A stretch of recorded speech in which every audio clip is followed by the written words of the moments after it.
And here it is, we go again. Roll up, ladies and gentlemen. One man went to mow. Here it is, we go again. I am going again. The thing is, are you coming with me? The session has commenced and your company is required.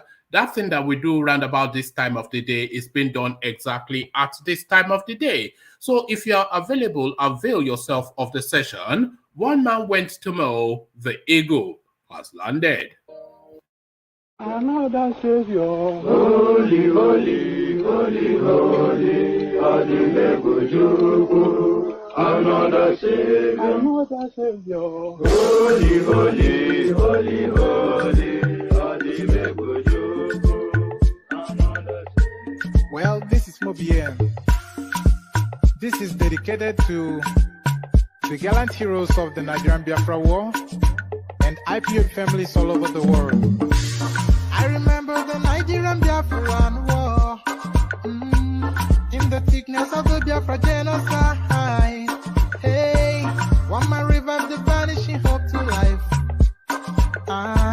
Let the great Biafran army to fight, and they were singing out, holy, holy, holy, holy, is another Savior. They were singing out, holy, holy, holy, holy, is another Savior. Holy, holy, holy, holy, is another Savior. Many years after the genocide, whoa, yet another great leader has risen up now. Oh, and he's leading the Biafrans to victory. Inyamadika, yabika kwa namno wao. Hey, anamekele mazuche mefo. Mwanemo, it's an honor having you on board. When I'm singing along, holy, holy, holy, holy, Namdekano is another Savior. Just sing along, holy, holy, holy, holy, Namdekano is another Savior. When I sing along, holy, holy, holy, holy, holy, holy, holy, is another Savior. Getting moving right and getting moving faster now. Holy, holy, holy, holy, is another Savior. Holy, holy, getting moving right, moving faster, never freedom. Is another Savior. Never freedom. Holy, holy, holy, holy, Namdekano is another Savior. Another Savior, holy, holy, holy, holy, Adimebujuku. Another Savior, holy, holy, holy, holy, Adimebujuku. Well, this is Mobien. This is dedicated to the gallant heroes of the Nigerian Biafra War and IPO families all over the world. I remember the Nigerian Biafran War, in the thickness of the Biafra genocide. Hey, one man revived the vanishing hope to life. Let the great Biafran army to fight, and they were singing out, holy, holy, holy, holy, is another Savior. They were singing out, holy, holy, holy, holy, is another Savior. Holy, holy, holy, holy, is another Savior. Many years after the genocide, whoa, yet another great leader has risen up now. Oh, and he's leading the Biafrans to victory. Inyamadika, yabika kwa namno wao. Hey, anamekele mazuche mefo. And there you heard it, the holy, holy from the holy, holy song from the East, the tones of defiance from the eastern quarters of Nigeria. they will never give it up in the eastern quarters of Nigeria as enraptured within that song. Holy, holy, holy, holy, Nnamdi Kanu, their other savior. So, holy, holy, holy, holy, as guys, I bring you this. 2023, PDP governors reject Atiku'S plan to retain Peter Obi as running mate. So this is a real turn up for the books because a lot of people, especially every single voice in the eastern part of Nigeria, will tell you that Peter Obi is the front runner for the PDP presidential ticket. But the permutators of politics, the people that know the inner workings of their own party, not only have they dismissed out of hand any possibility of Peter Obi becoming the presidential flag bearer, he even now deputizing for Atiku is not even something that they can stomach. So all of that agitation, all of that push, and all of that effort from the southeastern part of Nigeria, they are going to be left up Sheets Creek without a paddle. This is it, empty-handed yet again. PDP governors reject Atiku'S plan to retain Peter Obi as running mate. So quite why they would say that or take that position, we'll find out shortly. We're still staying with the East. Presidency, keep your money. Igbos don't need it. OHANAEZE want Tinubu amidst endorsement. So a lot of people, of course, have been watching that space with curiosity that Tinubu, for all of his canvassing all over the Nigerian space, he has toured essentially the entirety of Yoruba land and every single blade of grass in the northern part of the country. Tinubu has stepped upon it in his juggernaut push to be the president of Nigeria. But curiously, not one even breath has been drawn in the eastern part of the country. So a lot of people have been curious why Tinubu have not yet politicked to the southeast. But the southeast, whether he politics to them or not, they politic to him. Presidency, keep your money. Igbos don't need it. OHANAEZE wants Tinubu amidst endorsement. So quite what is in play there, we find out shortly. Still with All Matters Presidential, 2023, Fayemi, OSHIOMOLE of Akpabio, Badaru swell ranks of APC presidential aspirants. So it looks as though the aspirants will match every single million naira that is requested, or required rather, for the nomination and expression of interest forms for that party. Well, it's getting close to 100 candidates now vying for that 100 million naira ticket to be the APC flag bearer. 2023, Fayemi, OSHIOMOLE, Akpabio, Badaru swells ranks of APC presidential aspirant. So the rank swells, but the rank swells, but just how many of them are in that rank is the question. So here is a list of aspirants that have obtained 100 million APC presidential nomination form.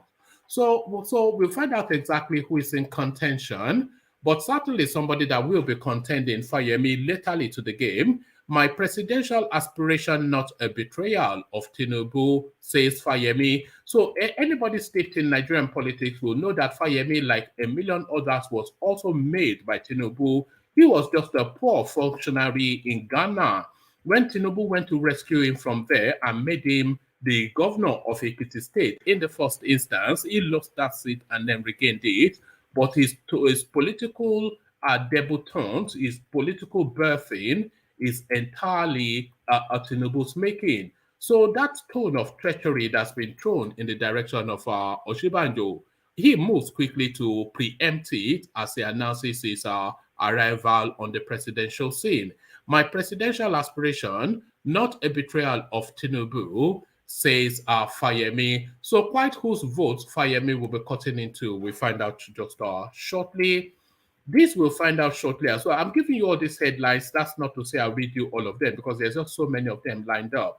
But this one I almost certainly will bring you because they are squeezing the last blood. They are squeezing the last blood out of the Nigerian person. Phone companies in Nigeria propose 40% tariff increase. So the electricity tariff has gone up by 150%. Petrol has gone up by 300%. The phone companies are going up by 40%, but the Nigerian salary earner, his wage stagnates. In the face of inflation, his wage has actually regressed, and that is the life of the average Nigerian person. Phone companies in Nigeria propose 40% tariff increase. So quite the immorality of that. I will speak to that as well. So oh, okay. I think I might well leave that as the menu. There's still 3 headlines more. I'm not quite sure if they're strong enough, but I think that's sufficient enough of a bunch of headlines for us to speak on. Yeah, so so I'm just looking at Alexander Gomez's super chat. So already we're speaking about Igbos, so that's to tell you that at some point in CB they will come here with a cutlass sparking. So that is Alexander Gomez preempting that with a super chat. One man versus in CBD sparring session upcoming tonight. So in CBD, of course, you mentioned the word Igbo, and already his blood charges up, and the cutlass comes as sparking. So all of that and plenty more in play. So lean back, kick back, take it easy, relax into it.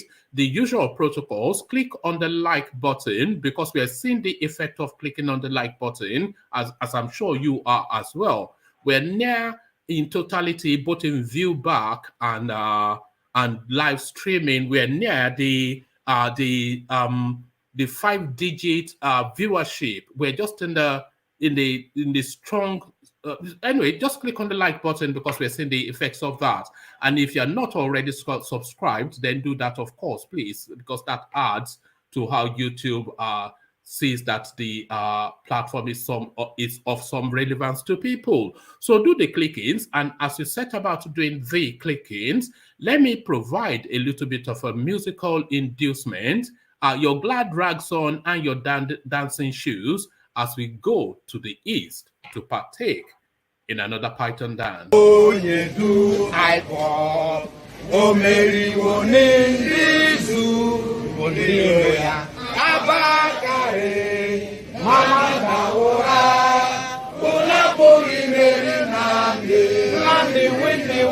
Python dance 1, Python dance 2, now Python dance 3.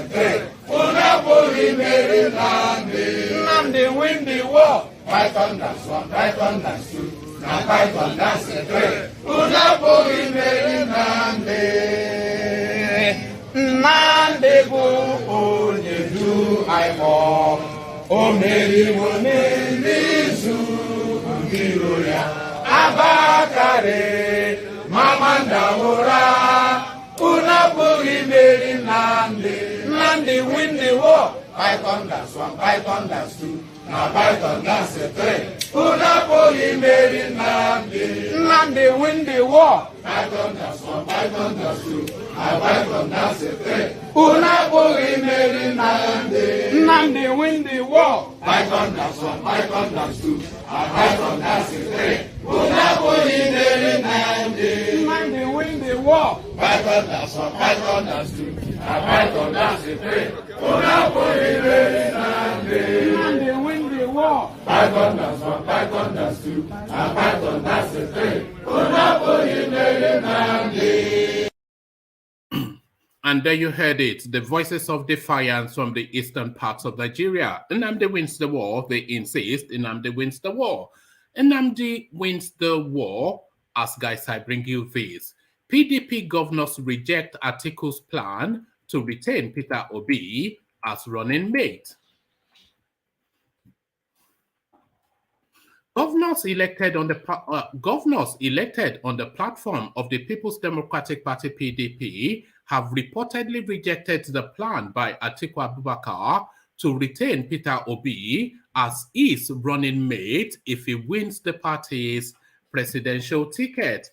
Correspondents had reported that an associate of the PDP presidential candidate in the 2019 elections claimed that Atiku would like to retain Obi as his deputy if he emerges as the party's flag bearer for the 2023 polls. The PDP chieftain added that Obi decided to join the presidential race because the opposition party is planning to throw its presidential ticket open. However, a former member of the PDP National Working Committee, NWC, told correspondents that Atiku has faced stiff resistance from the governors of the party over the plan to choose Obi as his running mate.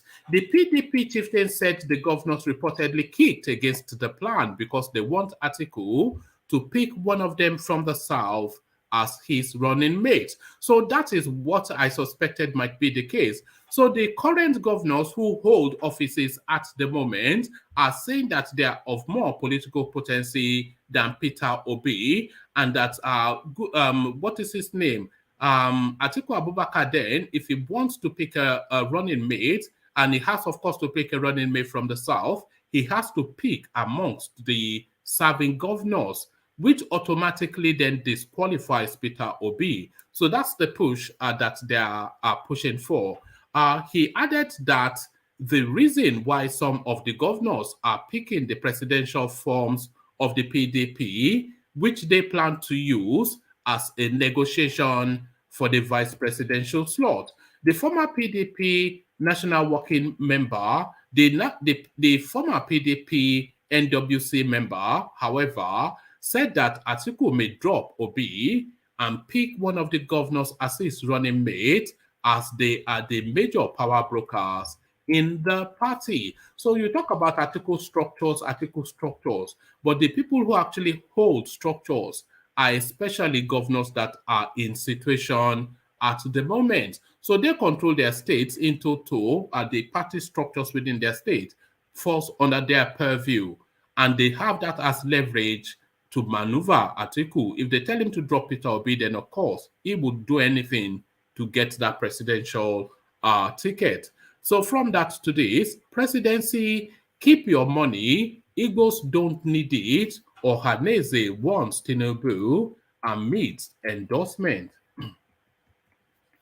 The OHANAEZE Youth Council, OYC, has denied endorsing Bola Tinubu, national leader of the All Progressive Congress APC, for the presidency. The OYC national president, Igboayaka,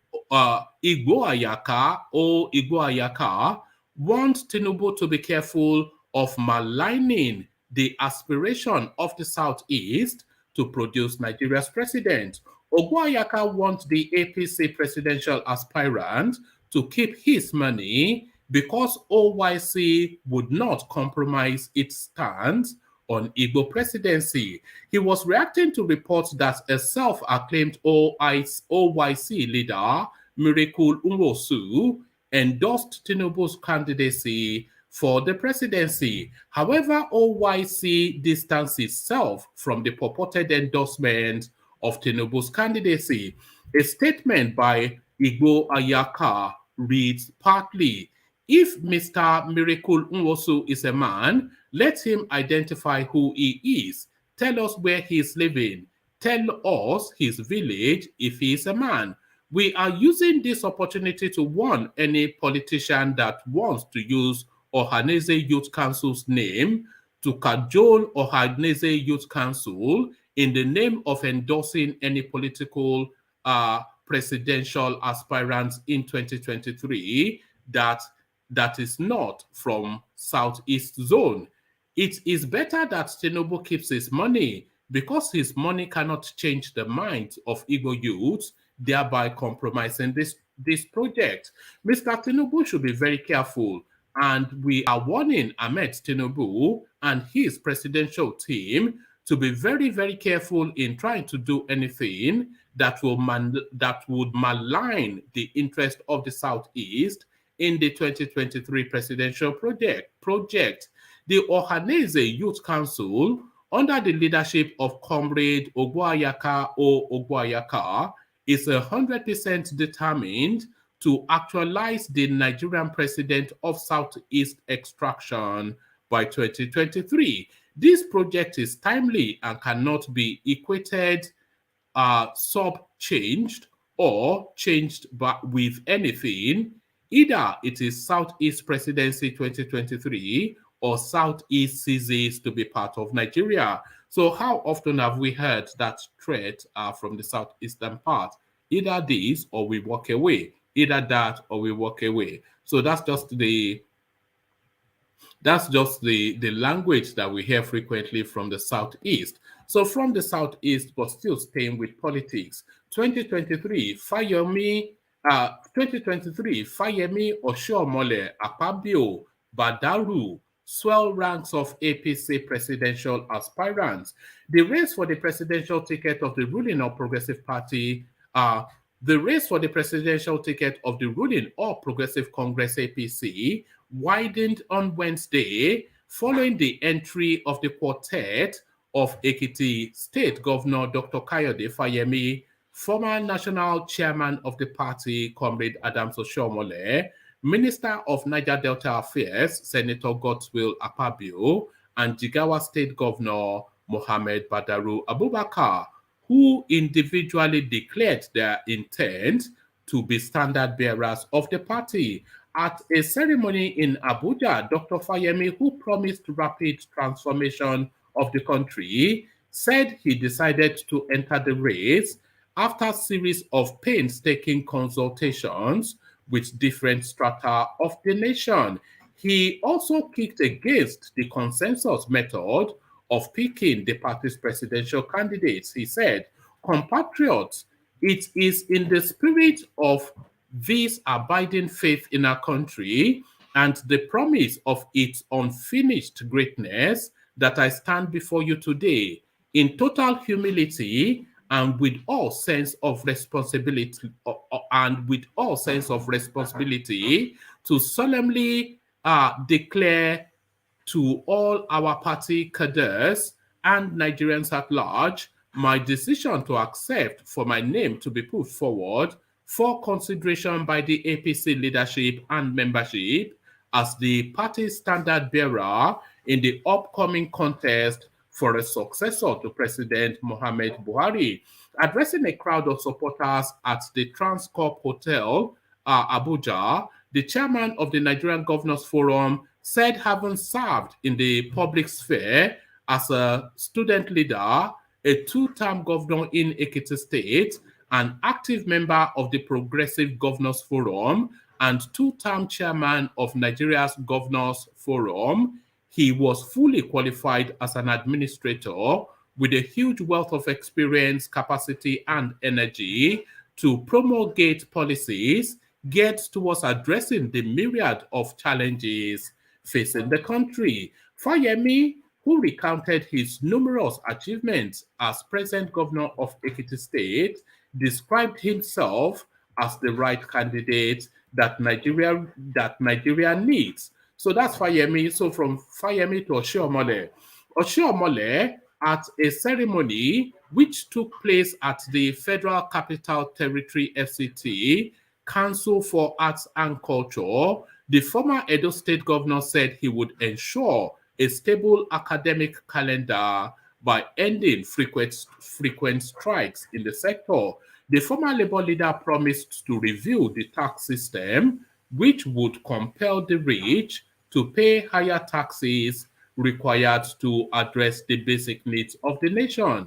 It is in the interest of the rich to pay that tax so that they can enjoy their wealth, he said, saying that he will purchase the APC nomination and expression of interest form in the next few hours. He also made a case for subsidizing education and agriculture. OSHIOMOLE listed quality education, security of lives and property, healthcare facilities, as well as employment opportunities for a better Nigeria. So that's OSHIOMOLE. From OSHIOMOLE to Akpabio. Akpabio at the Okot Ekpene Township Stadium in Akwa Ibom State, former governor Akpabio also at the Okot Ekpem Township Stadium in Akwa Ibom State, former Governor Akpabio said also declared his intention to run for presidency. That is how it's been written. In a related development, Jigawa State Governor Mohammed Badaru Abubakar on Wednesday formally joined the League of Presidential Aspirants for the 2023 general elections. The Jigawa State Governor reportedly declared his intention at a meeting with APC stakeholders in the state on Tuesday. Special advisor to the governor on media and publicity, Habibu Kila, who confirmed the development, said, "It is true that Governor Badaru has traveled to Abuja to secure the nomination form for the 2023 presidential general election." So there it is right there. So now let's find out exactly what the full list is so far as we know, for the APC. So list of aspirants that have obtained 100 million APC presidential form. The All Progressive Congress APC is set to rake in a huge amount of money from the sales of its presidential nomination and expression of interest forms, going by the current number of aspirants that have indicated interest in purchasing it. The party made headlines and generated controversy after it pegged the prices for its expression of interest and presidential nomination forms at 30 and 70 million, respectively.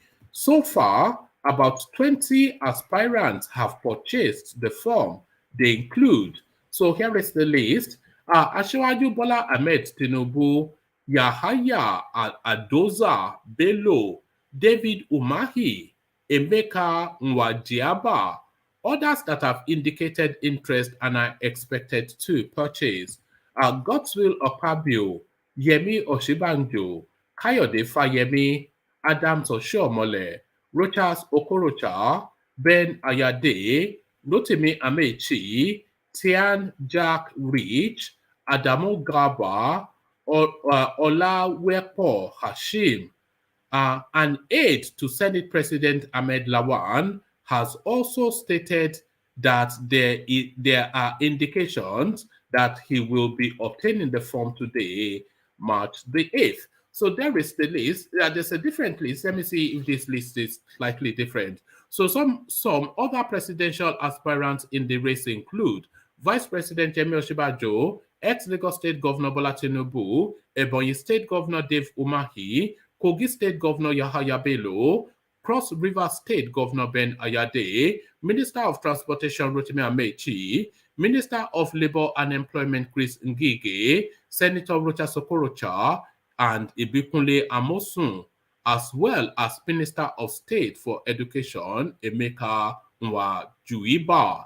The Senate Chief Whip Ojikalu only recently withdrew from the race. So Ojikalu, of course, he has ridiculed himself enough, I suspect, and he cannot bear to ridicule himself any longer. Still staying with All Matters Presidential, my presidential aspiration, not a betrayal of Tinubu, Kayode Fayemi, the attribution.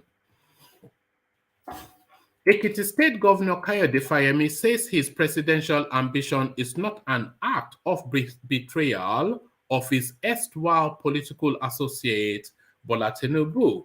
He spoke on Wednesday when he featured on Channels Television's Politics Today program monitored by correspondents. Fayemi, the current chairman of Nigeria Governors Forum, had earlier on Wednesday declared his intention to run for the office of president in 2023. The Ekiti State Governor and member of the All Progressive Congress is in the race with Tinubu, who is also interested in clinching the presidential ticket of the ruling party at the APC primary election later this month. Tinubu had in January declared his intention to succeed the incumbent, Major General Mohammed Buhari, retired in May 2023, saying his presidential ambition is a lifelong one. However, speaking on Wednesday night, Fayemi said, "Running for office is not an ambition. I have always maintained that it is a service. It is a sacrifice. It is a duty.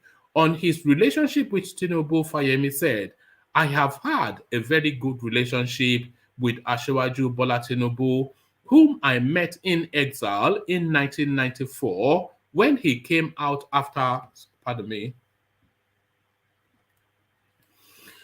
right. On his relationship with Tinubu, Fayemi said, I have had a very good relationship with Asiwaju Bola Tinubu, whom I met in exile in 1994 when he came out after the annulment of the election and the establishment of NADECO, National Democratic Coalition. We maintained a very cordial relationship since then. So, when I was asked by Governor Niyi Adebayo, the current Minister of Trade and Investment, to come and run for office in Ekiti, Asiwaju supported me. He was out there for me because of his knowledge of my involvement in the pro-democracy movement, and we worked together on a number of issues. This is not a personal contest. This is about Nigeria, the future of our children. It is about competing visions of what the future holds for Nigerians. I have the greatest respect for Asiwaju, and I will continue to do that. But I do believe that I have a strong vision on how to reposition Nigeria and build on the legacies of the current president. Responding to claims on whether or not he had betrayed Tinubu by throwing his heart in the ring with him, Fayemi said, the Asiwaju that I know is a Democrat. He believes that politics is a marketplace of ideas, and people should test their own convictions. Tinubu's courage of conviction is not in doubt, and I do not think he will want to stamp on the convictions of others in terms of how Nigeria should go. I don't believe that we should see that as a basis for demonizing anyone, and I know that the Asiwaju that I know, that I have interacted with, would not subscribe to that. I don't believe that he will use terminologies like betrayal. This is not an inheritance. It is about Nigeria. Nigeria is the commonwealth of all Nigerians. It is not a traditional title that we're seeking. The office we are seeking is to make an improvement for all Nigerians. Tinubu's former political associates including Vice President Yemi Osinbajo, have also declared their intention to run for the exalted seat in Aso Rock. Aside from Osinbajo and Fayemi, other Southerners in the APC presidential race include former governors of Rivers State and Minister of Transportation Rotimi Amechi, former Minister of State for Education Emeka Nwajuiba, and then it gives us the list that we've already run through. Tinubu is also in the race, and then it goes on to carry on with the race. Okay, Tinubu, so this is the PDP list, so let's give you this. Tinubu is also in the race with ex-governors of Ekiti, ex-governors Ayodele Fayose of the PDP. Other PDP aspirants include ex-governor of Anambra State Peter Obi, media personality Dele Momodu, former secretary to the government of the Federation Pius Ayim, former Senate President Bukola Saraki, ex-Vice President Atiku Abubakar, Sokoto Governor Aminu Tambuwal, you know the list anyway. So that is just, it then runs you through the list of the runners and riders. So the runners and riders, so from, pardon me, let me just take a gulp of water.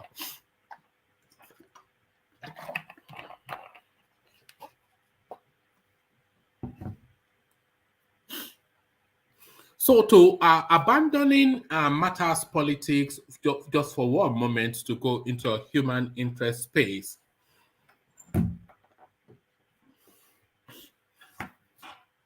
Phone companies in Nigeria propose 40% tariff increase. Telecommunications operators under the aegis of Association of Licensed Telecommunications Operators of Nigeria have proposed a 40% hike in calls and SMS tariffs. The operator said the operator said the decision was necessary considering the rising cost of business in the country. Correspondents reported on Wednesday, citing a letter by Alton to the Nigerian Communications Commission (NCC). The letter said the fee for calls will increase from 6.4 naira to 8.95 naira, whilst the price cap for SMS will increase from 4 naira to 5.6 to 5 naira 61 kobo. The association said the telecommunications industry had been financially challenged by an economic downturn that occurred during the pandemic in 2022 and the ongoing Russia-Ukraine war. They noted that the war had resulted in a 35% increase in their operating expenses due to an increase in energy cost. Alton added that the introduction of the 5% excise duty on telecom service providers has heightened the burden of multiple taxes and levies on the industry. Alton considers it expedient for the telecommunications sector to undergo periodic cost adjustments.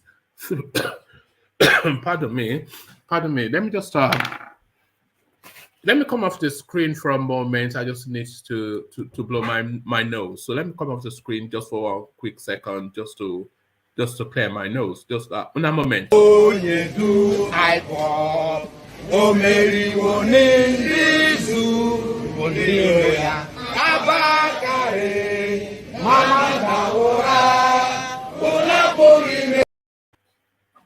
Yeah, so that was that. So where were we? As you can tell from the deepness of my voice, I'm just a little bit still bunked up at the moment. But nevertheless, we'll soldier on. So let me take it from this paragraph. Alton added that the introduction of the 5% excise duty on telecoms service providers has heightened the burden of multiple taxes and levies on the industry.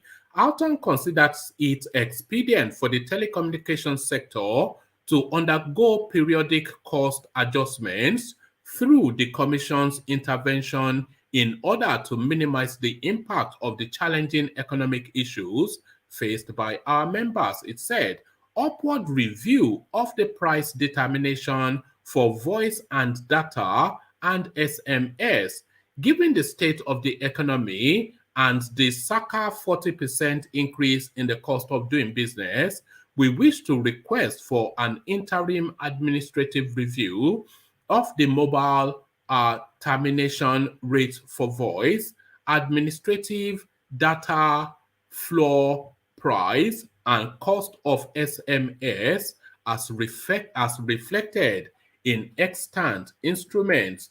For data services, we wish to request that the Commission implement the recommendations in August 2020 KPMG report on the determination of cost-based pricing for wholesale and retail broadband service in Nigeria.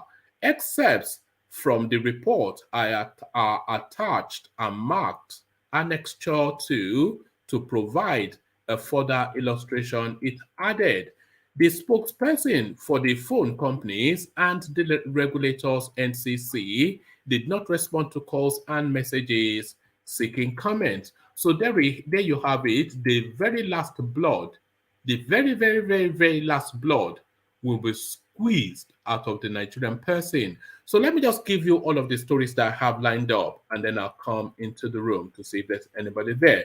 PDP APC postponed congresses to elect delegates for presidential primaries.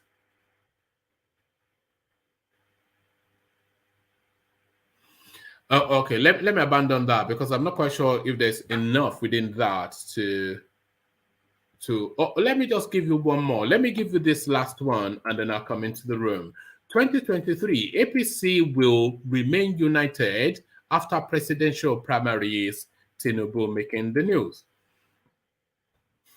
The national leader of the All Progressive Congress APC and presidential aspirant of the party, Asiwaju Bola Tinubu, has assured that the party would remain united after its presidential primaries. Asiwaju Tinubu, who was a former governor of Lagos State, also said that the increasing number of people seeking the party's presidential ticket is good for democracy. The APC national leader stated this view last Tuesday after a meeting with President Mohamed Buhari at the presidential villa Abuja. The APC leader, it was gathered, met with President Buhari at his official residence in the villa to pay him the traditional Salah homage. Fielding questions from journalists on fears being expressed about the unity of the ruling party, he said the party would remain intact and united after its presidential primary, pointing out that President Buhari had shown that he is in support of a transparent democratic process. According to him, we are sure that we will remain united. You know, our symbol is the broom. You don't break it as you go. Nigeria requires commitment, a uniform system, and a stable country, and that is the only way we can be very proud of Nigeria. The president has shown a great example of leadership, gave us the freedom to say, you want to run, you want to attempt, go ahead.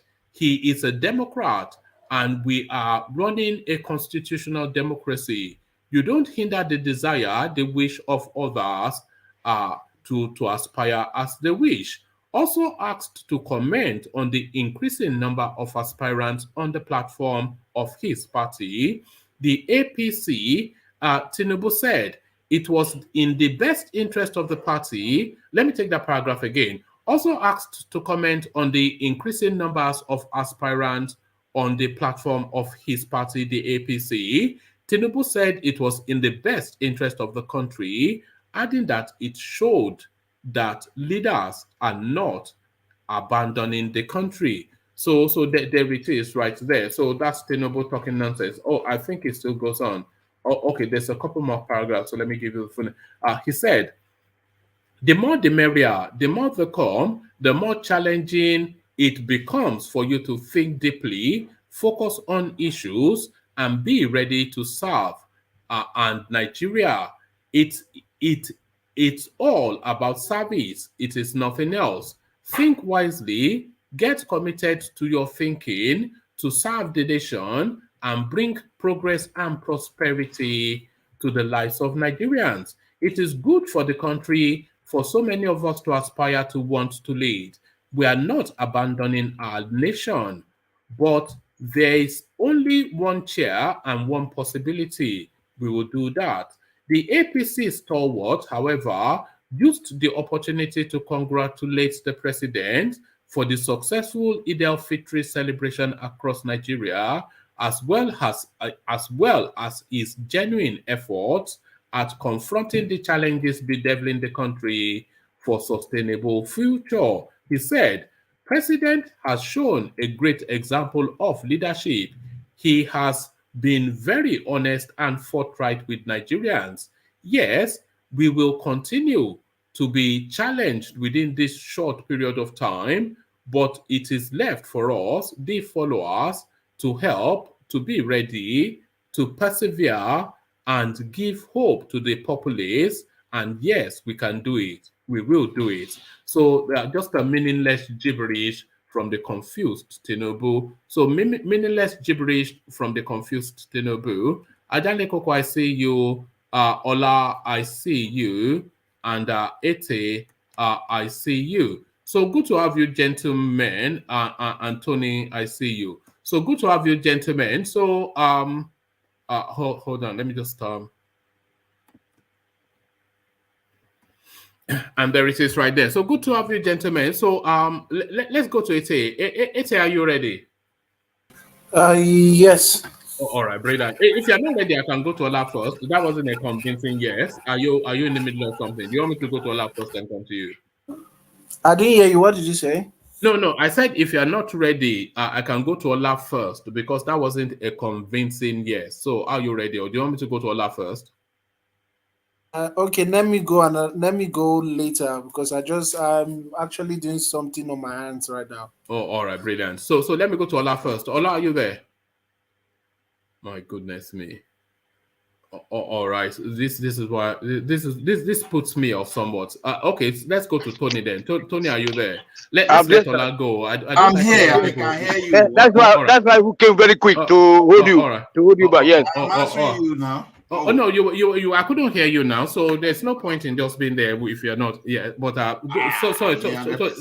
All right, Tony. Let me go with Ola. Sorry. Thank you, Tony. So let me go with Ola and start you off. Then let me start you off with the Fayemi declaration. This is something, of course, that came into the space yesterday when Solly was telling us that he had declared. So he has declared and is touring the media houses saying that this is a declaration is not at all anything to do with like a betrayal of Tinubu or anything like that. So what are you then making then of the ballooning race for the APC tickets? Honestly, it gladdens my heart that many people are coming out to declare, and I think it is good for the progress of Nigeria. It is good for something that will trigger everyone to sit around, to have a roundtable discussion and to discuss the way forward for Nigeria. You see, this idea of betrayal or whatever, I think it is still about this mentality of I don't know how to say it. Maybe can I say it's just this the developing or anti-development mentality. Because normally I don't see why someone should, just equally qualified fellow Nigerians, someone that is as well brilliant, someone that is a citizen, that he has everything to contest, and people are calling them a betrayer. To me, it's something that is so funny. The way I see this thing is I think some people might be pushing all these our southern politician leaders to keep picking the form. We still don't know the type of dominant strategy that the northern people want to use, because the way it is now, even though all the candidates are majorly coming from the south, but I got a hint that this guy is Lawan, this guy in the Senate, that they are trying to push him to pick the form too. So one thing, it may be a way to split the votes, or it just may be a way for Buhari to pick his most beloved among these people and to push forward. Because to me, on one hand, I would think the North, especially the Buhari's clan, after all they've done, they may be thinking of not releasing the power easily. They may want to hold on to that power because of the fear of what might become of them after someone from the South might have taken over. So they are pushing out people and they are coming out. Yeah, if that's their plan, yeah, maybe on their own side, that is good. But from me, the way I see this way is Tinubu might lose this ticket. Do you think a lot of these people that are picking up these nomination forms and indicating, because a lot of them pick up the form, or the 100 million naira to this sort of people is like $10 to you or £10 to me. It's just something you spend, don't you? And you don't really give it any thought. So they'll pick up the form, but are they picking it up not so much for an ambition for the tickets, but really as a bargaining chip? Because I think on his best day when he wakes up, I don't think Fayemi ever really is a PhD holder, so he doesn't have any thought that anybody is going to give him the APC presidential ticket. So he knows that he's not going to get the ticket, but he's indicating. So also, but are these people, and this Emeka something that bought the ticket as well, some junior minister. So he knows that he's not going to get it, So are they really buying these nomination forms as bargaining chips? Is what I'm really curious to know. Yeah, that's one possibility. At least someone that is picking up 1 million form is a threat to whosoever that is losing their ambition to become the next president. Because, like you said, even though it's not the money, it's what they've stolen from us, and it is what the future generation will pay. Those are the things you see. Even at that, at least for someone to pull 100 million out, at least is a kind of a calculation, it's like kind of a threat, because for you to bring 100 million out, it simply means that you have resources, even though it may not be as much as the other candidate. But you don't want to dare someone that bring out 100 million. You don't know how much he has stolen. You don't know how much he's willing to spend from what he has looted from the treasury. So to me, at the end of the day, by the time they cannot move forward, it's going to be like something like a bargaining, because head or tail, all these crooks that are coming with 100 million with stony words, they still have their people too. So they will use whatever they are doing now, because for someone to put 100 million is telling you that I'm serious. I want to reach some level of bargain from this political from this political market. So most of them, they are taking it just to keep their relevance, while some they really mean business, for example, to be there. So, but at the end of the day, most of them will lose. And for peace to reign, there will have to be some kind of a middle ground, at least to pacify some people that that have wasted their money. Because, of course, yes, more than at least we can guarantee that 99% of them will actually waste their money. So that's the way it's going. So to me, yeah, some are looking just to form some kind of a relevance, at least to send a signal that, look, I'm here, look at me, I must be part of this next political leadership, so don't forget me. So to me, it is ridiculous, though. When we look at it, it's ridiculous, because these people now, they don't really care about what Nigerians says now. Nigerians say now, because they can just steal money and just push it before you and tell you that there's nothing you can do. So let them continue. But the way it is that they will all lose. At the end of the day, the round table talk, they don't want to, they will go back to that place eventually. Because it might not even be possible for them to even have the type of bargaining they are looking for. But it is unfortunate that we have this type of situation. So let them continue. Right. You see, I'm not sure what system the APC are going to use. Is it going to be a proportional? Is it going to be Is it going to be based on proportionality of first past the post? So if it's first past the post, then it's whoever has the highest number of voters, delegates, that wins the ticket. But if it's proportionality, then they want X amount from whatever region, etc. So we don't really know what system they are going to use.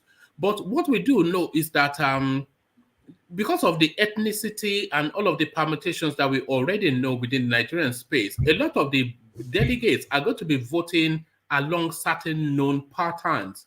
So the delegates, for instance, for Cross River State, if Rotimi Amechi is still on that ticket, they are not voting for anybody other than Rotimi Amechi, not because they like him, but it's their son, so they are obliged. And the candidates for Ogun State, they will go pardon me, they will go with Oshibanjo. The candidates for Ekiti, they will go with Fayemi. So if you look at how, if we go with that format, you can see then how votes are already being cut up, and it will cut into what should be the base of somebody. So my thinking is, when they are buying these nomination forms, they are not buying it so much to say that they want to be the president or they want the presidential ticket. They want to buy the nomination forms in order to hold on to their voting block, to then use that to negotiate for a position. A lot of them will not be at the final count. I don't see Fayemi at the final count. I think he will negotiate himself to follow that Tinubu's banner. So it's going to be, of course, he will get his money back for the nomination form, but he's going to get a political commitment also from Tinubu. And I see that with a lot of them. The only person that I see that might hold up to the ballot is Yemi Osinbajo. So what are you making then of that theory that I'm proposing? Yeah, your theory is in order because the way I've seen it is I've actually seen that as a way of splitting the southern this thing. Like I said, these guys now, they are not coming out openly to tell you that they are zoning this thing to the south, right? Now they are all talking about competence. And competence they are talking about now, all the southern people they are picking from, whereas they said this ongoing rumor that they want to pick someone from the north. And just look at the situation whereby all the southwest, for example, southeast and south, they've already scattered their votes among themselves. Then one unified north. We don't know where the north central will go to anyway. But look, if the north has only one candidate, that is a sure bet that even in a simple majority, they are going to win that vote. But then, you like think that Fayemi will drop, or some of these people will drop the form? It depends. If someone is inside the actual role, giving these people some kind of confidence that don't worry, we are going to support you, some of them may find it funny to drop that. For example, even before now, for more than 3-4 years, some people who have been doing some this kind of conspiracy theory that Fayemi is actually the preferred candidate of Buhari because he has worked with him, he trusts him, all those kind of things. He was part of those people that. No, but that's the narrative of so many. That was the narrative of Osinbajo that it wants to give it to Osinbajo. That was the narrative of Rotimi Amechi, who was even banned by Buhari's own monarch, So how many people has he endorsed, Exactly, because if the people that are deceiving them, if they so perfected the strategy to the point that these people cannot see in between the lines, then who knows? At the end of the day, it may be difficult for some of them to drop their ambition. No, I don't think anybody is leading them to the thought that Buhari has endorsed them. I think they are going there with their eyes open, buying the nomination forms in order to be a threat to the space and then see what they can use that to negotiate. That sounds more. Because look at now, they say he endorsed Osinbajo, he endorsed Rotimi Amechi, now Kayode Fayemi. So he can't endorse everybody now. Even Akpabio. Even Akpabio. So many people can endorse, So it's more like they are chancing their hands and they want to remain a threat to the space.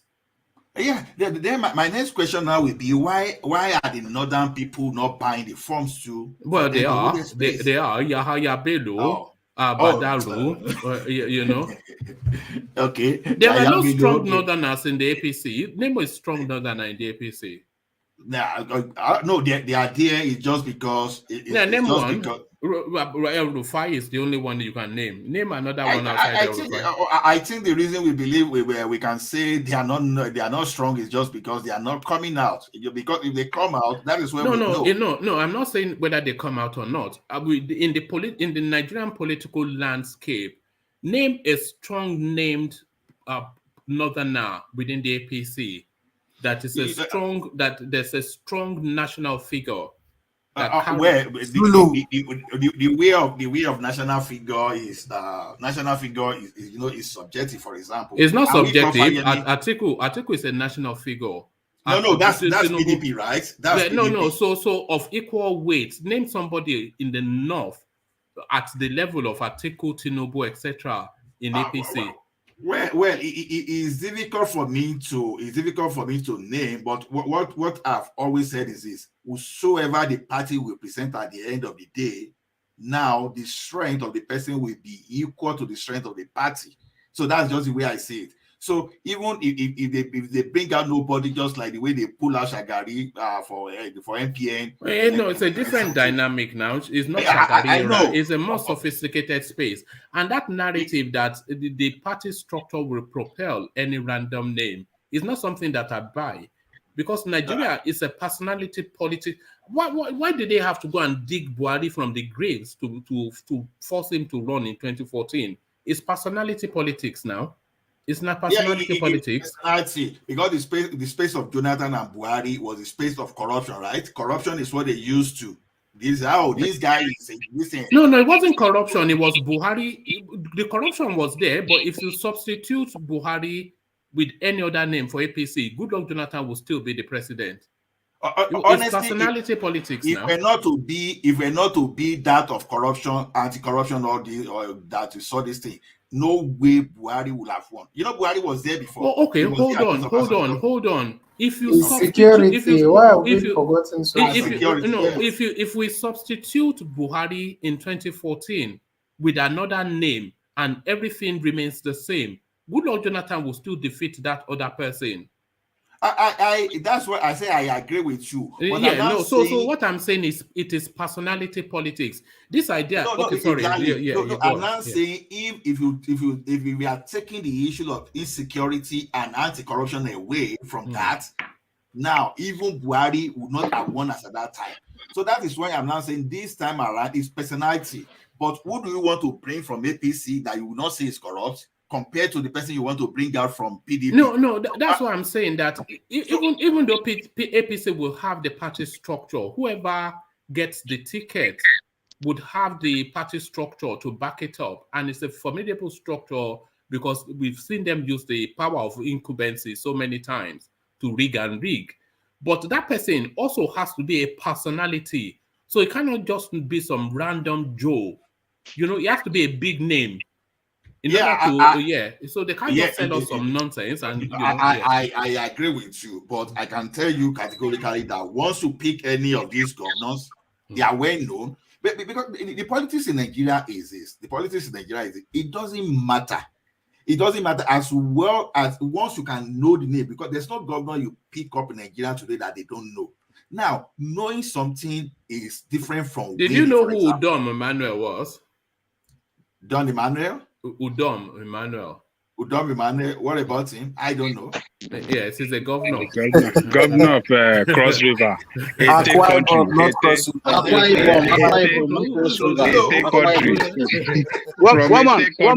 Woman. Can I say to Ola, the point you are trying to make is that it was Tinubu who formed this. That's not the point. Ola understood the point and is addressing the APC. Thank you, Tony. But they have some name in the north that Senator Ndume, the Senate President Ahmed Lawan, So those are the big weight in the APC too that can run, and Rufai. Those are the big name. And what's the name of that governor of Borno State, Zulu. So they have some big name too that can come up from there. But the name to counter with, because the way we're looking at it now, the advantage, or the way I'm looking at it, the edge that the APC has is the own the INEC chairman. We saw that in 2019. But if you remove all of that, so many atrocities, so many failures, the country has just collapsed entirely under their administration. So that is the advantage that PDP has. So there's almost like an equal weight with just a small edge to the APC for reasons of rigging. So the personality of whoever they bring forward is going to go a long way to present a convincing story. So it cannot just be some random Joe. That personality will have mattered. Personality help too. Yes. Personality can err, but in this situation, look at it this way: if personality really err, for example, Buhari shouldn't have won the second time, because especially for all those evil he did. Because as it is now, the personality erred in 2015 just because they were able to deceive Nigeria that this guy coming with solve insecurity.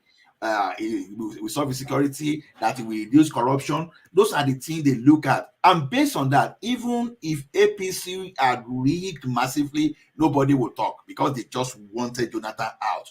But this time around, you are bringing Atiku. Everybody knows here Atiku to Naoli. All of them, they are corrupt, right?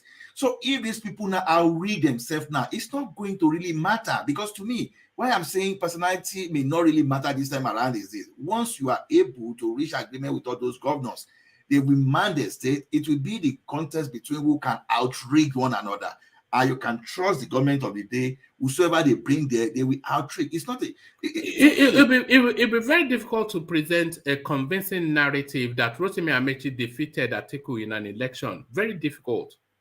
Sincerely speaking, I can tell you, it is more believable to say Tinubu or Shibanjo defeated him. But yes, so you see, the personality is a key component. Nobody expected Goodluck Jonathan, for example, to defeat Atiku, for example, to defeat Atiku. But look at what the power that be did. They made sure that they stifle all his delegate to the point that they could not even gather themselves and make sure. What are you talking about? Are you talking about the primaries in 2011? Yes, I'm just saying the primaries. Yeah, but he was the incumbent now. What are you talking about? He was the president. What are you talking about? What are you talking about? What do you mean nobody expected?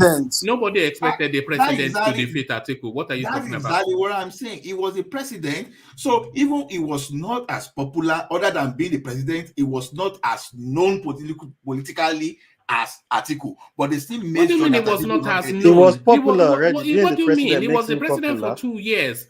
No. That's why I'm saying. I said apart from being the president. What do you mean apart? Is that not everything in Nigeria? What do you mean apart? That is exactly what I'm saying. I'm still on my point. Look at it this way. Atiku was more popular than him. If APC in 2011 when he was the president. Look at it this way. If APC present one man today, it is APC that want to rig one man to become the president, and anybody that crosses their path, they will crush the person. That is exactly because you see, when we're saying, when Obasanjo was saying that do or die affair, right? The Obasanjo was saying, but these guys, these people that are there, they are devils. They will do whatever they do. They can put any idiot there, and they will make sure that they silence everybody. That's what I'm saying. So it's not going to be. It's easier said than done. It's easier said than done. That's the scope behind the whole thing. Even before you can rig somebody to win, you have to know somebody that can get votes. Somebody that will convince a lot of people. Not like you can't go and put a random dog now. You can't. That you know that people won't really vote for you. Not just say you rig election and you declare president. You must be convinced. So they need somebody that can win the vote. And I think that is why we all are even still thinking Tinubu has a hedge as it is. But looking at what is going on, I'm scared for him.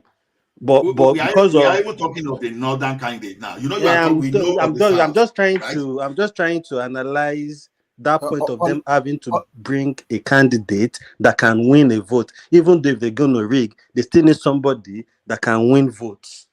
Okay, let me agree with you. Go on, Ete. Ola, do you feel that somebody like Yaya Bello from the north can win the presidency in 2023? No, I think I agree with you. I agree with you to some point now. But let's say I will tell you, for example, they won't be stupid to go and bring Yaya Bello, for example. Now, but let's say they go ahead and bring Lawan. What will you say about Lawan? Will you say he's not competent? They go and bring Zulum. Will you say he's not competent? So it's not as if these people don't have people that are competent and that are well known in the north too. They can bring Zulum now, for example, looking at how what is the name of this governor, for example.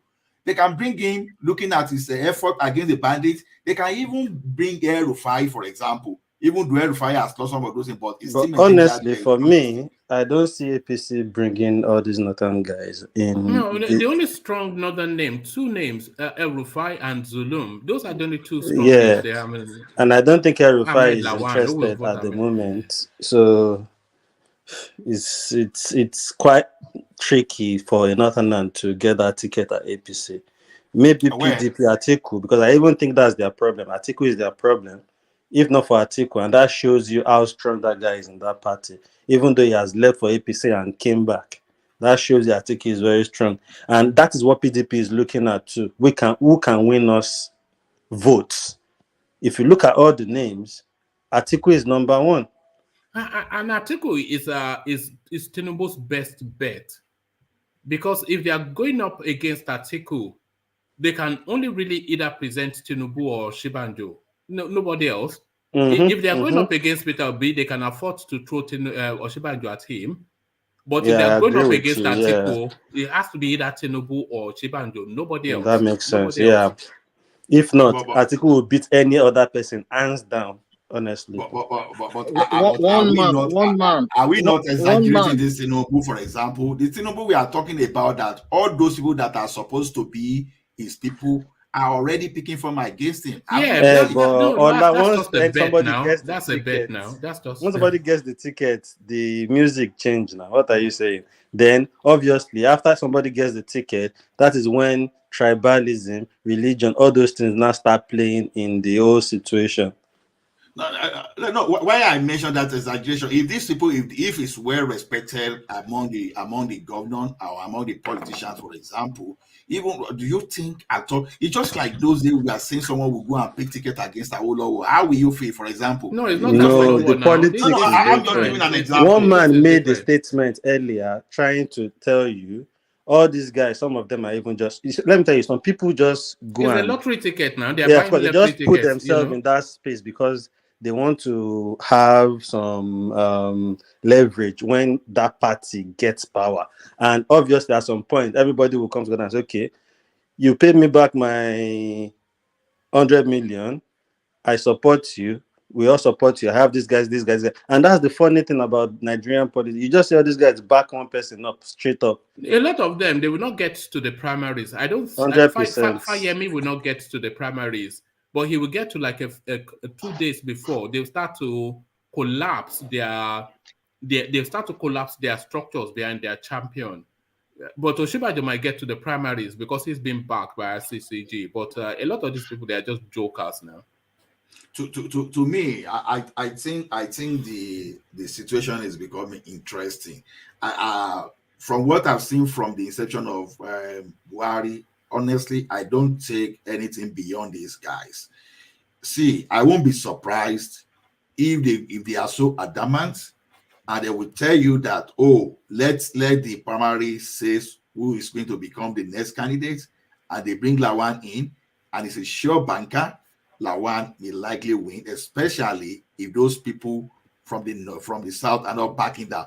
For Akeredolu, I also read what Akeredolu wrote for a person because that guy has given us a very critical hint, because it doesn't take anything away from all these guys from APC, for example. Now we are zoning this thing to the south. Just come out and say it directly, because you've already made your political structure to look like, okay, when the northern people are taking the chairmanship of the party. No, it's politics now. They are not. Look, we don't know until we know, but the field is indicating that the South is the strongest lineup. You say they can give it to Ahmed Lawan. They cannot really give it to Ahmed Lawan. Ahmed Lawan, he doesn't command popularity within the party, one, and within the country, two. So because they have to say that they've given it to somebody that is credible. So it would be incredible to give it to Ahmed Lawan. He's not a popular man in APC, and he's certainly not even that well known in Nigeria, even as the Senate president. No, he's a popular man in APC or one man. Why would you say so? How so? That guy is a popular. Yes, how so? A person that is Senate president. Believe that the Northerner is coming he's a popular. He's a leader. Do you know how he became Senate president? Do you know that it was in Dume that they actually won that seat and they stepped him down? But it's two different things now. Being popular in APC and being popular he's not even popular in APC. He wasn't elected Senate president. Are you people telling us that they are going to put the Northerner in power this 2020? No, hold on. We're just permutating ego. Let's have this conversation.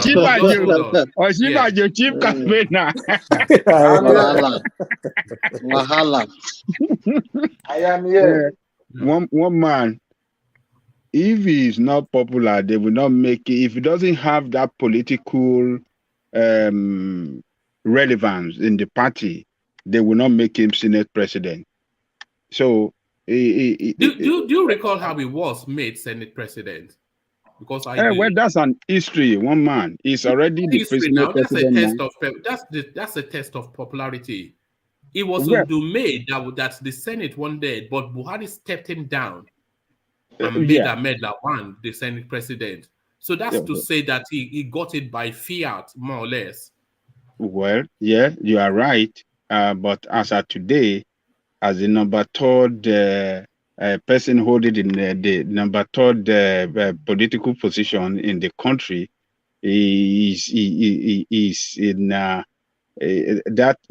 has make him one of the most strongest politicians in the country. He's a senior APC functionary, but not a popular politician within the APC. He's popular. Everybody know who is the Senate president. No, popular is you think not. Everybody know who is the Senate president. One man, as at that time you're talking about, it wasn't popular, yes, but now Lawan has the political sagacity that everyone knows, like, you know. Yeah. How popular was hold on, let me land the point. When I'm saying popular, I'm not saying name recognition, I'm saying political goodwill. That's what popular means. Not of course everybody knows who he is. I'm talking about political goodwill.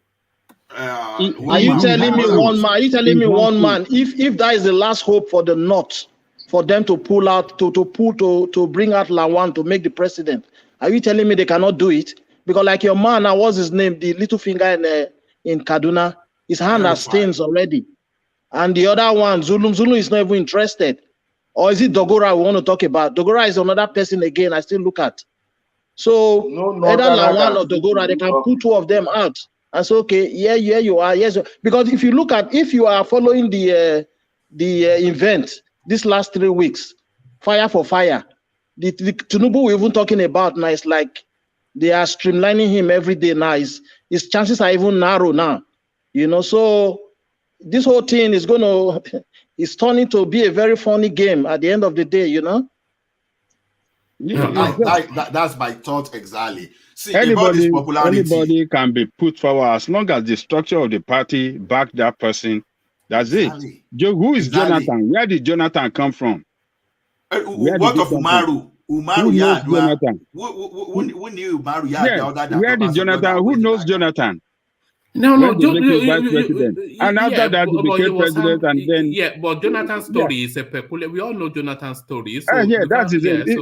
Even what do you call it? The Senate president, even more popular and more politically stronger than Jonathan. No. What narrative are you making on that, Jonathan? Jonathan was the vice president who then, which already known, you know, and then he became the president, you know, which then gives him all of the powers of incumbency. So what are we talking about? I don't understand. Lawan, does Lawan not have a power of incumbency now as the Senate president? Over what? He is the one that is the head of the National Assembly in Nigeria. All right. Okay. He's a popular guy. He's known, and he have that political,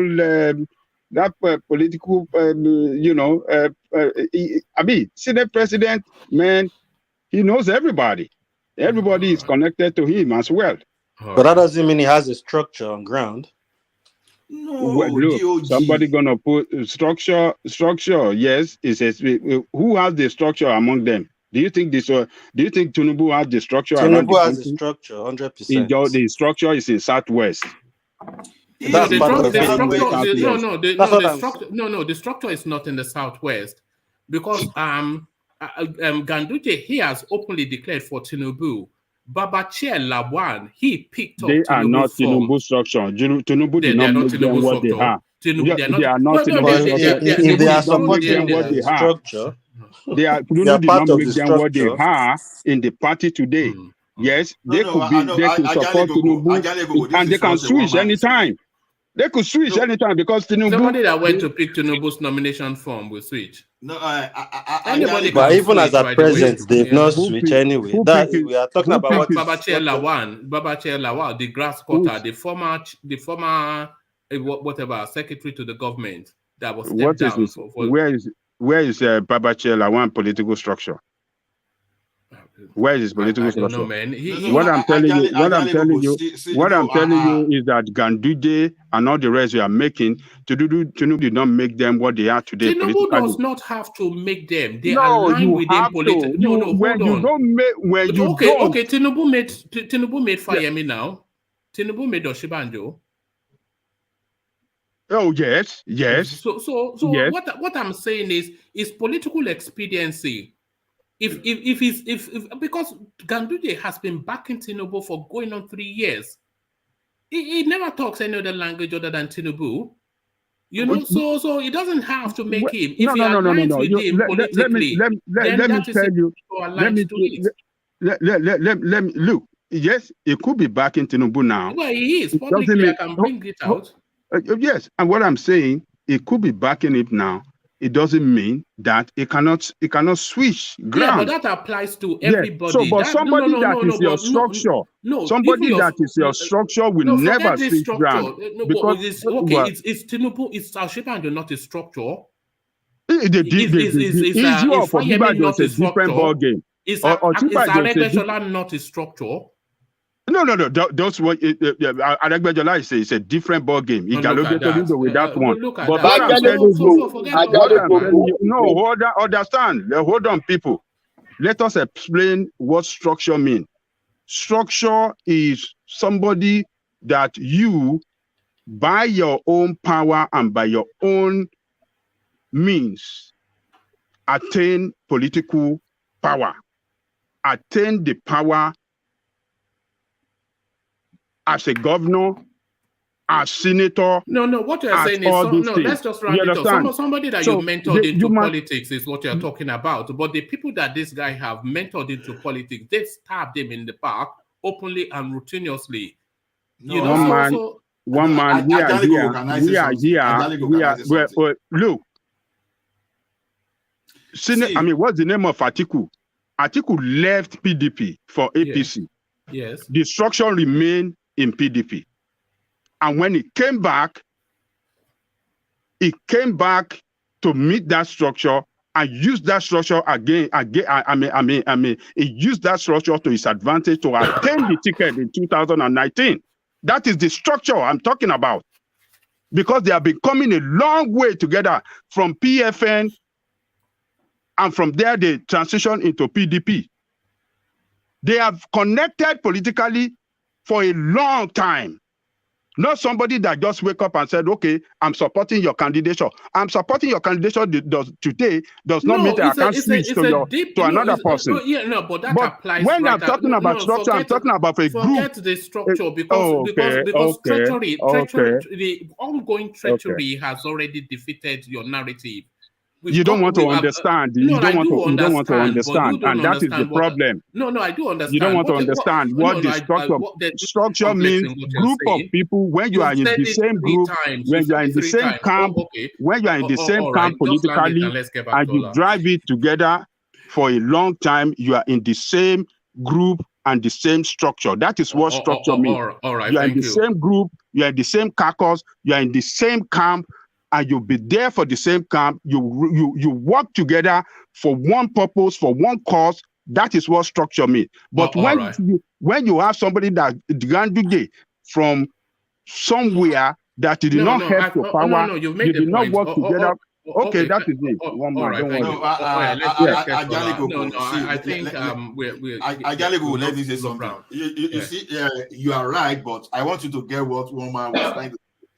Look at what Tinubu did to Ribadu during that of Jonathan.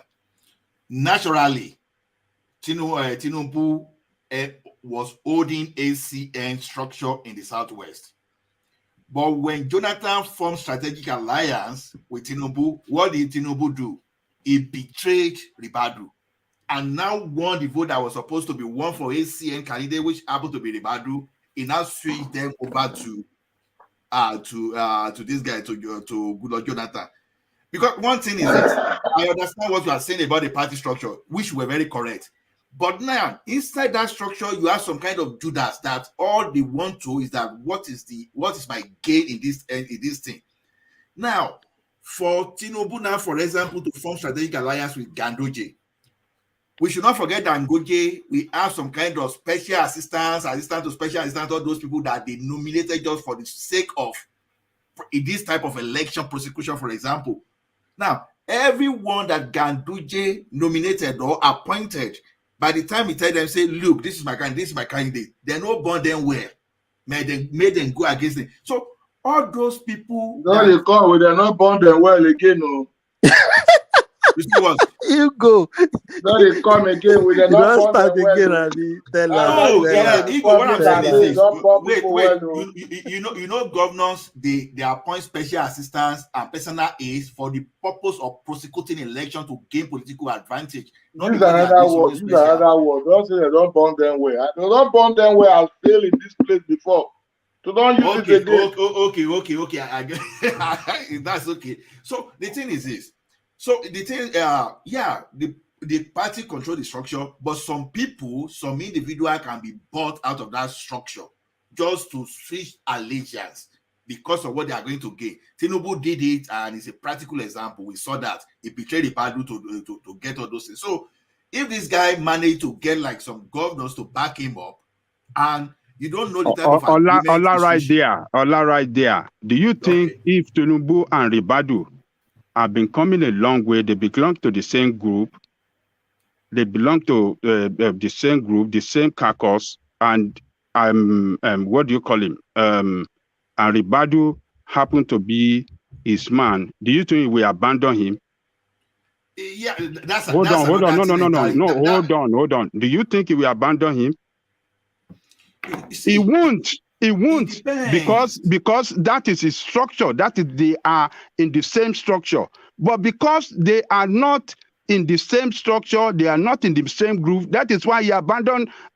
He sold him out and go and work for Jonathan. So what I mean by structure is structure means group of people in the same political camp, and they represent this. They are aspiring for the same political purpose. They will never betray each other. When it comes to, they will never. Let's consider space, Ola, and then I want to move on. But land your point, Ajale Koko, and then I want to move on from that space. Yeah. Oh, land your point, Ajale Koko, and then I want to acknowledge Plenty Water super chat.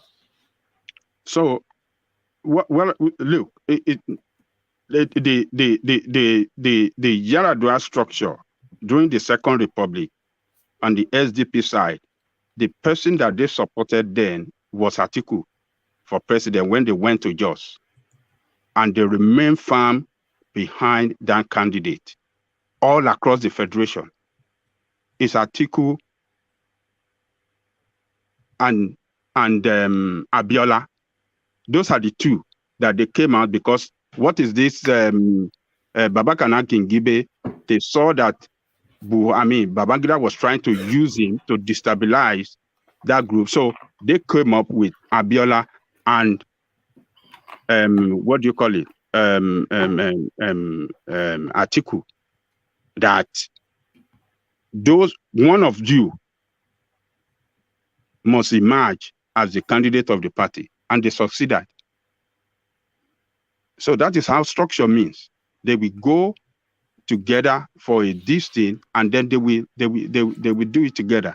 So, but well, one man could be right partially that Ganduje is working for him now. Yes, we could regard him as Tinubu structure, but what I'm saying is that, politically, they can be working together now because, yes, Tinubu is supporting him for president, but, they do not really belong to the same political camp from the onset. But now they are working together. Yes, one man is right. No, sorry, Thomas. Let me acknowledge this. One man is right. Okay. Yeah.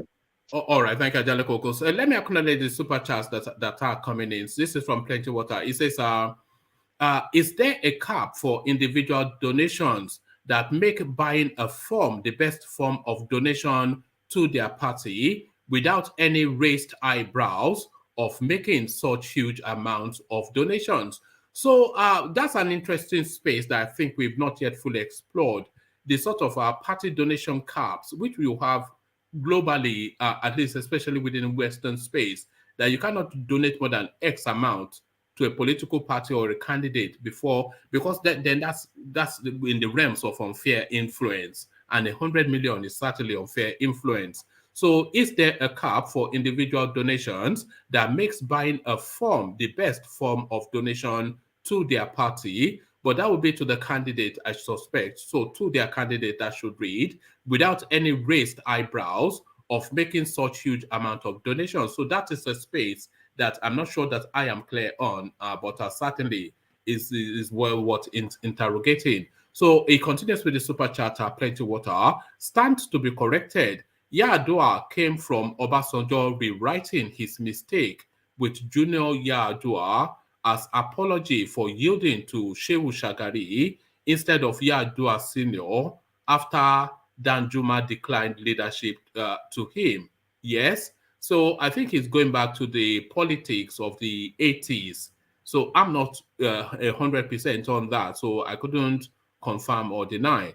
Stands to be corrected. Yar'Adua came from Obasanjo rewriting his mistake with a Junior Yar'Adua as apology for yielding to Shehu Shagari instead of Yar'Adua Sr.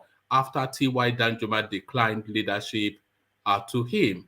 Yes, so I think that is speaking to the politics, because of course, Obasanjo became president military, I think, by concession. And I'm not sure that Yar'Adua, I don't know if Yar'Adua declined the military head of state to Obasanjo or not. So I think that might well be in the mix of what Plenty Water is speaking to. So anybody that knows what Plenty Water is talking about, you can expand on that. Yeah. Okay, I want to say something there, even though I know that what Plenty Water wrote is confusing. Now, starting from when Murtala Mohammed was the head of state, OBJ was the chief of staff, supreme headquarters, the position that Babangida later aborted because it was too strong. And now when Obasanjo actually wanted to run away, Yar'Adua said, "Oga, no, you will have to stay. We are going to back you up." So if it's that coup you are talking about, Shehu Musa was no in any line of becoming the head of state. That one you are referring to. Then in the 1970s, no, he was talking about he was talking about Danjuma ceding the head of state to Obasanjo. Yeah, because Danjuma was just chief of army staff at that time, if I remember, chief of army staff or chief of defense staff. But Obasanjo was the most senior military officer at that time. That's why I say the chief of staff, supreme headquarters, was the next to the president that time. So ceding to Obasanjo, those kind of things, to me, that one is no issue, because the history is well documented about that. Obasanjo actually wanted to retire. It was Danjuma that said, "Oga, you can't go. You have to stay." Because OBJ was even experienced enough. Because from what I'm reading, from what Plenty Water is saying, it looks as though he is indicating that Yar'Adua stepped down Danjuma somewhat for Obasanjo to take the presidency. Obasanjo wanted to run away for Danjuma to take over. It was Danjuma that said, "Oga, you are the one."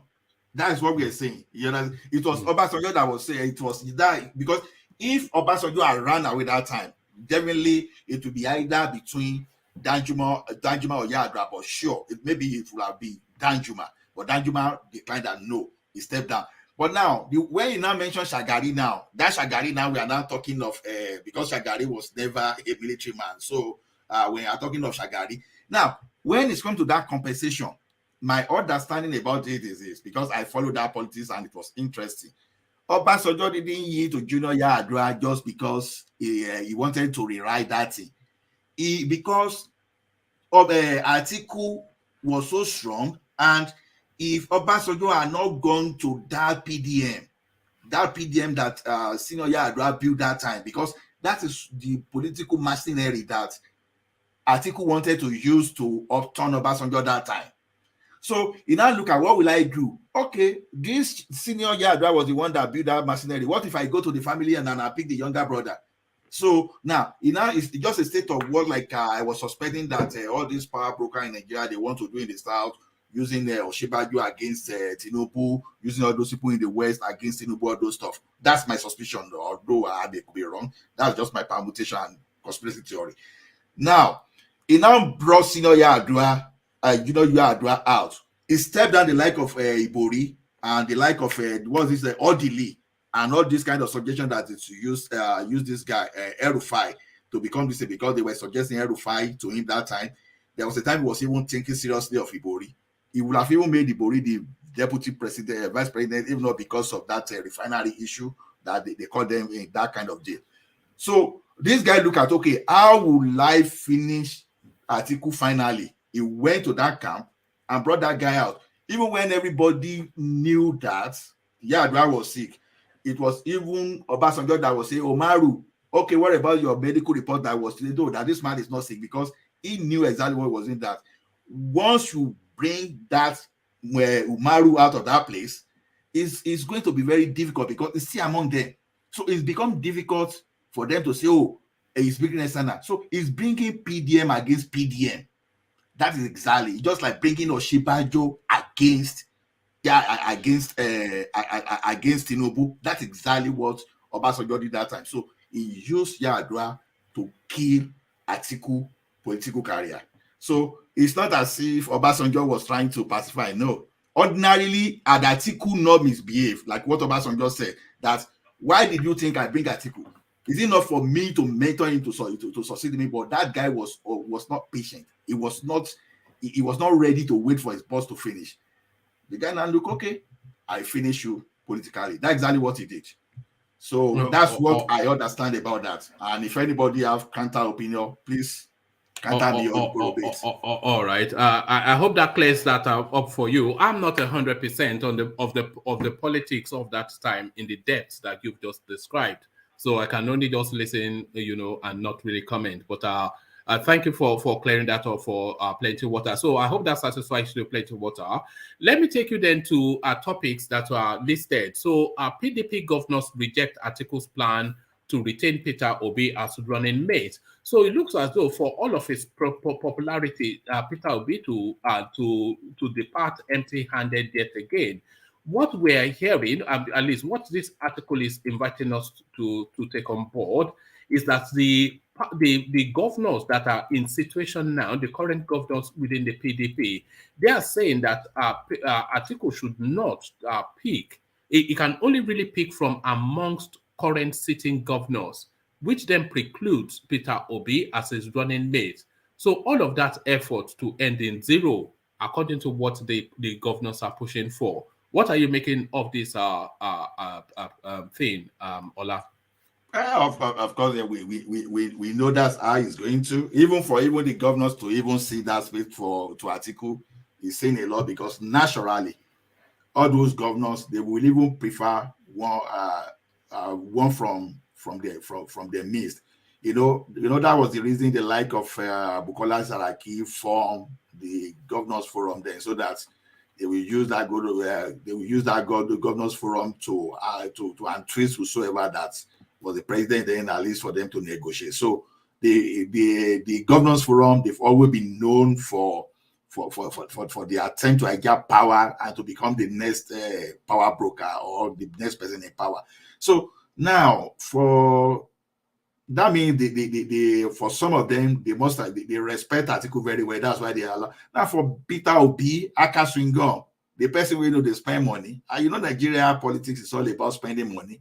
The question we now say, okay, do you think we are stealing our state money just for you to come and just get power?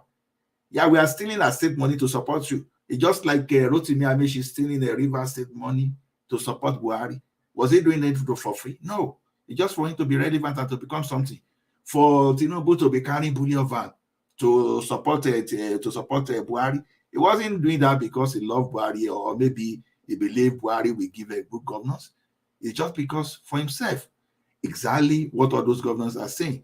So these governors are simply saying, now I can't labor, we can't labor, and you go and bring someone from somewhere that is saving like millions of dollars that is telling you what he has saved. They don't care. You can't just go and bring that person and go and make it there. So it's not going to fly. Otherwise, because they will tell you they are the one financing the party. So if they are the one financing the party, who is this alien? Who is this foreigner that doesn't even do anything that you want to bring? That is that. So it's not abnormal in quotes. It's not abnormal based on the mentality of the leadership in Nigeria for them to protest that this guy cannot be the running mate. And if care is not taken, if Atiku does not negotiate with all these guys very well, because they can how are they going to how are they going to manage the popularity of Peter Obi? Because if they remove Peter Obi's popularity, especially the whole of the East, they've pinned a lot of hope on Peter Obi for him to be of political relevance in 2023. So if through their machinations and politicking, they quash the ambition and the popularity, are they going to get some sort of backlash for doing this? Is there going to be a backlash for this? Politicians, they don't care. They don't care about backlash or this, because by the time they pick someone, for example, now I bet with you, because the kind of integrity that Obi is speaking is clearly telling you that he doesn't know how to rig, for example. So now, politicians, if you go and pick someone among them, whether popular or not, all they want is power, and they will do everything. They will march on anybody that will not allow them to become the power, especially when you already have the presidential candidate that appeals to, or maybe that is strong. Don't let me say that. But is Atiku not diminished if Peter Obi is not his running mate? Does it not diminish him somewhat? I don't. This is just my opinion. I don't think so, because sometimes it's the popularity of the major candidates that matters most of the time. For example, if this is by popularity, for example, popularity of Oshibajo, for example, in 2015, probably, maybe Buhari will not be there. So now, if you pick anybody from the East, so there's a way you can pick anyone from the East, even though some will go against him, some will fight, but some people will still say, calm down, this is one of us. Let us even see whether this guy will be the sure way for us to become the president. Because once you pick this thing, all these Peter Obi, all these Peter Obi we are talking about will not matter once they pick the candidate. You will be seeing the kind of permutation that people will even start wishing that, oh, Atiku is sold. Anything can happen along the line, and we have some good luck. So people will start permutating once that thing happens. So to me, whosoever they pick from how do you think the East would react if Peter Obi does not get the PDP ticket and Atiku abandons him, even though he is being forced by the governors? So if he doesn't get the PDP ticket and he doesn't get the running mate slot, how do you think the East will react to that? I'm not too sure. Maybe an Easterner can say, but what I think is this, like I said, I don't know if someone that is not if someone that is a fairly popular, or maybe not too popular, but they doesn't have too much sin against the Easterner, if they pick the person, for example, the East might just go with that person. That's far, because it's different. This one is different from when where Atiku is trying to pick someone from Yoruba or from somewhere, but he's picking their son now, for example. I think they will find a way out. That's just my thinking. They will find a way out to support whosoever they bring out, because these people will realize too that whosoever that is going to contest with Atiku too, he has to steal his state money, because all this grammar that Peter Obi is speaking, Nigeria politics, especially the grassroots people, they don't understand. We are still far away from that level of development. It's going to take us time that whosoever that is preaching substance, that is preaching development, it's going to take us time that those are the people to focus on. By the time you exchange like 5,000, like a bag of rice, you buy some people, the thing will change. And some people will even be ready to even go violent just to support to support whosoever, because the story will change. they will tell you story of how they've never had that position for a long, that this is an opportunity for them, that everybody should just keep quiet, or be or not. Now this time around, they may not even bother again. That's just my own opinion about that. So as long as you pick that Easterner, as long that Easterner is not the one creating too much big problem for the Eastern people, I don't see why they will not support him. So to me, I'm not sure that there's any name left in the East outside of Peter Obi. So the Abias one man, please. Yeah. I want to quickly ask: is CBD on tonight? No. Yeah, he is there. Yeah. Yeah, I want him to, because he is. Sorry, I'm saying this. He's a Peter Obi sympathizer. I like Peter Obi. No, don't get me wrong. I want him to comment on this, your question. Flip the same coin back to him. I want to hear his own perspective as well. No, it may not be at his computer, because you would have heard from him already. You know, okay. So. Because I want to know how would the East react on his own. The antenna is always on. Once you hear you, would have said it's not at his computer. Will come back. Okay. I wanted to hear his own view. Anyway, that's okay. Go ahead. All right. I was just sorry. Yeah, go on. Easy boy. Who's that? Oh, congrats. Oh, well done. Congrats. I was going to ask. Congratulations. Well done. Yeah, congratulations. So congratulations, my man. Yeah, so well done. You know, as you came in, I was just saying I must stop to ask you. Oh, well done. And well done also to your wife. You know, well done. 5 hours ago, since yesterday, since that day I told you she was being in labor. Wow. The War Peace broker has finally arrived. And mom and son are doing well? Yeah, they're good. From the voice we know. Oh, wow, well done. Are you doing well? That is the next king. Huh? The next king. Yes, the next king. Yes, sir. It sounds as though you it doesn't sound like you have had any sleep. No, I'm not slept. I'm with three kids at home now. Three of them, 3 days. Do you have any help? Japan, no, for where? Only their grandma came to pick them from me, then returned them back to me around 7 p.m. yesterday. So I'll be with them. Congratulations, well done. Congrats. That's brilliant news. Hey, man. Yeah, I'm good, brother. I'm good. Yes, all right, let's go. So that's so the newest member, just for the benefit of the people listening. World Peace, the gentleman that you see with the terracotta or something. His wife has just delivered of a bouncing baby boy, so that's the newest member of the One Man Went to Mo family. So the youngest member used to be DOG's daughter, but that space has now been taken over by World Peace's son.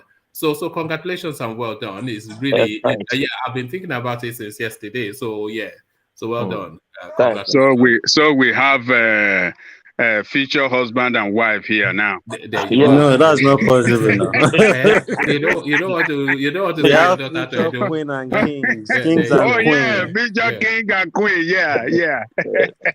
All right, congratulations, Wapizo.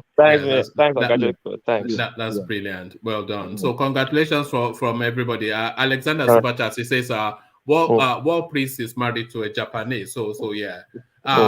I think the term for them is Blasians, isn't it? Is that not the term that they use for? Blasians. Blasians. Yeah. So that's a new phenomenon, and I've seen a couple of them. They are also just so beautiful, especially when they are babies. You know. That mix, you know, is very. It's better than a Chinese black mix. It's Yeah, well done. Congratulations. So back to the politics of it. I was just going to say that this field is not strong enough for anybody to, because if we're saying they want a sitting governor and they are not going to yield this to Yoruba space, they're not going to have what is it called, the Oyo State governor there. So you are looking at Okezi, Akpazu or Ikpazu, whatever his name is, Udom Emmanuel. So these are the sort of names that you're looking at. You know, Ebonyi State, Dave Umahi, or Ifeanyi, something or the other from Enugu. So are these names strong enough to substitute for Peter Obi? The question, it doesn't matter. You know, vice president in Nigeria doesn't matter. whosoever they pick there, as long as people know, okay, at least we have heard this thing. Even if there's going to be noise, the noise won't be more than a week to a month. See, Peter Obi will be forgotten almost immediately. Because, like I said, different permutation will come in place. It is our son. It is an opportunity with us. It's a time of equime. So these guys, they will have no reason, because within themselves, they will be wishing that, okay, one day, something will happen and this guy will get to that place. That's what matters now. It's different from when they've not even picked anyone at all. But now they finally pick.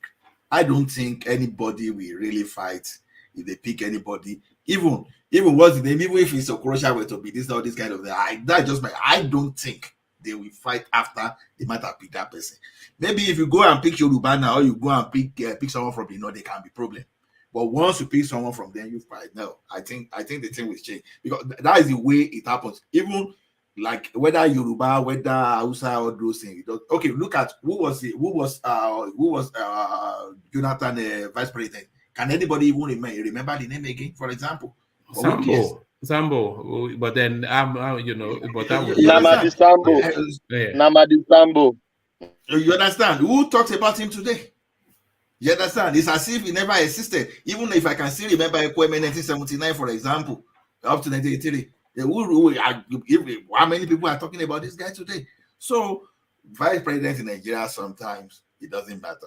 Probably we are very serious about Oshibajo just because he's from Yoruba. If not because he's from Yoruba, maybe we won't even be talking about him. Ola, can I ask the question, please? Go ahead. Yes. It's just my observation. Don't you think the owners of Nigeria, so we call them owners of Nigeria, maybe they don't want any Southeast, even on the presidential and the vice presidential, because they know maybe if a northerner become the president and a southeasterner become the vice, by proxy, anything can happen. And maybe the president die or anything, maybe the southeasterner will be the president of the nation. Don't you think that is just my observation? No, I'm not saying this is culture. See, I don't see why they won't want Easterner there. Let's get this thing right. But if I may ask you, who are the owners of Nigeria, for example? If I may ask you, those people that we give that time. You know them now. You don't know them. Malam Bantuti and his brothers. Malam Bantuti. They're not born there well. It's the owners of Nigeria. They're not born there well. You see, someone said that if you want to become the president of Nigeria, and if you don't know the class of 1966, you are joking. You see, when these people start visiting, when they started visiting Babangida and co. Once you visit Babangida, you visited what's the name of this guy? You visited Abdul Salami. Absalam. You visited Gowon, you visited everybody among that. See, these guys, they are still part of the security council. They discuss this thing with them. You Obasanjo that you see there, for example, if Obasanjo comes out today and says, okay, I'm supporting Peter Obi, knows that something has gone on that. So those are the people we tag owners of Nigeria. If those guys are not supporting your ambitions, you are just wasting your time. That's just this thing. For even this guy to win, for even Buhari to win, this guy, they have to come out and support Buhari, even though they didn't want Buhari there before. But when they supported Buhari, what happened? Everything changed. If those guys had moved against Buhari, they will. So, to me, if Southeasterner satisfies their agenda, if Southeasterner, for example, will not take block oil from Danjuma, if it's not going to probe Babangida, it's not going to affect Abubakar. Honestly, they don't care about all these things you are talking about, as long as that thing will not move against them. So, like I said, the political class in Nigeria, they don't know all this kind of thing. It's only when they want to play politics, they want to use that one to deal with common masses. No, one man, please. Can I just ask, Ola something, please, sir? Go on. So, thank you very much. So, because was that Thomas or Soli that just asked that question? The owners of Nigeria are the people that is making. Without them, we cannot even get a passport. I don't want to mention it. So, if you go to any Nigerian embassy abroad, these are the top notches, the directors, that everything. So, it's the northerners that are the owner of Nigeria that that guy was trying to refer to. But he was just trying to be politically correct Alice No, Clark. we all knew what it meant, and we all know who owns Nigeria. So, But let's try to paint it, the other way around, like Orwe. Okay, my brother, Amogo, congratulations. Where's Don't sir. I'm trying to I'm trying to Don't- paint it. So you don't know that Babangida, Absalam, Abubakar, and all those former head of state are the owners of Nigeria. Forget about Obasanjo. Obasanjo is not part of them. It is not another that owns Nigeria, because Obasanjo is after to help us. He want to help us. He has good heart for us. Tony, who has ruled Nigeria the longest? Okay, but when Obasanjo was there, the Northerner had to be at the background. No Southerner has had ruled Nigeria without the backing of the Northerners. One man, please, sir. I don't want to offend you. I want to be present. It's not the question, of offend or not. Now, the one individual that has ruled Nigeria longer than anybody has been Obasanjo. So I'm not quite sure. But he did well too. It was only during the Obasanjo time now, in this current dispensation, that we actually witnessed a human face government. Please, sir. Tony, are you saying Obasanjo is not part of the owners of Nigeria? Are you saying that? No, it's not part of the owners of Nigeria, but he said this here now. He's a shareholder. He is. No, forget about that. Don't deceive myself. All right, no, that's your own opinion, of which you're entitled to. But it's your opinion, but my brother, you play too much. You see, for this guy, they prison, they go free and say, "Oga, now you will want to balance the equation, right?" He's the owner. He's the owner of the South. Obasanjo is one of the owners of the South. Okay, please. Wait, bro. Yeah. When Obasanjo carry Umaru go present to the people that these people will be the next thing, all of them they supported. Meanwhile, it was IBB that was rumored to take it, and they say Obasanjo clearly told IBB that, see, you are not coming back there, that it won't mean work for Nigeria, and this and that. That rumor, I'm not saying it's a confirmed. No, we saw it play out now. Obasanjo, IBB tried twice, and Obasanjo said no twice. Exactly. So when Buhari was struggling, you understand, they block him. The first time they wanted to keep Buhari at time was 2011. Now they said, okay, you will become the president, but we will give you Okonjo-Iweala. In fact, under Buhari's administration, they went after Obasanjo so aggressively because they wanted to break the hold that if Obasanjo turns against you, you're finished. So, but the one person that he was not, because they just used brute force. It was just this Buhari that escaped him, so exactly. So when Buhari didn't allow the Ngozi to be deputy in the 2011, okay, it's okay. Jonathan will continue. Then in 2014, like one man said, they went for it. In fact, to the point of even presenting both Atiku and this guy to Obasanjo, that among the between the two boys you have, which one will you prefer? And that guy said, I think that if he support, he just mentioned something that about Atiku, that if he has not done something, that God will not forgive him. That's what he meant. He said that time, and that was what finished Atiku. Exactly, and he presented Buhari to other members of. Look at how Atiku went to publicly beg him. Don't worry, exactly. Obasanjo is exactly. So look at it from that way. If those guys are telling you that you are not going to be anything, you are not going to be president of Nigeria, then go. What Tony I would have said is that I wish the South have two of Obasanjo who are able to balance the equation at the north. Yeah, but the weight of the country is in the north. There's no. Yeah, that's the problem. I wish we have two of Obasanjo in the south. This will be changed since.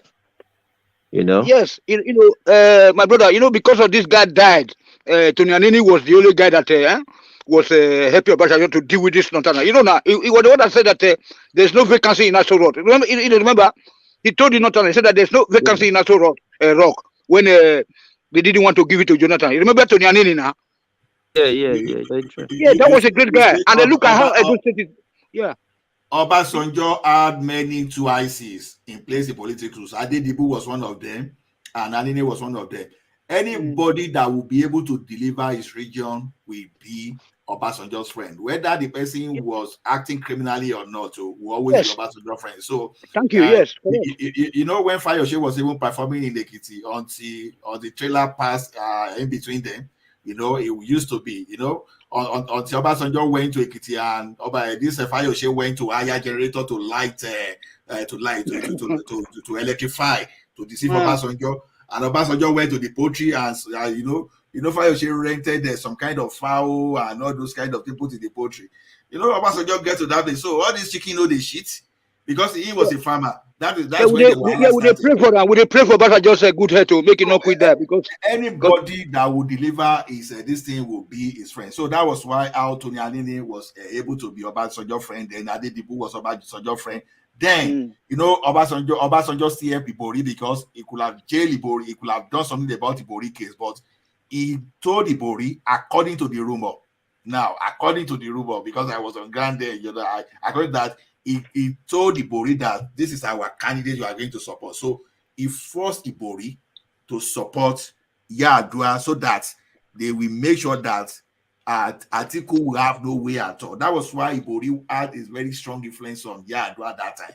So to me, when this guy tells you that this is the direction that Nigeria is headed, go and try them now, you know.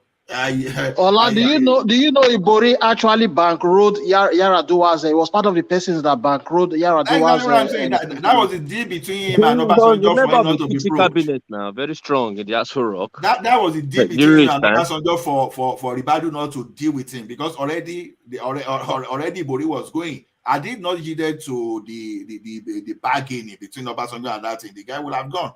So. But when this guy now extended his power beyond what it's supposed to be, when Goodluck Jonathan was already in power, the guy was so stupid to want to try. You know, you are from the same region. You now wanted to try your co-Southerners that was in power. You wanted to show power, and that guy just showed him pepper. So, example of what Jonathan did to Ibori, for example, that example of what you don't want to do against the owners of Nigeria, because those guys. They can make Nigeria hair for whosoever. So see, don't joke with those people. You may say Buhari, you may say IBB, he cannot work on this kind of thing. He has his own point. You can say Obasanjo is this kind of thing. Once he just say, okay, Ibrahim, look at this boy, then go hard upon you. You see, we can't be talking about Abacha and all those stories because Abacha was the only way. But at the end of the day, it didn't end well for Abacha too, right? So what I will say is this.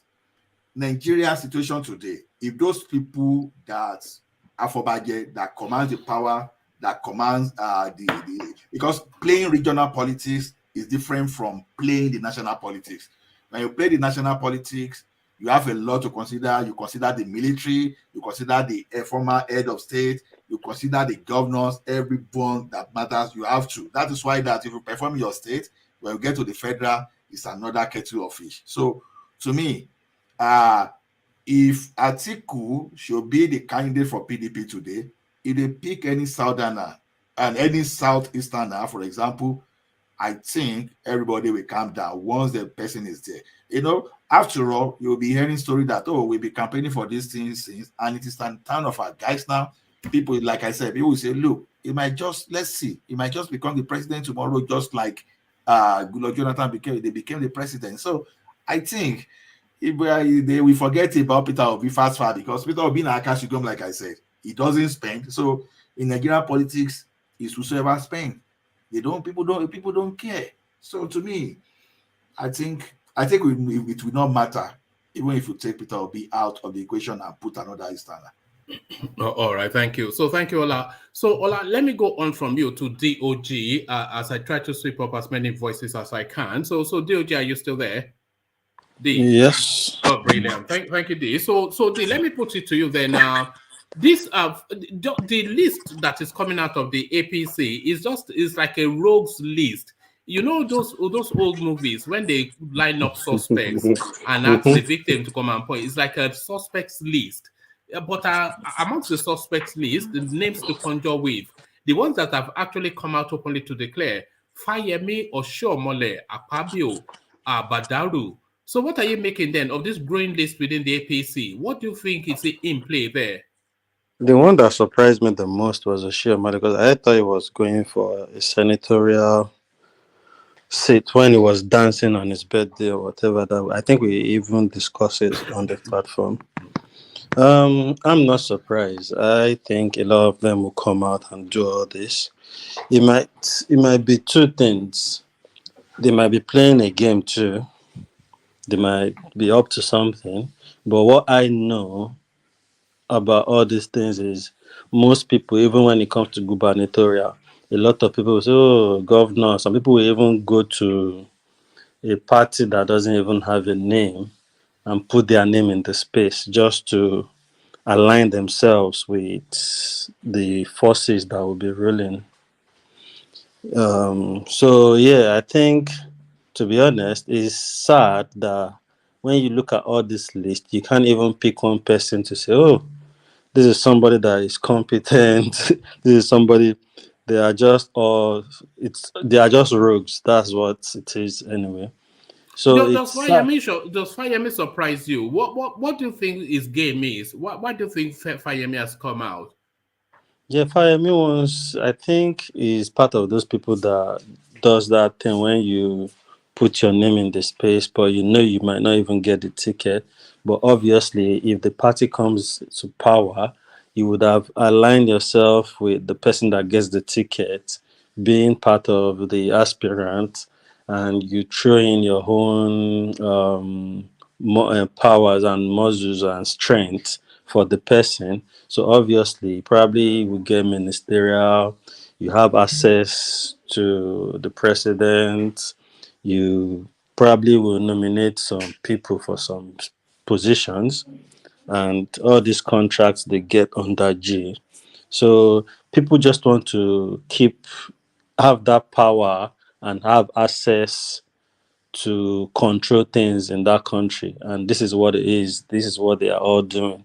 And it's sad to just see those names. You can't even say any of them mean well or have any good thing they will offer the country as we speak. With the situation in which that country is, I would have expected them to even bring in young people that are so sound, lettered, knows a lot of things, trying to bring them into the party. Maybe that will start coming in play when somebody we now know who the candidate is, but I expect them to bring more of youthful energy and people that have innovative ideas to let us start saying, okay, these are the people these people are bringing in. So that maybe they will get ministerial appointment and they will change things and all that. But all of them are just coming now. All these old people that are meant to be in their house, going on vacation with their grandkids, are now all throwing their hat in the ring to say, "Oh, I want to be president." But they are all jokers, like I say.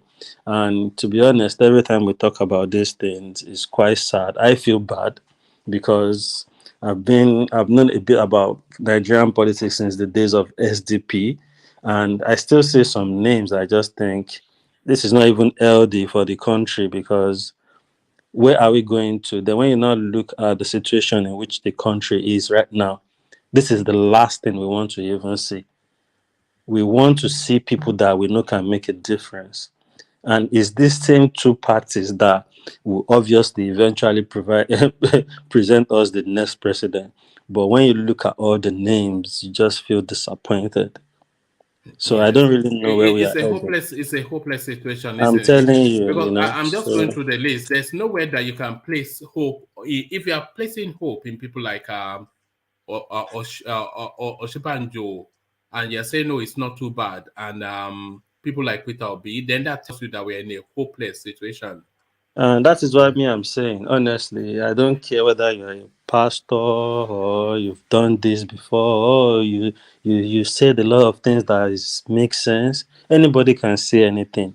I think we Nigerians now we need to rise beyond that narrative where it's just about talk. We want somebody. We need to scrutinize everybody, even though If you we know we sound are like hopeless, we should just end Nigeria. If we are hopeless, we should just end Nigeria than sitting here and giving ourselves hope. Honestly, you know Are what? you Me, hopeful, to Igor? Are you as hopeful? Ah, I am hopeful Osinbajo will be the next president and he's going to fix this As country for us. much, you see, as much as I want one Nigeria, and I always say it, but honestly, every day you wake up, a lot of things happen, and it just brings that thing into you to make you think, is it not even better we all go our separate ways? Every blessed day, something happens in that country that will make you have a rethink of, okay, maybe it's actually even better. As much as I want one Nigeria, honestly, but I think how they undo this election will actually have will actually define whether we will be going that direction or not. Maybe people will go their separate ways. I think it boils down to this election and the way every one of them are even confused. Because I just think it's confusion itself that is making all of them come out. It's just confusion. What will have to happen at the end of this month? Because by the end of this month, we would know who the candidates are. So what would have to happen by the end of this month? For one, either the country stays together or the country or the push to break it up continues. Yeah, I think it is whoever gets the ticket, and if there is too much foul play, a lot of people are gonna like leave that party. Any of the both parties, the strong parties, PDP or APC, people that are not happy. Like now, look what we are saying. It's just like the situation of Peter Obi and Atiku'S. Some people are already saying they don't want Peter Obi. And I already, when you said that yesterday, I just didn't want to chip it in. I already saw that coming because I just even thought the Northerners would prefer to use somebody from the southwest rather from the from the east. You see, so that would be more politically expedient, for him to have a Yoruba vice because. That's where they could pour water on that, yeah. On that. No, because right the now, Southeast would never vote APC. Exactly. So that's already guaranteed. But the Southwest is 50-50. 50, exactly. So why not take a candidate, Why so I think that's they can get the Senate, yeah. That's what the governors are looking at, and as we've known, even the politics of Nigeria is always either it's a Yoruba person then brings one man in the last election. They fill in two northern candidates. Two in the last election. What should be going on in this election should be two southern candidates. That's what we want to see. There must be equity and justice. There must be everything in this country for this country to move forward. We need to see two southern candidates for the presidency this time, because the last time it was two northern candidates.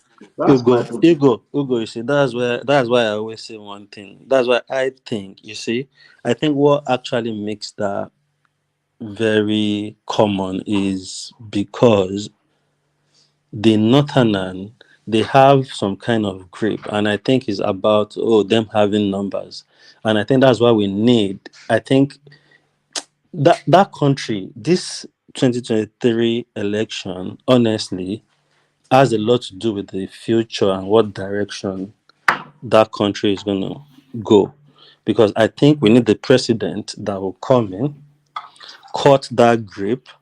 There need to be another kind of censor that when you go, you won't just come and tell me there are 10 million people or 8 million people in Lagos and 50 million people in Kano. I want you to tell me what numbers and what age are 5 million, what age is 2 million to make that number. Because honestly, in the North, I believe as a 12 years old votes in the North. And that is why most of them are actually even against the electoral, electronic voting system thing. So they use that a lot, and I think that's where the grip is, and that's where their grip is, and that's why you would think as a southeastern or a southwest person to say, "Oh, I need these people to win the presidency." So that's why it's always comes in play most of the time. And if you look at past few months, you will see a lot of Northerners coming on live TV saying, oh, they deserve to rule the country. They have the numbers. They should be ruling the country. They can decide to. And I'm thinking, what are these people even? Who do they even think they are? And for me, I was saying yesterday as well, like, okay, we don't have to look at tribes and fine. I don't want a northern, but I think the stage that country is, we are at the edge. We just all it's just a little push. That country is finished, honestly. So if you put the wrong person, we are gone. So that's what I'm thinking. Okay, let's scrutinize everybody. Maybe we should put tribal issues and religious issues aside, and let's just elect the right person. As much as I don't want a northerner, but why I really don't want a northerner next is because I feel there is some like Fulanization agenda or something is just going on in that north. I think there is a plan with some people, maybe not all the northerners, but there are some people in the north, they are up to something. And we can't deny that fact. And I think we can see it. So if you now have a northerner, you don't know what direction that person will go to. That's my only problem. But I just feel at this point in that country, we just need the right person, regardless of what tribe, what religion, whatever. Just give us the right person that can just move us away from that edge and change the course and put us in the right path. You see? Yes, I agree. There's clearly, I mean, there's no great mystery. There's an agenda to have like a dominant ethnicity permanently over the affairs of Nigeria, and Buhari has already fleshed it out. We've been doing all these sessions for a long time, and over time you see them putting more and more, like they do recruitment for the Navy, and it'll be 80, 85, 90% Northerners, and then some 10%, and that for the DSS, that for the EFCC, that for the Army, that for everything.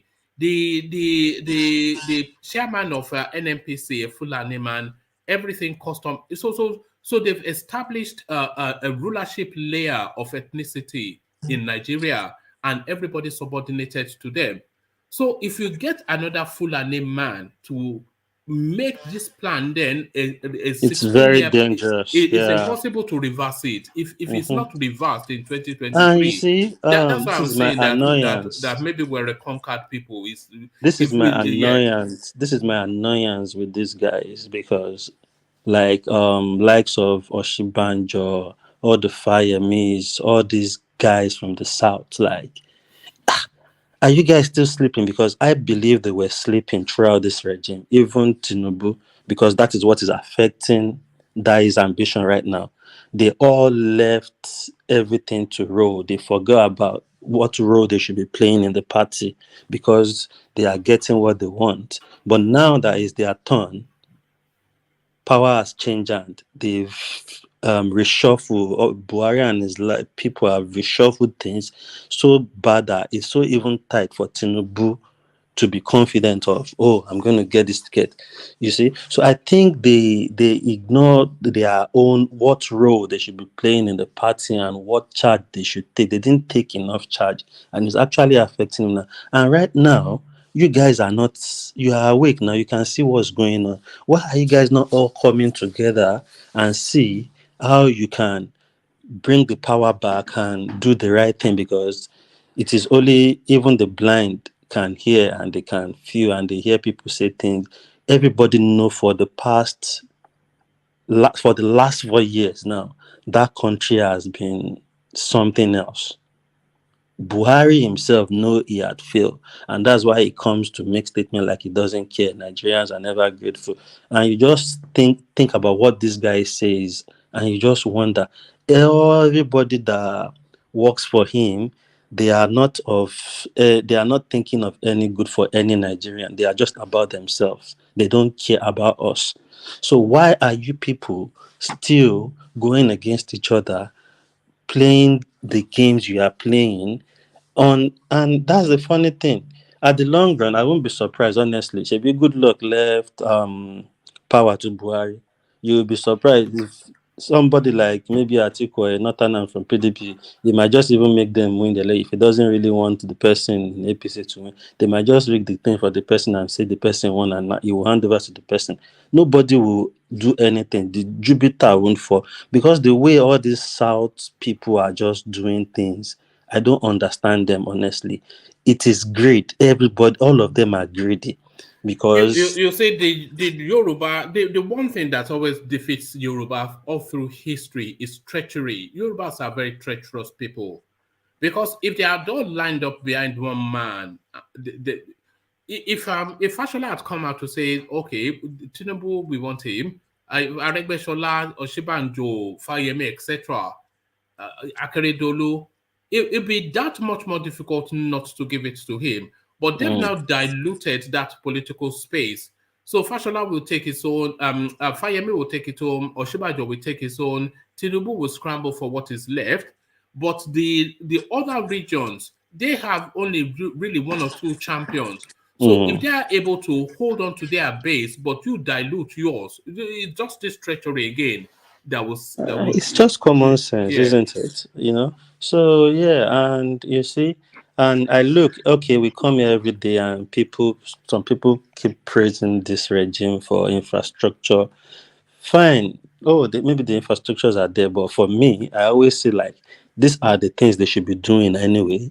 You know. But what about other things that are really essential? Education, healthcare. Common Nigerians can't feed. One man, I said one thing one day when I think it was me and you and Ajaleku that was left on the platform that day. I was saying I'm always scared to go to my Facebook because every time I go, I've seen people message me like 8 months ago. But because I feel bad and I say, oh, they need help, so I will just respond, like, oh, sorry, I don't come to my Facebook often. Those people still talk to me as if they are still in that situation. Something like you've asked from 8 months ago. You are still telling me as if you are still in that same situation, you still need that help. So sometimes, how many people do you want to help? You see? So, and that makes you see how the situation. I know a lot of brilliant people. I know people that left uni, they've done masters.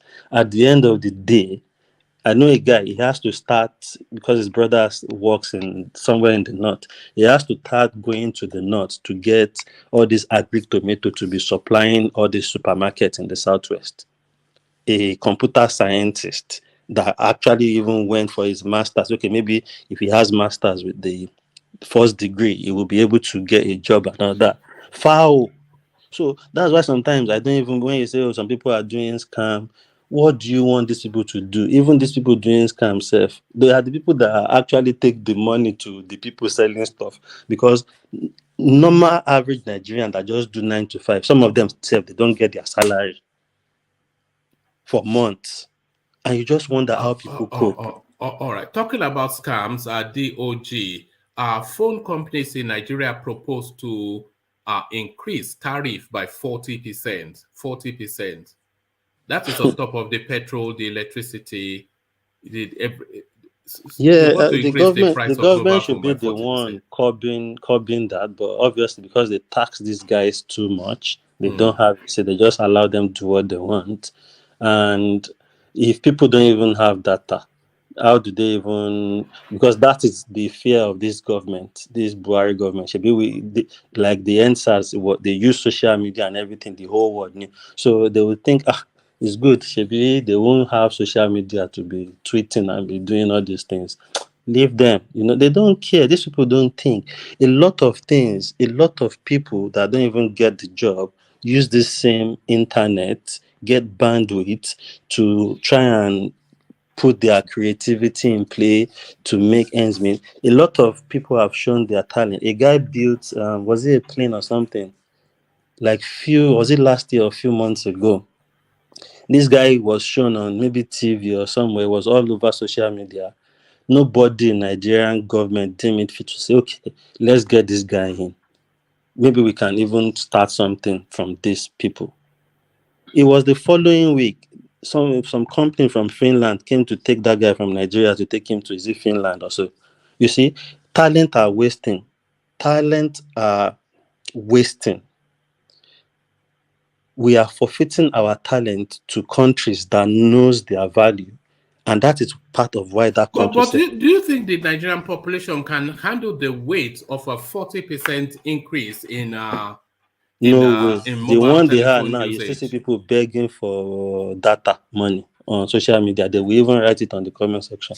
My data is about to finish. Who will give me 1,000? Who will give me 500? If we go back to those, remember those days when they will flash your phone and expect you to you call them back. They were going back to those days.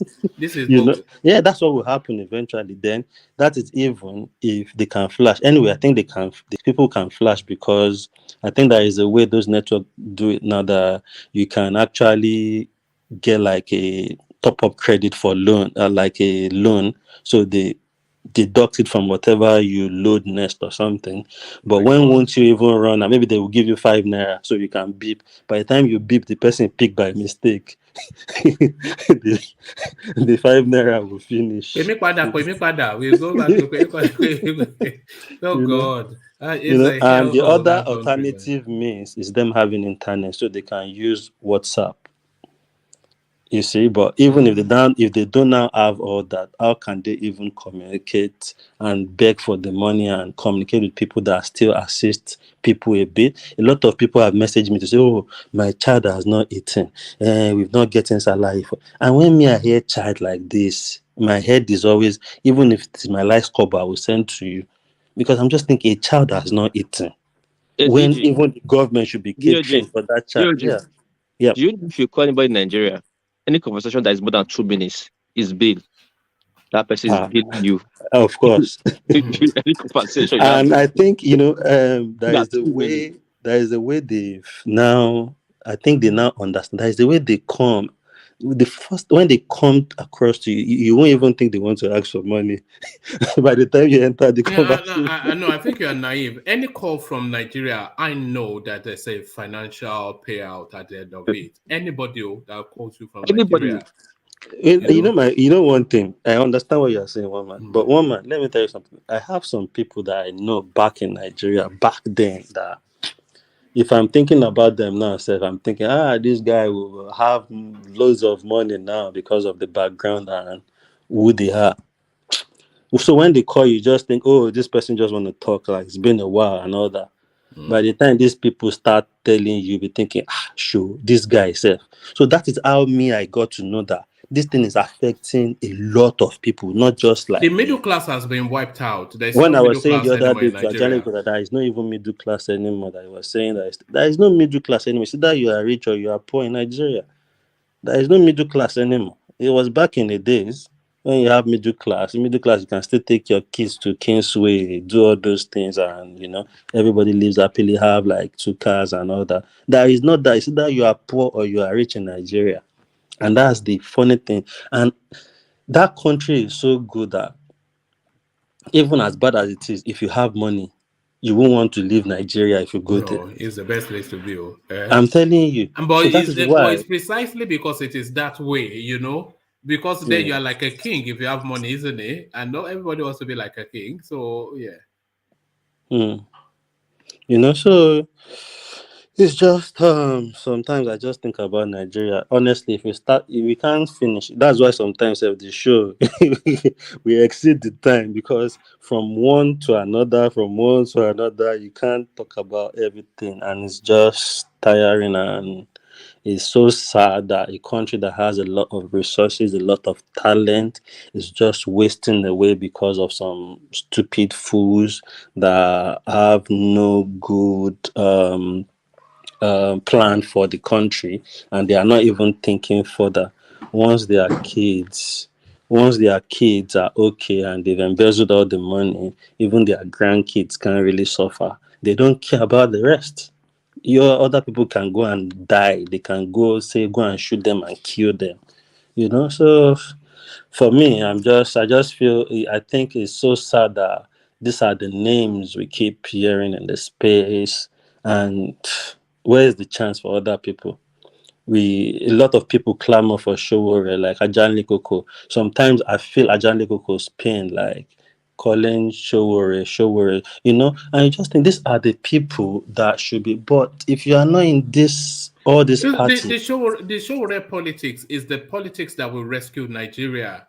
But I'm not sure that Nigeria is ready for it. That's the no, they thing. are not. Yeah. You say they are But not. we have no other choice than the politics that Showore is proposing. If we are ever going to have a Nigeria, that's the politics we have to follow. But the country does not seem ready for it.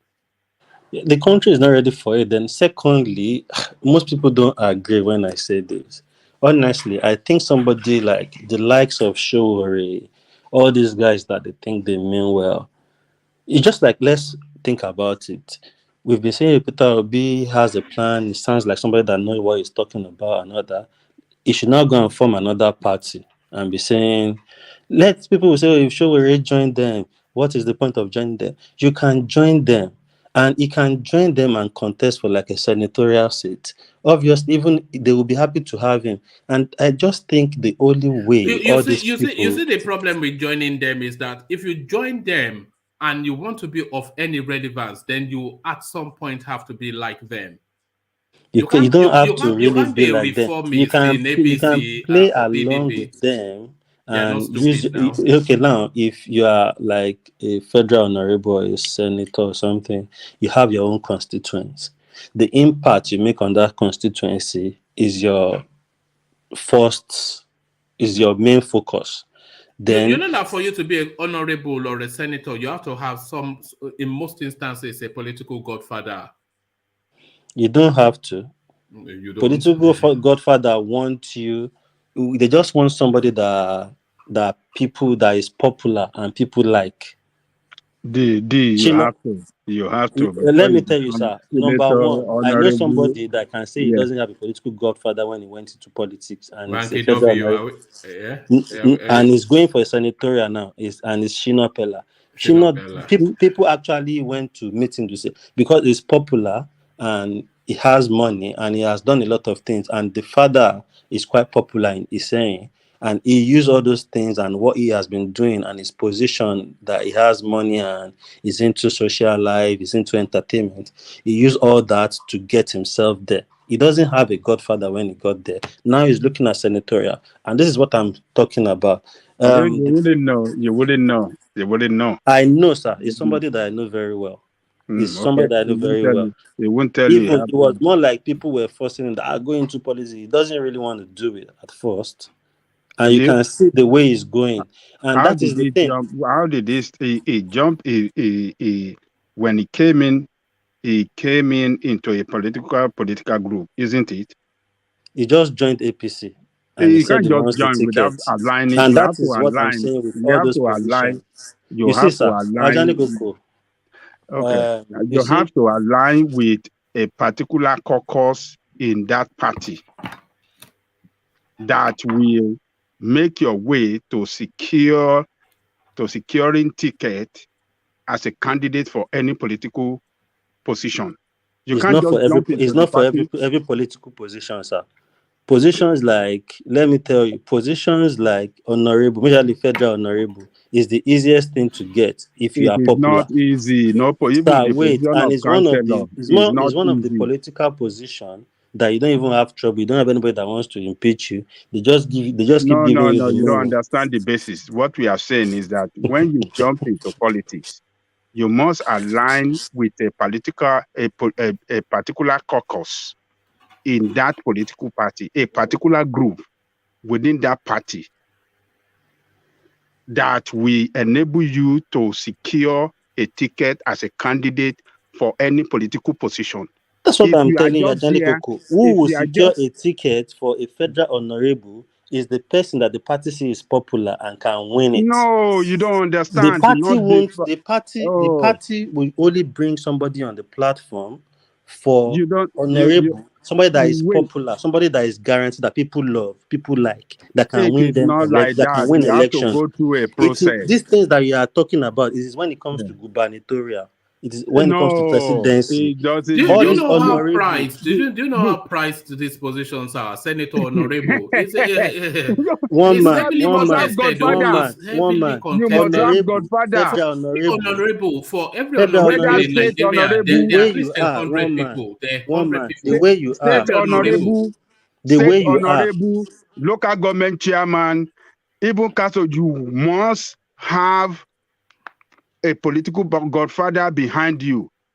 You You don't must need a align with political. a You just need particular. to join the party, Oh, and look at once this they guy. know, No, you don't once they, understand. D. You don't I understand. understand what you are saying. That's what I'm saying. Abajale, they bomb me into this thing, so I know what I'm talking about when I'm telling you this. It's not a gubernatorial seat. No, you don't have to be DOG, the gubernatorial. DOG, Any seat, any DOG. position within the party. Look, Okay, DOG. I agree with you. You Just don't want to hear what I'm telling ask you. the work piece. Our work piece. This guy is an amigo. Is very popular guy from the USA. Last week he went to contest for House of Assembly. They kick him out just by simply asking him.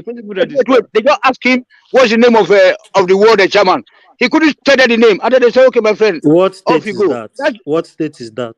it. I don't take what piece can tell Let you me more. tell you something. Let me tell you something. All those states that you just mentioned, they are a bit toxic when it comes to electing or choosing people.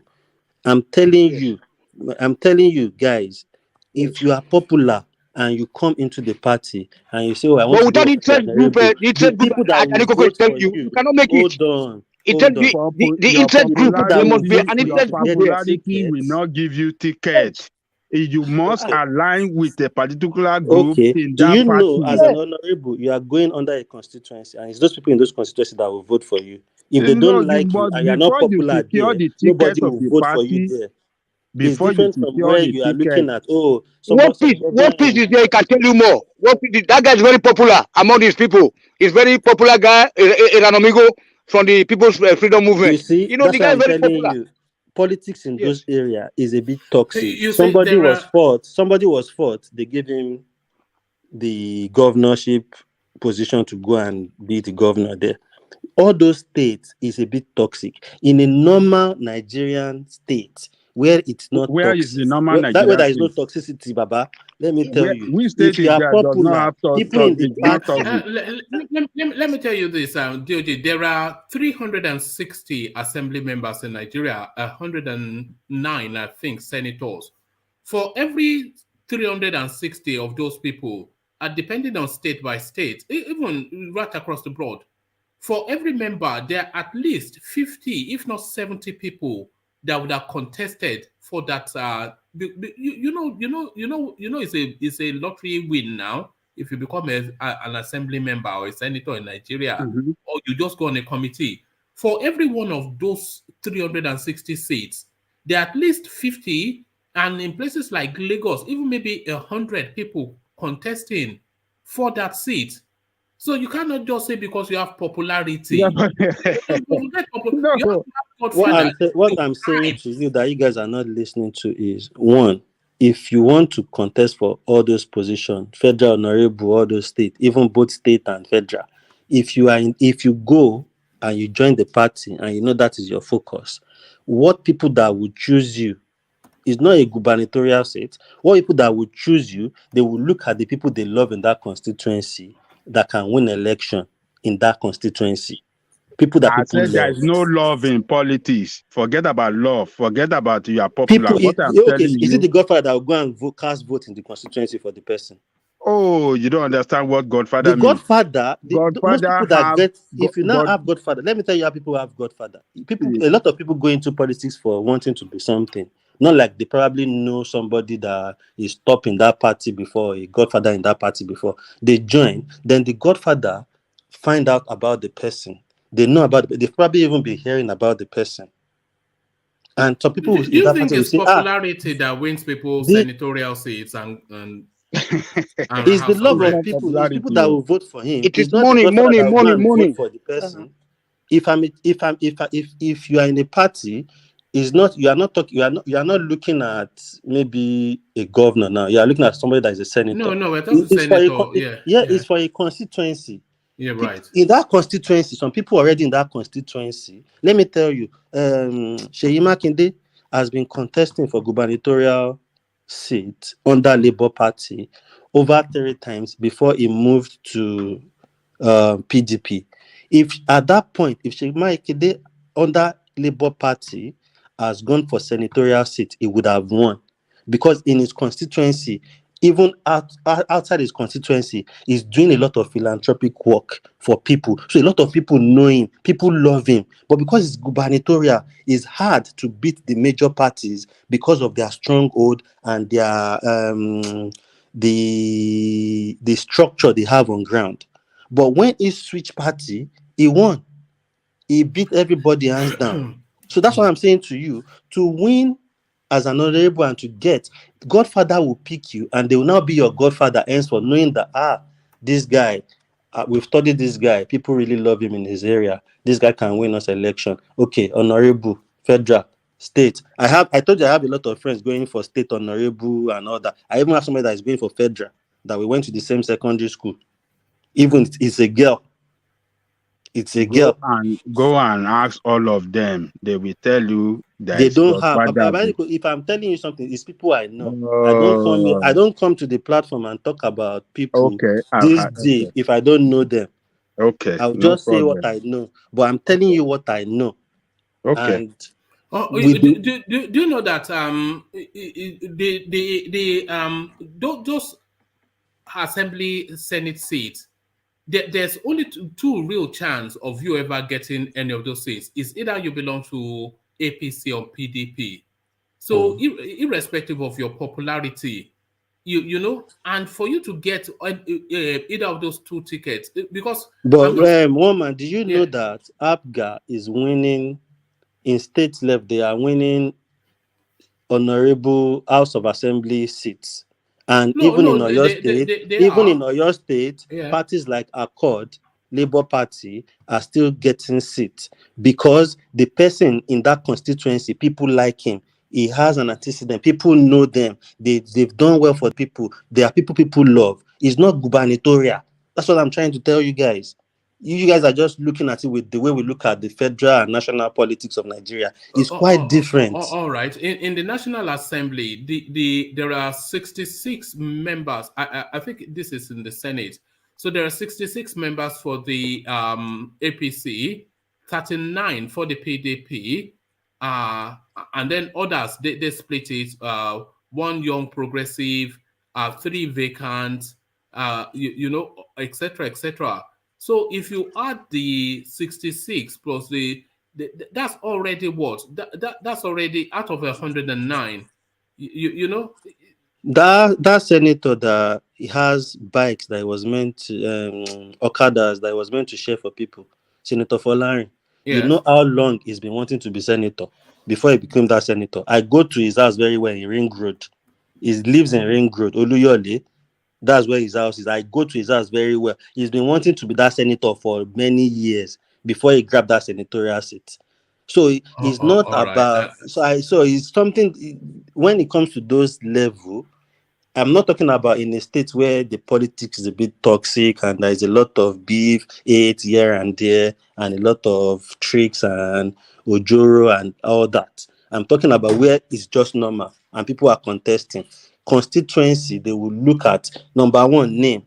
This guy, Baba Akinloye's son. Baba Akinloye's son, Segun Akinloye was. Thomas is the one still talking. It's okay now. May another person talk now. Now, DOG, I have the floor and I'm talking. Do you have a problem with that? Our problem with it, I'm waiting now before I will sleep. You cannot be talking the whole day. You always sleep anyway. You always sleep. And then I'm the first here. I'm the first today. Anyway, okay. I rest my case. Let other people talk, one man. All right. You don't laugh, yeah. Now let them go. Now I'll give my chance now. One man. All right. Let's concede to ego only because it's coming from Nigeria and they are about to put. Ego will be paying more for data. Yes, they will be paying. Like 40%. So we'll be giving him the priority now before everybody else. Yes, So ego, let's take you to that space then that Ajanle Koko was just joking about. They are saying they want to put up the rates for mobile phone tariffs by 40%. Is this making? Sorry, let's yes, thank you. So is this making the news? It's causing serious problem in this country. Has that made the news? Are people aware that Of they're about course, to do? that's made the news. People are already reporting against it. It's already in the news here. The ones that we are now, we are dying on them. You want to come and make it difficult again? You know? So come on, we don't know what's going on in this country. We don't just know what's going on. We're all watching. Okay. Is this something that is likely to happen, or Of is course, the public it will backlash? happen. It will happen. It's likely to happen. According to the news now, it's likely to happen. But not until it happens, Nigeria will never believe. So let's still wait for them. Yes. We were just joking that we'll go back to those days when people will flash your phone and expect you to call them back. Is this of course, that's where we are. It will be worse than that. They will be sending messages now, not even flashing. It's because you can flash and they pick it up immediately. You open the number. Well, good day. You know what I mean? All right. But you know, the telecommunications company, they are saying the cost of doing business is getting so heavy. You know, you already know what diesel is saying in Nigeria now. You know the value of the naira to hard currency. So they are saying they are carrying the weight of this sharp increase in the cost of doing business. They can no longer sustain it, and they are asking for permission to increase it by 40%. Did you buy their argument? I don't buy their argument. The point is, there are lots of inflation in the country. We agree. Things are skyrocketing. We know. But not to the level of those big companies who have been cheating and duping the populace of this country. They are not supposed to be the one coming forward to make all this kind of complaint or whatever, trying to inflate more injury in these Nigerian people again. The way their tariff is in this country before we regard to telecom communication is very expensive compared to other countries. Go to Ghana here, buy a card of 100 cedis. You use it to talk. To 1 week, you are still using it. But in Nigeria, buy 2,000 naira card. Before you go from here to there, it's gone. You buy that, you can blow 20,000 naira card in 1 day, which is $50. You can blow it in 1 day. How do they justify that? Already. How it's do they justify expensive that? Already for us. You can't come and put it 40% higher again at all. Nobody would. Nigeria will never take it. Yeah, but what can Nigerians do? They will complain and then they will adjust. Is that not what they do? They will complain and adapt. Now, wow. And these are the things that are leading to the unending corruption we have in this country, and the unending stealing and killing and all kind of mago that is going on. You see, when government begin to oppress people, or firms begin to oppress citizens, the citizens will have no choice than to be misbehaving across board. And this is what is going on in the country. So if this continue, they're only going to grow up more road street touts. They're only going to grow up more radical and more criminals in this country. That's what they will end up doing. That's the only... All right. And the news that the PDP governors are pushing Atiku to jettison Peter Obi as his running mate and pick a serving governor. Is this something that is making the news? And even if it's not, what would you say to that? Peter Obi, by the way, is still in the fight for the ticket itself, but there's a good chance that he might not get it. And Atiku'S camp, they are already indicating that if Atiku gets the ticket, he will still like to retain Peter Obi as his vice president. But the serving PDP governors are saying, no, we are the people that are currently in play. We have the party structures in our state. And if Atiku is going to pick, then he has to pick a serving southern governor as his running mate. So what do you make then of this push by the PDP governors, Ego? Well, the PDP governor did not say anything wrong. What he said is the right thing. But I keep reminding people of one thing. I don't see this ticket going to Atiku's hand. If they fail to front a southern candidate in this PDP or APC, see, it will be difficult for any northerner to win election this 2023. No matter you want to rig the election. Why? This is not by, Why would it be difficult if the both parties are putting northerners down? You said if the both parties don't put a South president candidate, it will be difficult for a northerner, when obviously that means that it's two northerners contesting anyway. That's what I'm saying. I said if they ever give any northerner the ticket in any of the parties, that northerner will lose the election. Why? Why do you say that? Why do you say that? You claim that you have the numbers. And in this country, Nigeria want a southern president now. Even right there in the north, the northerners want a southern president. No, they don't now. They're just. We have never been so divided. Who told you? Who told you? The northerners. Why would the northerners want a southern?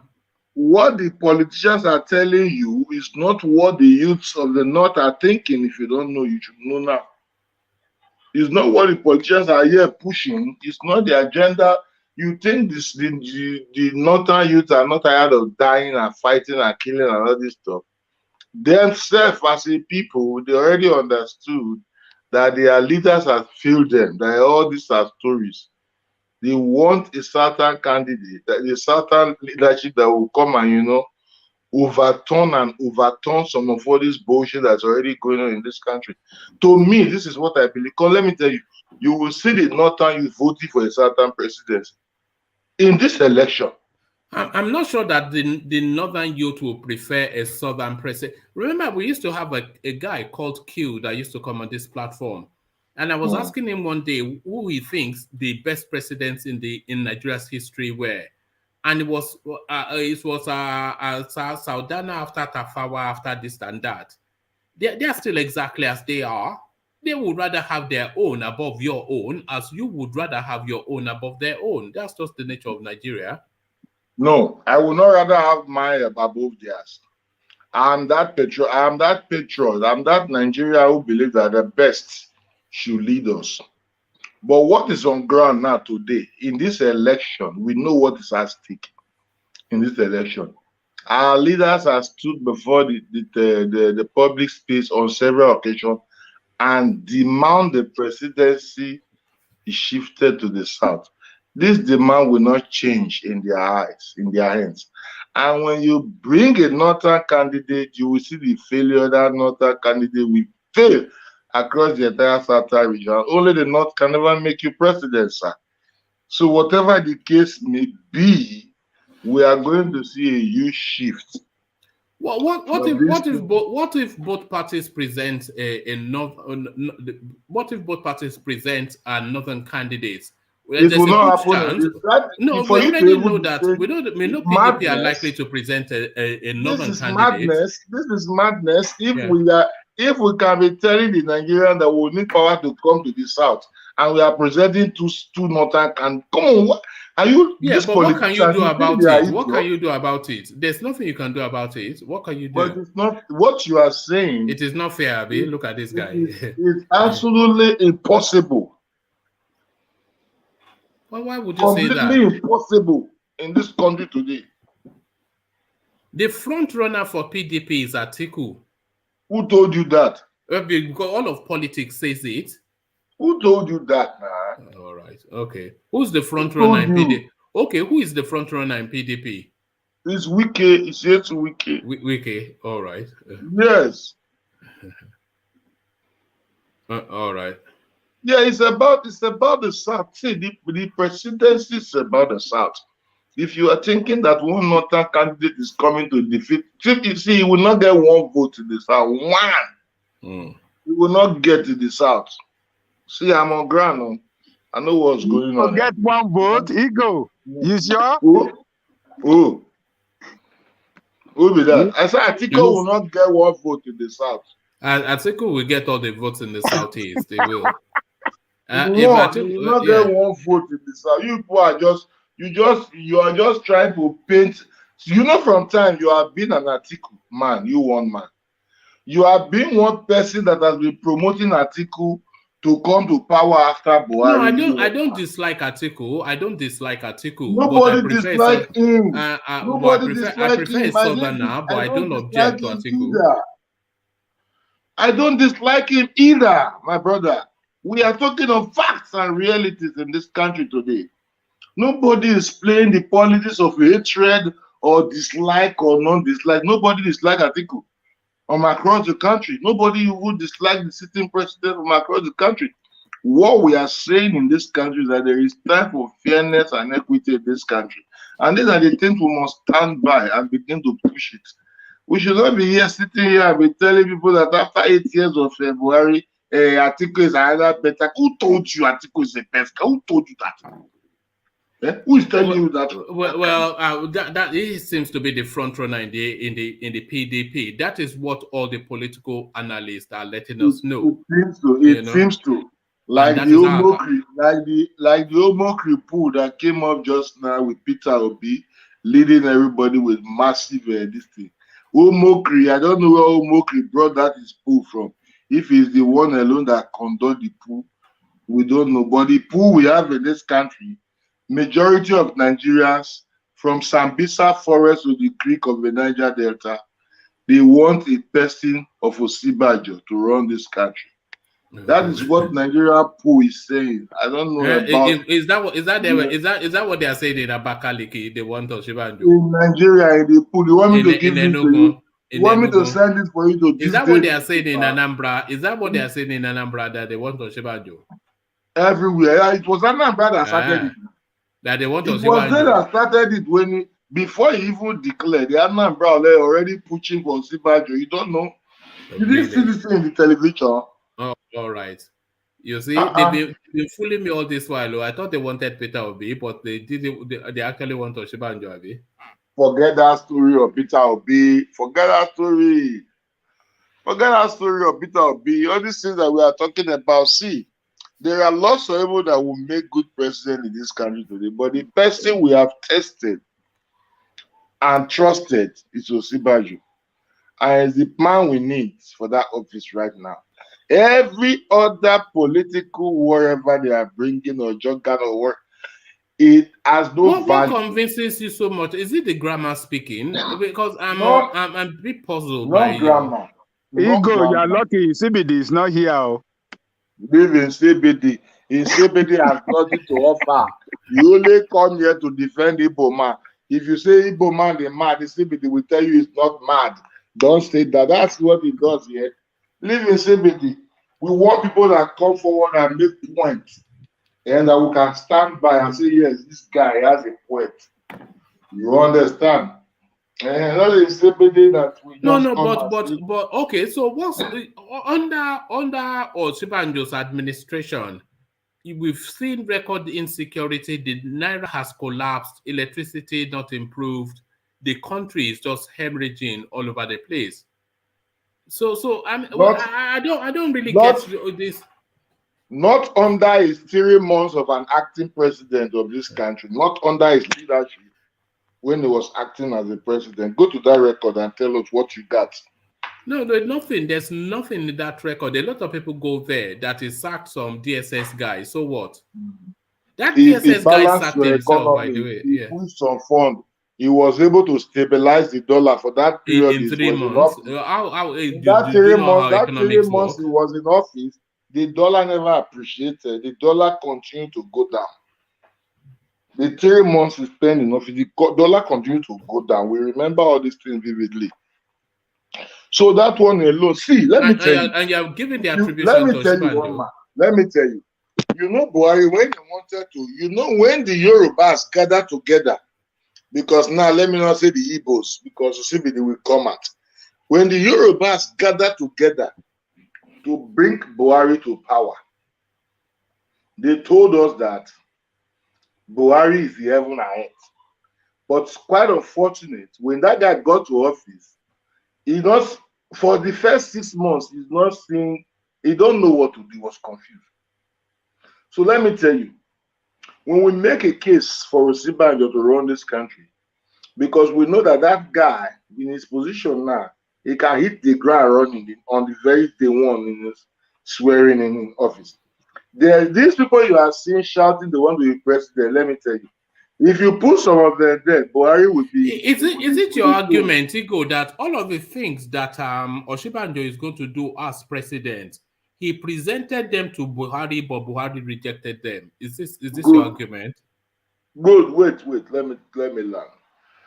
You see the way Buhari was confused for the first 6 months that he was in office, that he failed to even come on name ministers or whatever. You see the next, if they put anybody outside to Osinbajo, the person will be more confused than Buhari. Don't be surprised that for 1 year you will not have minister in this country. All this one you are seeing them running and coming out that they want to be president, the very they sit in that office. No. Answer the question, Igo. I'm saying all these fantastic things that you are promising us that Osinbajo will do when he becomes president. Is it your argument that he recommended all of these fantastic ideas to Buhari and Buhari rejected them? I'm not saying it. I'm not saying he made any recommendation or such to Buhari because I'm not there with them.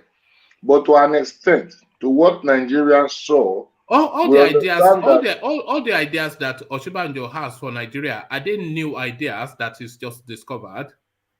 None of them are new. None of them are new. So then did he or did he not recommend them to Buhari, these ideas that is going to bring in 2023? We all know who Buhari is. No, as an assistant, yes, as an assistant. Let me answer you people. Did he recommend these ideas? You know, because it's the vice president. Let me talk now. Yes, now, but answer the question though. I'm answering you now. You know your president that you have now. Your president Buhari is a person who believes that he knows too much and he has not been able to show us his school certificate. He says he's in the military. Buhari never took advice from anyone before. He did it in his own way. Saying, no. I am saying that these ideas was pushed to Buhari and he vehemently refuses them from the vice. Just to be clear, what you are saying is one man wants to hear now. Stay there because you are saying this guy has fantastic ideas that will revolutionize the country. And this guy has been the vice president of the country for 7 years. So if he has all these brilliant ideas, then he should have presented, if he's a patriot or not wanting to hold it to himself, he should have presented it to his principal to say, let's move the country forward with these ideas.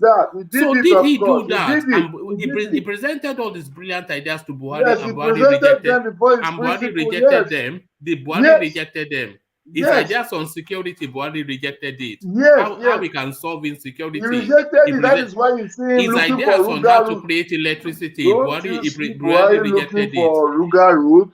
He said he should go and bring 1940 laws down. They should trade. We know what Buhari did. He rejected that is why you see this country like this. Yes. All right. He has accepted the ideas of that man. All of the fantastic ideas that Osinbajo has to transform Nigeria, he presented them to Buhari and Buhari rejected them. Yes. Unbelievable.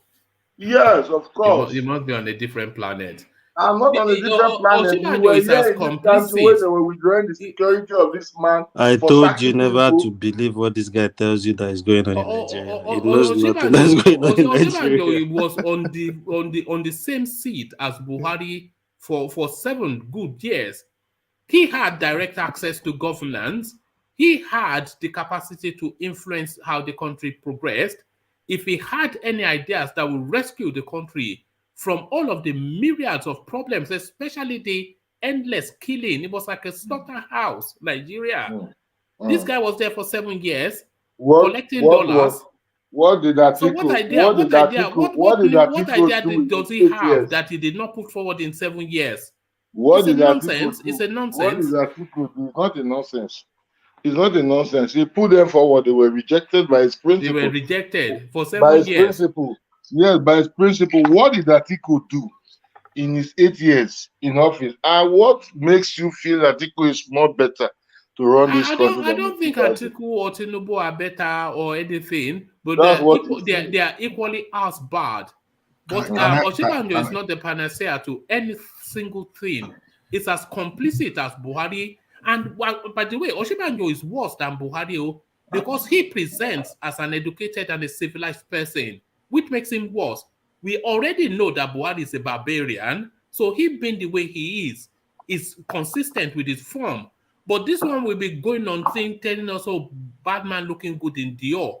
And he just sits down there, people die, and he says he has idea to rescue death that he facilitated. Buhari, we all know. A punk. We all know Buhari is not a person who listens. See, if Buhari were to be like somebody like Babangida and then Osinbajo under him, this country would have gone very far. All right. Buhari is not that type. Osinbajo is a joker. Is he not someone who they are telling that he has terrorists in his government and he leaves the person there?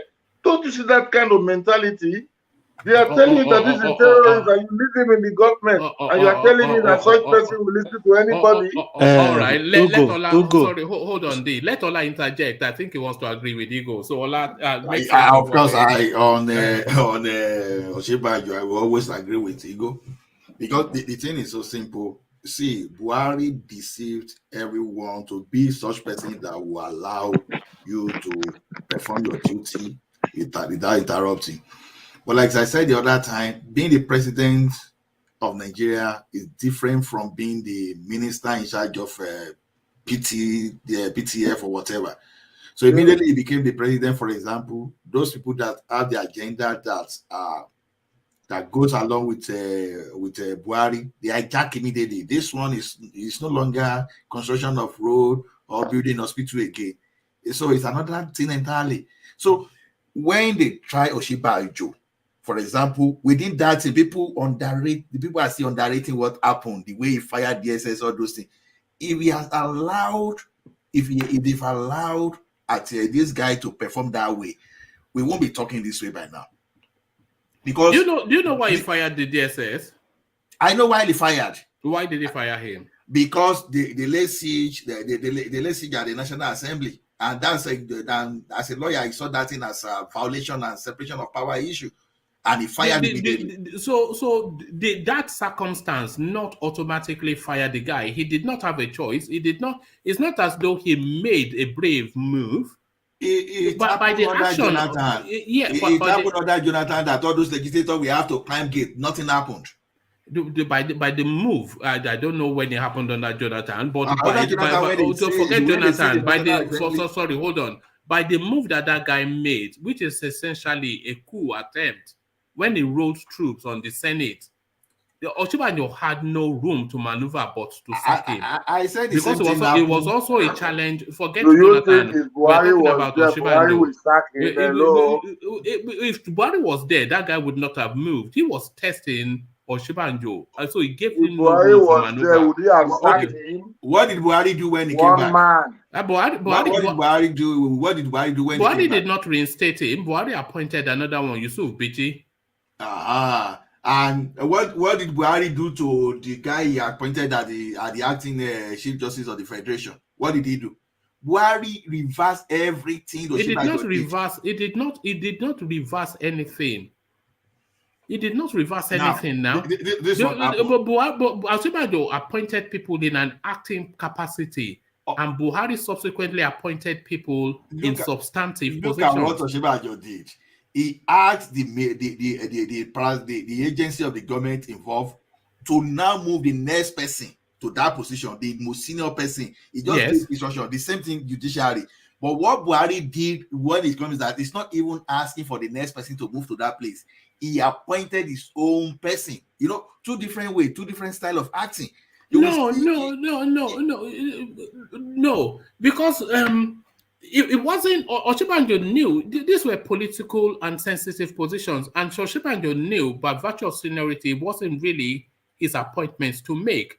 So when he felt the need, when the vacancies occurred, either through him letting somebody go, or somebody for whatever reason, when the vacancies were there under his stewardship, there could not be a vacuum in those positions. And he did not really feel the authority to appoint somebody as a substantive person. So he, of course, had to put somebody temporarily there. So it would just only, it's a bit like when they sack ministers and say the PAMSEC should fill this spot until appointments are made. So those are just placeholders.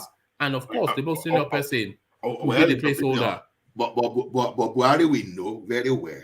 We know what he will have done. That's it. Because you see, Buhari will not have fired his cousin. It's not. Hold on. Let's just retrace this thing. When that guy wrote, do you remember the circumstances that led to Buhari was out of the country on medical reasons? Bukola Saraki was the Senate president then. He was agitating to sort of so the speculations about impeachment, etc., real heavy moves against the administration. So this DSS guy, Lawan, he had no confidence in Oshibanjo, and a lot of people, they were just somewhat dismissive of him throughout that space, and he took it to the point that this guy then rolled out troops. We saw it now. I can dig it up. He rolled out troops on the National Assembly and shut it down, that is an act of treason. So he committed an act of treason under Oshibanjo's stewardship, which was essentially to challenge Oshibanjo's authority to say that you're just there sitting. So he gave Oshibanjo no choice but to dismiss him. So if Buhari was in situation, those set of circumstances would not play out because that guy would not move against Buhari, but he will move against Oshibanjo. So Oshibanjo had to act, So it wasn't as though Oshibanjo sacked that guy. That guy actually sacked himself by virtue of his action. Okay, like we said, like I said, we've seen the antecedent of Buhari. So nobody today Buhari don't do that thing, though. See, do what thing? Let's go back as far back as January 1984. This guy carry Ekweme, made the carry person go maximum prison, put him there. He push Agari under house arrest. That's the kind of person he is. You see, look at the way he acted. You carry the. Sorry, what conversation are we having? Because I'm not sure. No. I'm telling you how he can act. That's what I'm saying. The person that can do that, I'm telling you by his antecedent, the way he acts, he wouldn't have sacked that guy, irrespective of what we did. Like I said, rich guy. Jonathan, he won't sack the DSS. Did you not hear what director? I said? The DSS director would not have done what he did had Buhari been in situation. I agree with you. What he did was actually an act by his understanding of loyalty to Buhari. Exactly. But the fact that that scenario didn't play out, and Oshibanjo could even fire the way they fire, it's okay. Like I told you, the DSS and the police, they see National Assembly complex under Jonathan. Jonathan didn't fire them. So those people too, they committed treason. Yeah, I agree. Maybe I don't know the backdrop to that. But forget it. We're talking about Oshibanjo. Forget people that follow the event. We know that. Okay, but to Oshibanjo. Do you concede that when that guy moved against the National Assembly with a sitting president, or somebody that was sitting, even though in temporary charge of the country, do you concede that was a challenge against Oshibanjo's authority? I agree with you, for sure. I agree with you. Right. So if Oshibanjo did not do that, did not step him down. And by the way, Oshibanjo contacted Buhari before he did it, because I followed the story all the way through. Oshibanjo contacted Buhari before he did it. He said, I have to step this guy down for these reasons. It wasn't an act of bravery. It wasn't an act of bravery on Oshibanjo's part. His hands were forced.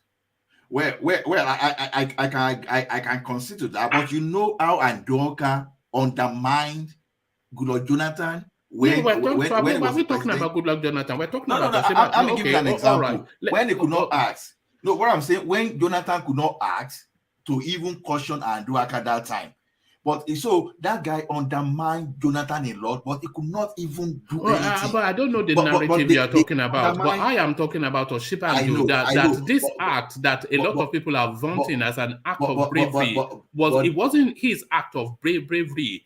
It was a challenge to his authority, which would have rendered him completely impotent had he not taken that action. So that DSS guy, he actually sacked himself by going too far. So it left him no room.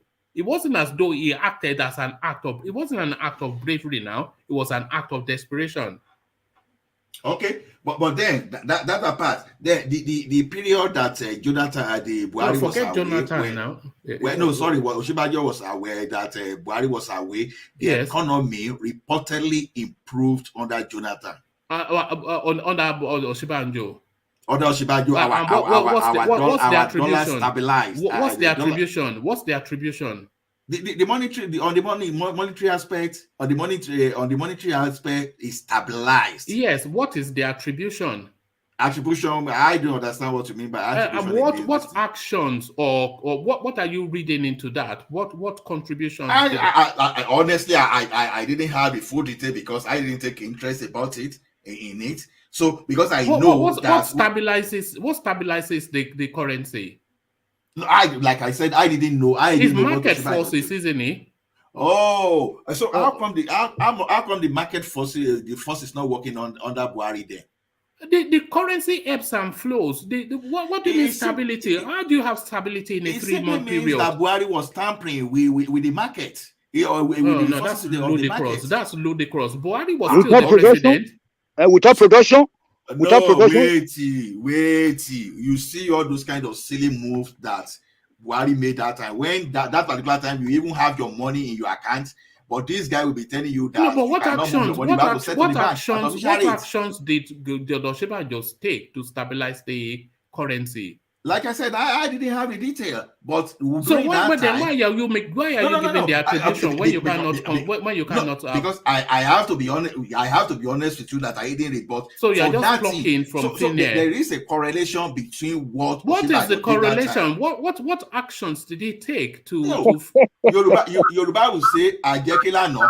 No, forget Ajekela no, man. What action? You're an economist now. I'm an economics.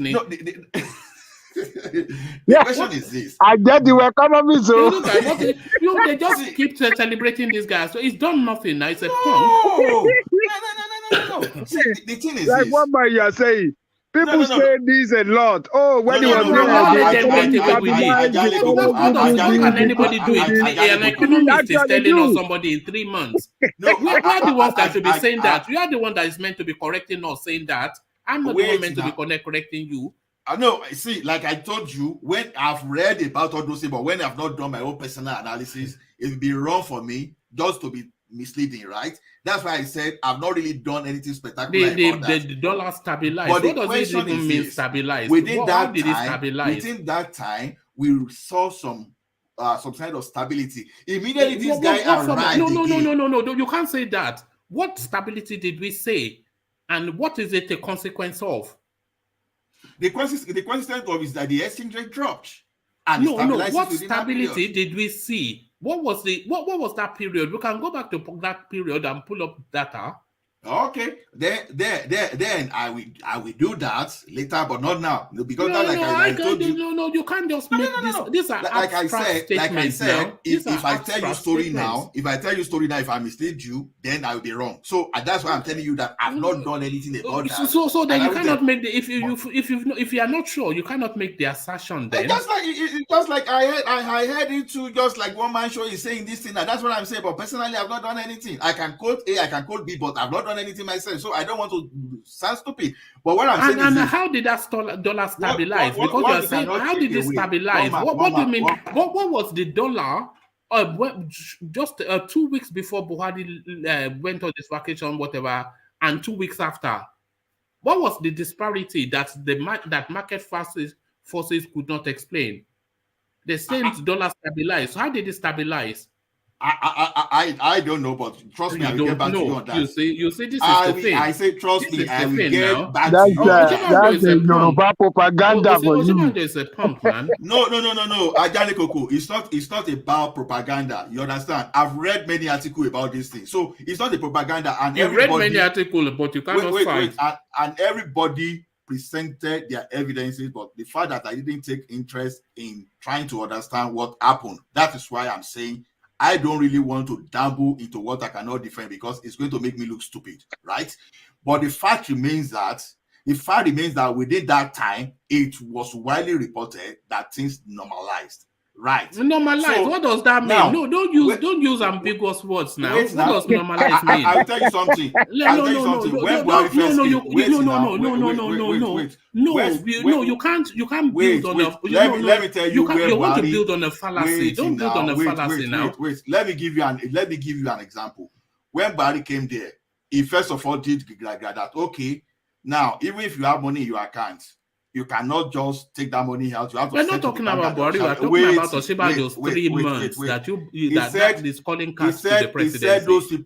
He said those people that would like to import mercenary or those things that will be the one to. No, we don't recite Buhari now. Wait now. When Buhari traveled, they lifted. In fact, they relaxed all those kind of barbaric policy. Which policy? Which policy did they relax? That, for example, you have money in your account, for example, you can't take your dollar out. You have to send to the bank. Even when you are sending money back to Nigeria, you have to send it at official rate. All those kind of barbaric things. For example, if I have my dollar, if I want to send to Nigeria, you are blocking me that, okay, government will be the one to control the kind of exchange I have there. So you want to take that money from me at official rate and send to your cronies in the market. All those things were relaxed when this guy traveled away. What do you mean relaxed? Ochibajo reversed monetary policy. Look at it this way. Look at it this way. Don't use words like relaxed and normalized. One man, look at it this way. You're using ambiguous words. You are holding. Let's say you are holding $1,000 in your account. No, I know what you mean, but what do you mean relaxed? The official. But this man is saying you are not relax? going to do. No, don't tell. We know the backdrop. You said it was relaxed. But that has no meaning. Did he change monetary policy in the 3 months that he was there? Is that what you said?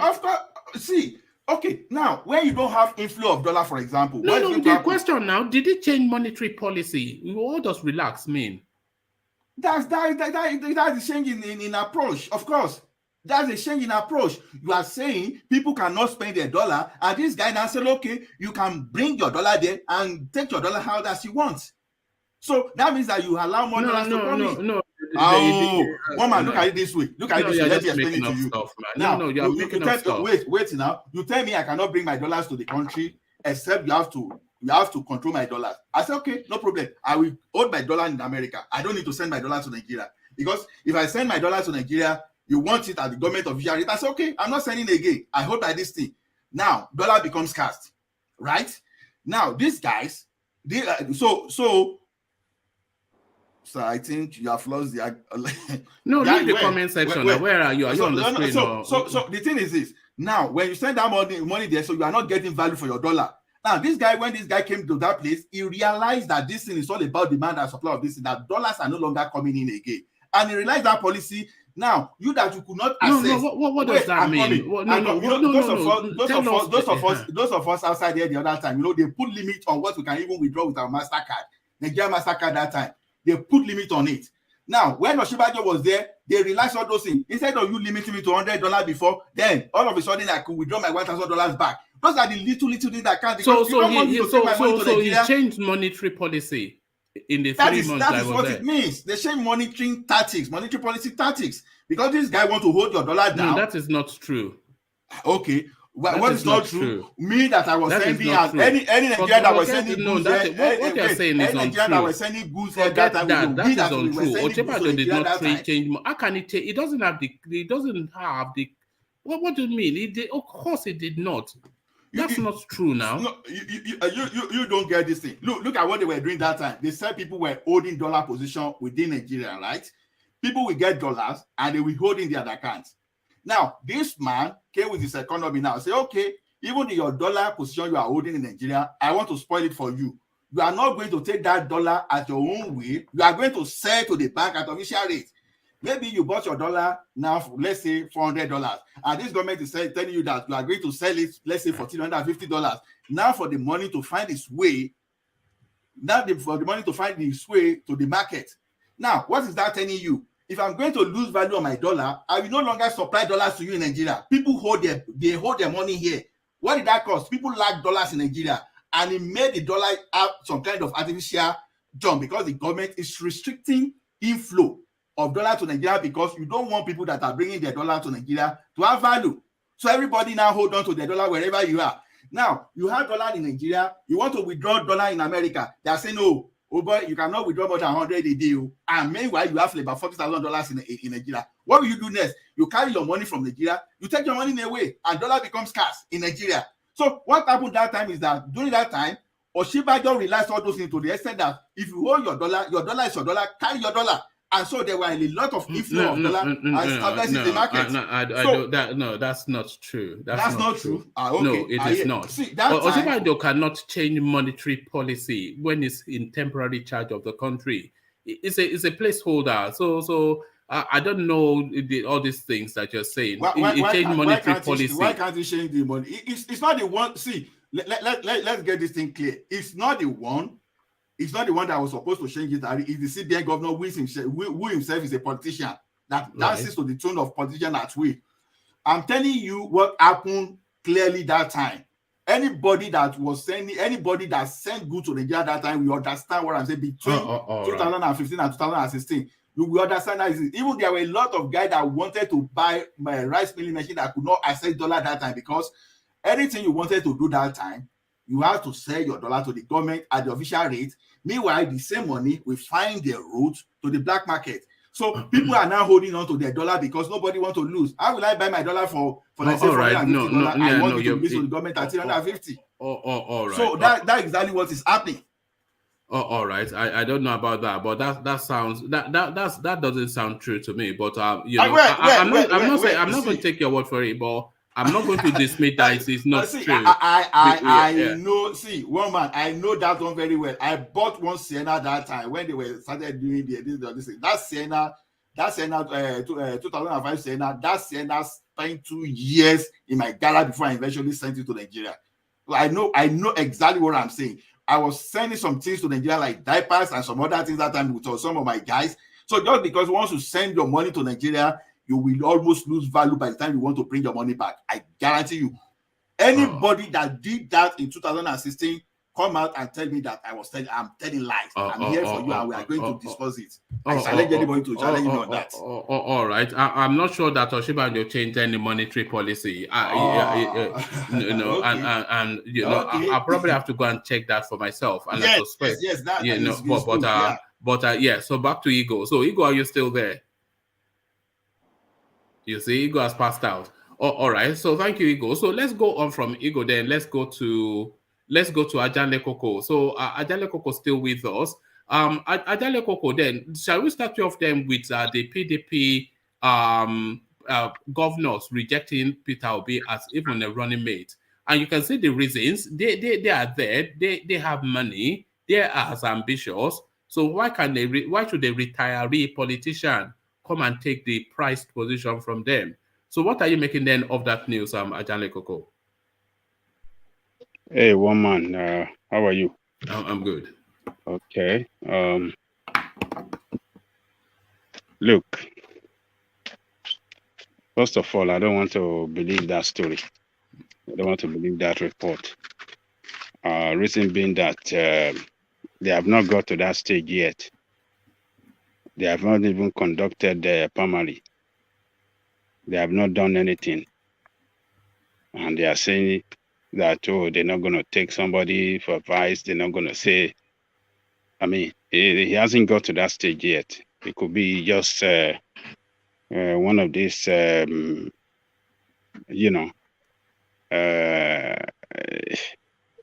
rumor that is flying around. I don't believe in it because nothing has been done. We don't know if Atiku is even going to be in the race. We don't know if Atiku is even going to pick the ticket or not. So why why are they saying that okay, you should not pick why only Atiku? They are saying that you should not pick Obi as the vice. Why not Saraki? Does that mean that the party already surrendered to Atiku presidency? Does it mean that it's already been given to Atiku or what? So this report is not it carry no weight at all as far as I'm concerned. It's not realistic to me. It's just a bunch of political game that some people just posted out just to generate some kind of controversy and political talk. So I don't really believe in it. All right, but the speculation came out from Atiku's camp. Yeah, I think yesterday that if Atiku wins the party nomination, that he is intent on retaining Peter Obi as his vice president, as his running mate. That's not to disparage Peter Obi's ambition to be president too, but if Atiku wins the ticket, then he wants to take Peter Obi. So I think it is true that that storyline that the sitting governors are responding to, reacting to. Okay, if that is the case, well, let's see. But the governor cannot stop Atiku from picking whoever he wants to be the vice president. The choice for vice president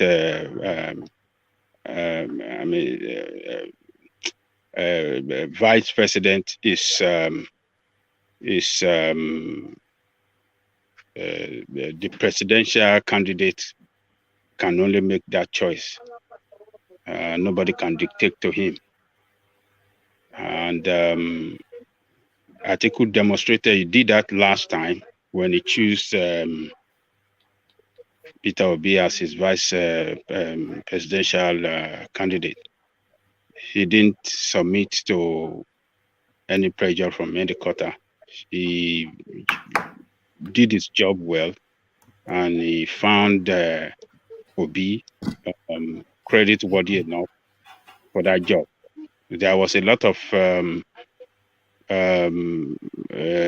opposition against that choice within the party, particularly from the East. Most of the leaders from the East does not want Obi, but this guy stood his ground and he said, "This is the person I want," because Obi was not even Obi's is not by then was not an old member in the party. He wasn't an old leader, rather, within the party. He crossed from Abga, I think maybe towards the end of Jonathan in office. So Atiku is not a person that I'm not saying that he won't listen to party leaders in his making in his the decision making. I'm not saying he will not carry the leaders along in his decision making process, but for who that will be his ticket, his vice president, that he believe can do the job well with him. He must be allowed to choose who he can trust, who he can go on vacation and believe that he will not rock the boat. So that is the way it is done, and that is what he did the last time. So, and but we have to wait and see what will happen. But I know Atiku has been in the game for a long time, and he will not succumb so cheaply for some governors to dictate to him who should be the vice president. He will not take that. He might agree with them on some other issues, or in taking some something else, he could agree with them or succumb to them, on some other decision making process. But for the vice president, I don't think he will take that. He will take somebody that he trusts, that that can do the job better, have the same sense of purpose in running the country in the best way that he want to run it. So and even going through the list of the PDP governors, even though Peter Obi has been out of governance for so long, it still towers above all of them, really. Because I brought out their list to say, okay, who are even these people that are clamoring?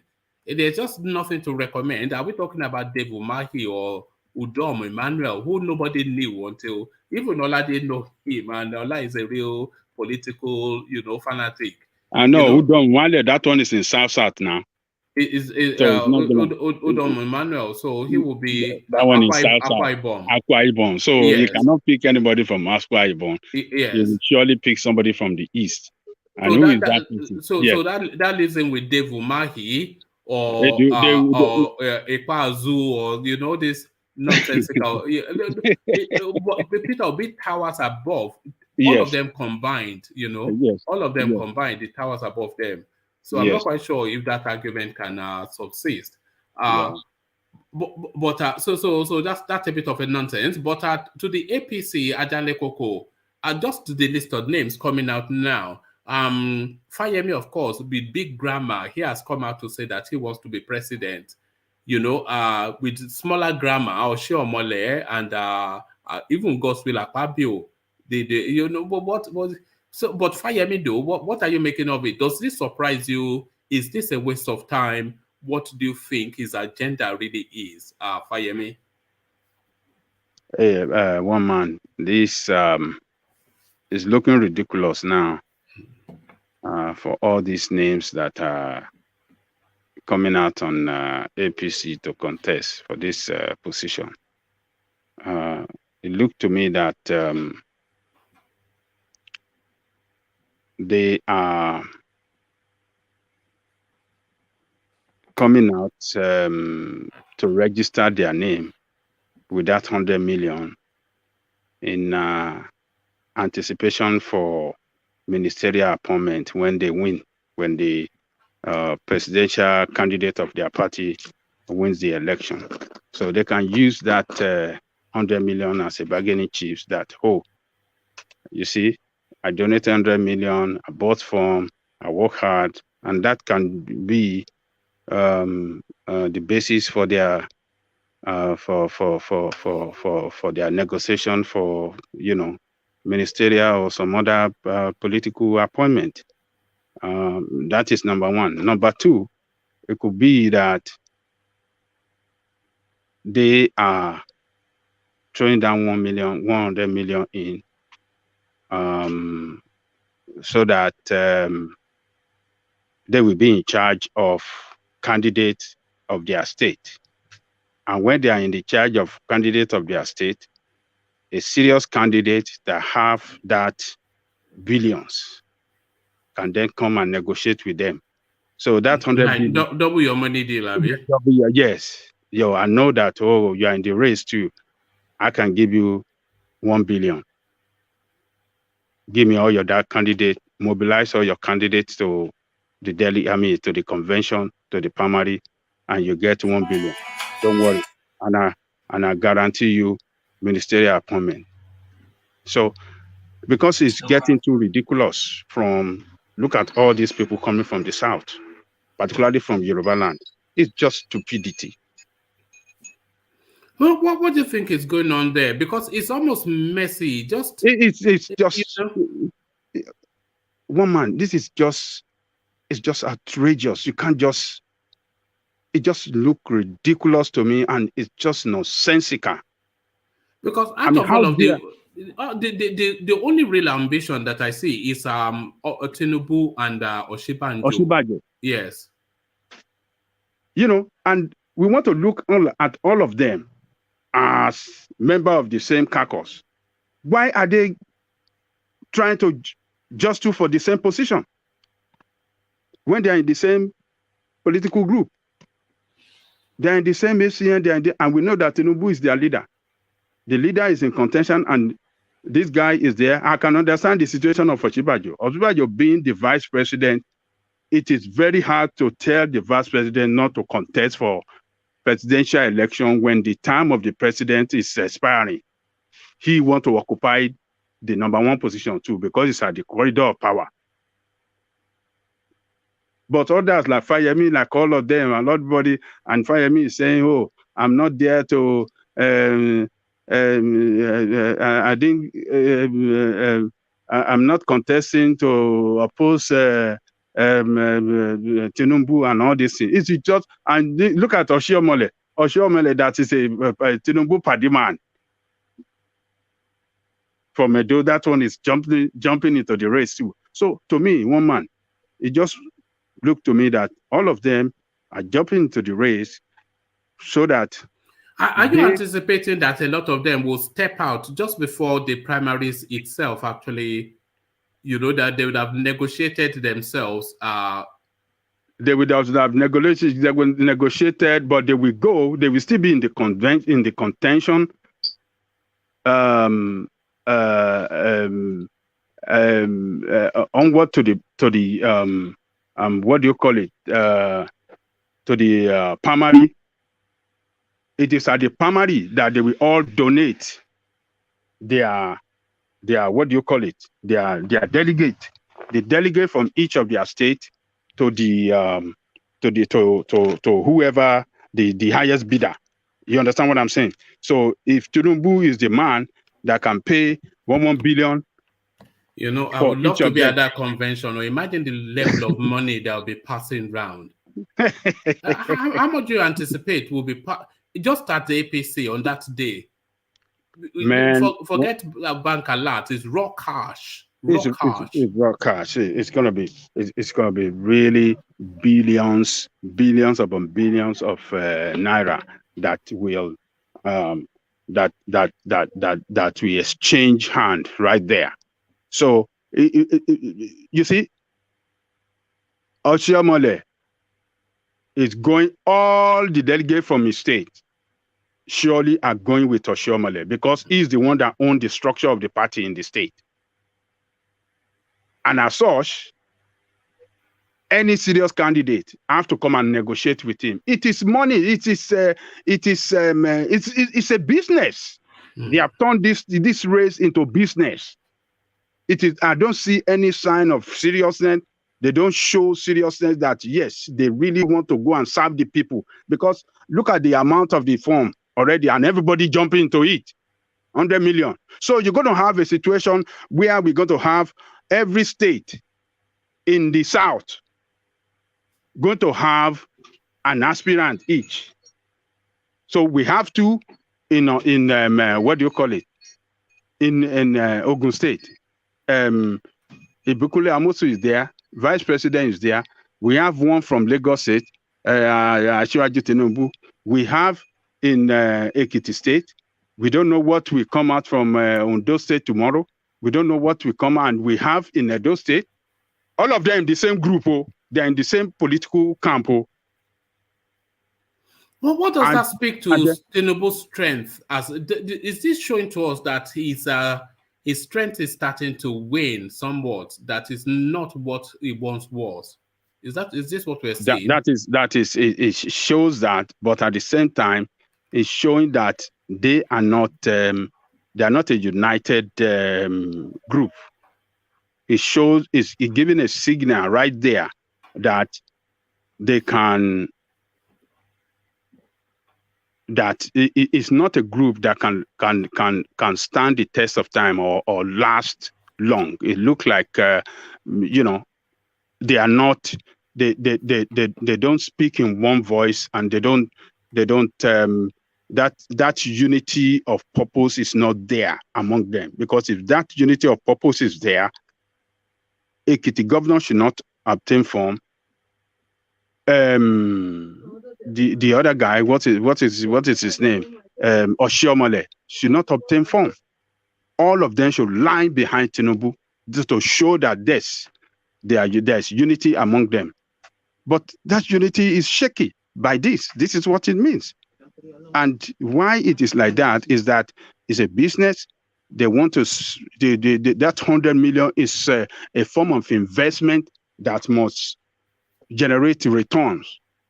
It's not for fun. That 100 million they are going to use it as a bargaining chip to tell, okay, Baba Tinubu, yes, we are together, but if you want the vote from my state, it is 1 billion. It is 1 billion, because I've been spending money all this year to keep these people together, and I'm not donating them for free. And we agree, because he's desperate. He want to secure the ticket, because he said his life is his lifelong ambition. It is just ridiculous, one man. It just shows that it's very dirty politics. It's very dirty. It just shows that these people are not there to serve anybody. It shows. Look at that. This unity among them. There's no unity. It's just they're just. And it's for also themselves. desperate politics. We are seeing real desperation. These are desperado people. They are desperado. They are nonsensical. They are people that does not, fit for no purpose. People should not align with them. People should not support them. People should not vote for them. This is what they are displaying completely. How can you hope for a better future for Nigeria in the hands of any of the people that we're seeing in play now, and the sort of politics that we're seeing in play? How can this that we're seeing bring a better future for Nigeria? How can that happen? There is no future, my Mr. Woman. There's no political future. What you have is just it's just a political it's just a political business. There's not politics is not they are not playing politics to serve anybody, but just to make money. That is just a seat. It's just to make money. It's just business. And that's why you see all of them in Tinubu camps, everybody coming out to to obtain form for this position of president. That is what the place to be now is Abuja. Maybe that's why we've not been seeing people like Black League and Jafar in this place anymore. They've gone to collect their dollars in Abuja. So Black League, I know you are listening. All those dollars that you've come to collect in Abuja, come and report them to the platform. Because Abuja is the place to be now. From now up till February, just go to Abuja and you are set for life. It's just the sort of money that they are throwing around in that space at the moment. Just scary. Alexander Akache, I believe, is listening to you. He is collecting too. That Alexander, guy is there. look at this guy. Alexander.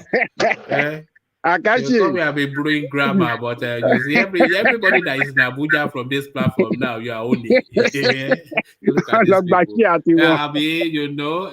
Nigeria go better, but before it better now, maybe better for me first. One man, it is just ridiculous, man.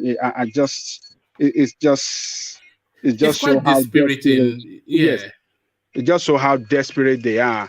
It just show that there's no, they don't even love each other. They don't even trust each other. They don't. If these people we are seeing, if people that Nigerians are seeing as their leaders, as people of the same group can act like this for this position, it should tell them that they can never serve anybody. They can never serve the people of that country. There's just no permutation that gives us a Fayemi PDP ticket.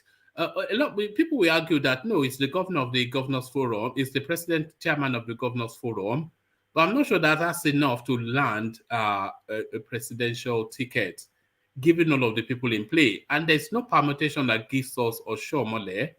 But these people, they will go into their pocket and pay 100 million naira. 100 million. Yes, they were asking why they made it so steep. And Adamu was saying that he wanted to, that they did it that so that it's only serious players that will come in.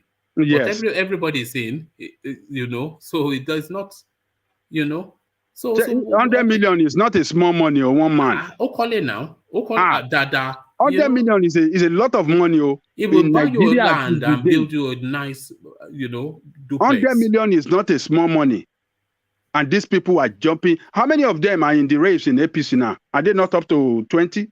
Yes. You know, we went through the list just now. The most, Akpabio was there. Haya Bello, of course, or Shibanjo, Fayemi, or OSHIOMOLE, who we thought was dead and buried.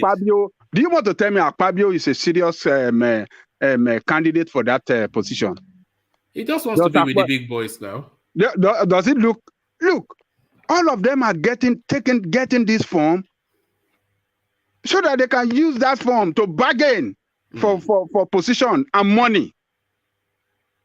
Akpabio will go with all the delegates from his state to the convention, and if we have to bargain, any serious candidate that is really serious must have that big money in his pocket. And I know that Tinubu is ready for it. I don't see anybody matching him around that. I mean, when it comes to spending, because he wouldn't want to disgrace himself. He want to spend to get that ticket.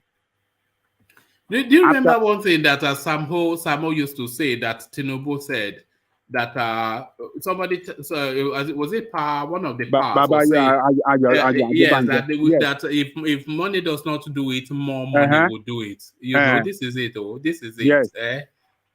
I'm about one not Tony. Baba Yadebaje was telling him that they won't give you the Baba, I'm not worried, I'm a not Tony. So that means that he's ready. Whatever it's going to take when it comes to money, is ready to go with it. Money for money. And then the spending really starts by Tinubu versus Atiku. You know, dollar for dollar. Hey, God.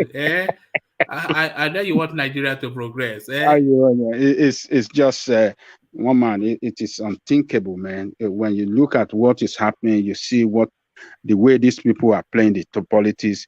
You just feel sorry for that country, the future of that country. Know, one of those international financial papers, they did some numbers and came out with a figure that the cost of the Nigerian presidency to be president in Nigeria is $2 billion. Do you think do you think that's an underestimation though? I don't think so. I don't think they'll spend more than that. Oh, 2 billion. If you're talking about trillions of dollars, isn't it? That's about trillions of naira. $2 billion. Yeah. $2 billion is about 1.something trillion now. Naira. That's equivalent 1 point, because now if you look at the exchange rate is about 600 to $1. Let's even say 500.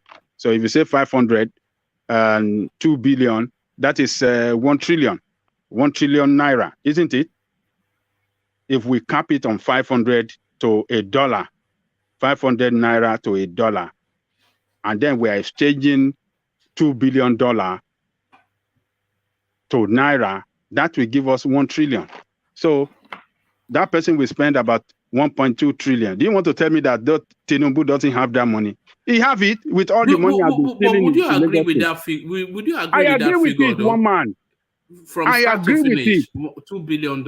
It will be more than that. It's going to be more than that. It's going to be more than that with the way they're spending this money in politics now in Nigeria. Because it's from people's money, because it's not their money. It's not contributors. It's not party members' contribution. No, it is the money that is stolen from Nigerian people's wealth that they are going to spend. So they are not spending their own money. They are not spending any donors' money. It is the people's money they are spending again to bribe their way into power. So it doesn't cost them anything, one man. It doesn't cost them nothing. It costs them nothing. Like Tinubu, it costs him nothing. It's all this money, Alphabeta, and the rest of it that we have been stealing from Lagos. It just go to, and even if it doesn't win at the end of the day, it didn't lose nothing. It will be all right because the money is still there for him to continue to loot. As long as he still have Lagos State under his armpit, the money will continue to flow now. It's unbelievable. It's unbelievable. But Friday should be interesting. At least we'll have a list of names. A list of and then from that list of names, we can discount the nonsensicals. Yes. And then we know really from by Friday, we should have a good idea, at least who is likely to be the president of Nigeria. Because PDP will do their convention 28 to 29, not Friday, by the end of this month. But PDP will do their convention 28 to 29th. APC 30th to 31st. So by the end of this month, we know who are in the race for the presidency. This is the business end of it, But by Friday, we know the form will close for APC on Friday, isn't it? Yes. Then we have a good idea who is likely to be their candidate. Yes. Yes. Because as it stands now, there's no name so far that challenges the Tinubu Oshibanjo narrative. Yes. We'll still say Ahmed Lawan, of course. We'll still say Yahaya. Maybe let's not say Yahaya Bello, but he's not keeping quiet though. But he's not keeping quiet. That guy is he's threatening them. do you know that Fani Kayode is one of his campaign managers? I saw him on AIT. Is he not the one that's trying to favor for vice president or so? I'm not sure, but I saw one poster that Fani Kayode, the vice president It's a Photoshop, Angelico. That's just a Photoshop. It's not. It's not it's a Photoshop. Oh, okay. So, well, on Friday we will know those are in the race for APC. But look at them all around. I mean, I don't even want to talk about those from the South. I just want to concentrate on those from the Southwest. It is just ridiculous. It just shows that, man, these people are just a bunch of useless people. Useless people. Yeah, because there's an argument for the two of them. Like you just excellently described that Oshibanjo, it would be silly of him not to try it. He's the vice president. Oh yes, it would be silly of him not to try. Yes. And Tinubu, even everybody knew that he's just been waiting. So you can see those two, but not Amosun and Fayemi. They're just, one person among them that I am this Ekiti governor. I don't want to downplay that guy. It might be Fayemi. It might be the governor's choice within the APC. One man. I want to say something. One man. It is now obvious. Yeah, you might take it or leave it. It is now obvious that if there is going to be any election come 2023, the people from southern Nigeria should go and queue up for vice president, whether they like it or not. That is what the North is trying to do. Is that for both parties? For both parties, yes, for both parties, because it's confusion they are throwing in. Okay, look at PDP alone as at today, as we talk, have 70 presidential aspirants. APC have over 30, and more are still coming. So the way Nigeria is being arranged, everything is the North first. So how is that one Nigeria? All the oil wells we have in that country, 80% are from the North. So how are we one now? How are we one? Why did they say one Nigeria? I hope, I want to say this on record, woman. I hope if their military do fellow Nigeria, I hope we are all prepared, because that's what's going to end it at the end of the day. If care is not taken, because at the end of the day, the Southerners will say, no, it must come to the South. We are not going to queue for vice president. So when there's katakata and confusion, you will not hear the military saying, fellow Nigeria. So yeah, but you see, you'll be going from fire to from pan to fire, because now the same Northerners now they see them there. That's what I'm saying now. That's what I'm saying. That's what I'm saying. I hope we are prepared, because the North are scheming for something, and that thing is they don't want to give power to the South. That is why they are putting what they are doing now is confusion, so that they can retain that power. You see, people just declaring a left, right, and center. It's not funny. It's no longer funny, like, you know. It's crazy. It's crazy. But you know, somebody was saying that even when they ceded power to the South, somebody still contested the ticket with Obasanjo, some northern, I can't quite remember his name. So the fact that they conceded it cannot stop individuals' ambitions, and it cannot stop them from you know, they cannot say they won't sell you the thing. So I'm not sure, you know. The way I'm looking at it, APC, they are going to concede power to the South. But who is that person? It's who we don't know. But if you can look at, you don't see any, you know, notable position from the North that have obtained form now. All seen are from the South. So among themselves, I think they have agreed that, okay, the power is going to the South, and that is why, but they don't want to announce it yet.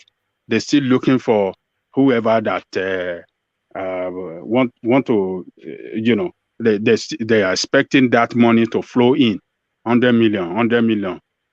So, but, you know, technically they have agree among themselves, among the leadership, that yes, it will go, because the chairman is from the North. You see, if somebody like Governor Zulum and El Rufai, if people like that are picking up tickets, then I will start to say no. Yeah, we will say yes. You don't see anybody. If Yahya Bello is picking up tickets, then no, that one is you will end up going to Senate. That is where you will end up. You just want to use that to bargain for some power for the federal level.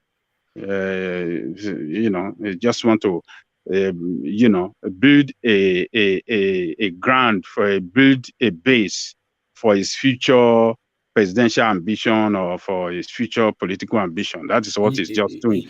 Yes, you know, a lot of this narrative is to put the ideas in people, is to essentially invite people to see you in that space. Yes. So somebody like Yahya Bello, he's under 50 still, so he still has 8 years that he can play with. Yeah. You know. Yeah. So now he has thrown money around. He's building. He's having people all over the federation that are his group is supporting him. So those are the people that he will return to when he come back in the future. And the experiences that he's going to learn now will help him better on how to be well prepared for next time when it comes. So he cannot get it. He knows that, but he's just spending money, taking money from Kogi's money. It is not his own money, so he's not losing nothing. So he can spend as much using Kogi state money to do everything, and you know. When he loses, you know, it's no problem. So but all these people they call on your mandate we shall stand. Your mandate in the whole of Southwest. Where is the mandate we just stand now? Don't you see everybody? Where is the mandate? All this year, where they say on your mandate. we shall stand. Bola, on your mandate. If he wasn't we such shall a criminal, stand. you will feel sorry for him. Or if it wasn't that he was such a crooked and a nasty man, you will feel sorry for him. It's almost Where is like on the mandate they're standing? Where is the mandate they're all standing? They are shouting around since. So it's just ridiculous, one man. These people does not mean good for anybody. They're just for themselves. Unbelievable. But Ajale, sorry, go on. Did you want to come in, Ola? No, I was just going to add to Ajale Koko that Bola Tinubu was just deluded. Honestly. No. Why would you say it was deluded? It was realistic for him until it faded away. See, even when we didn't know anything about Buhari, this guy was a person giving us proper education about this man.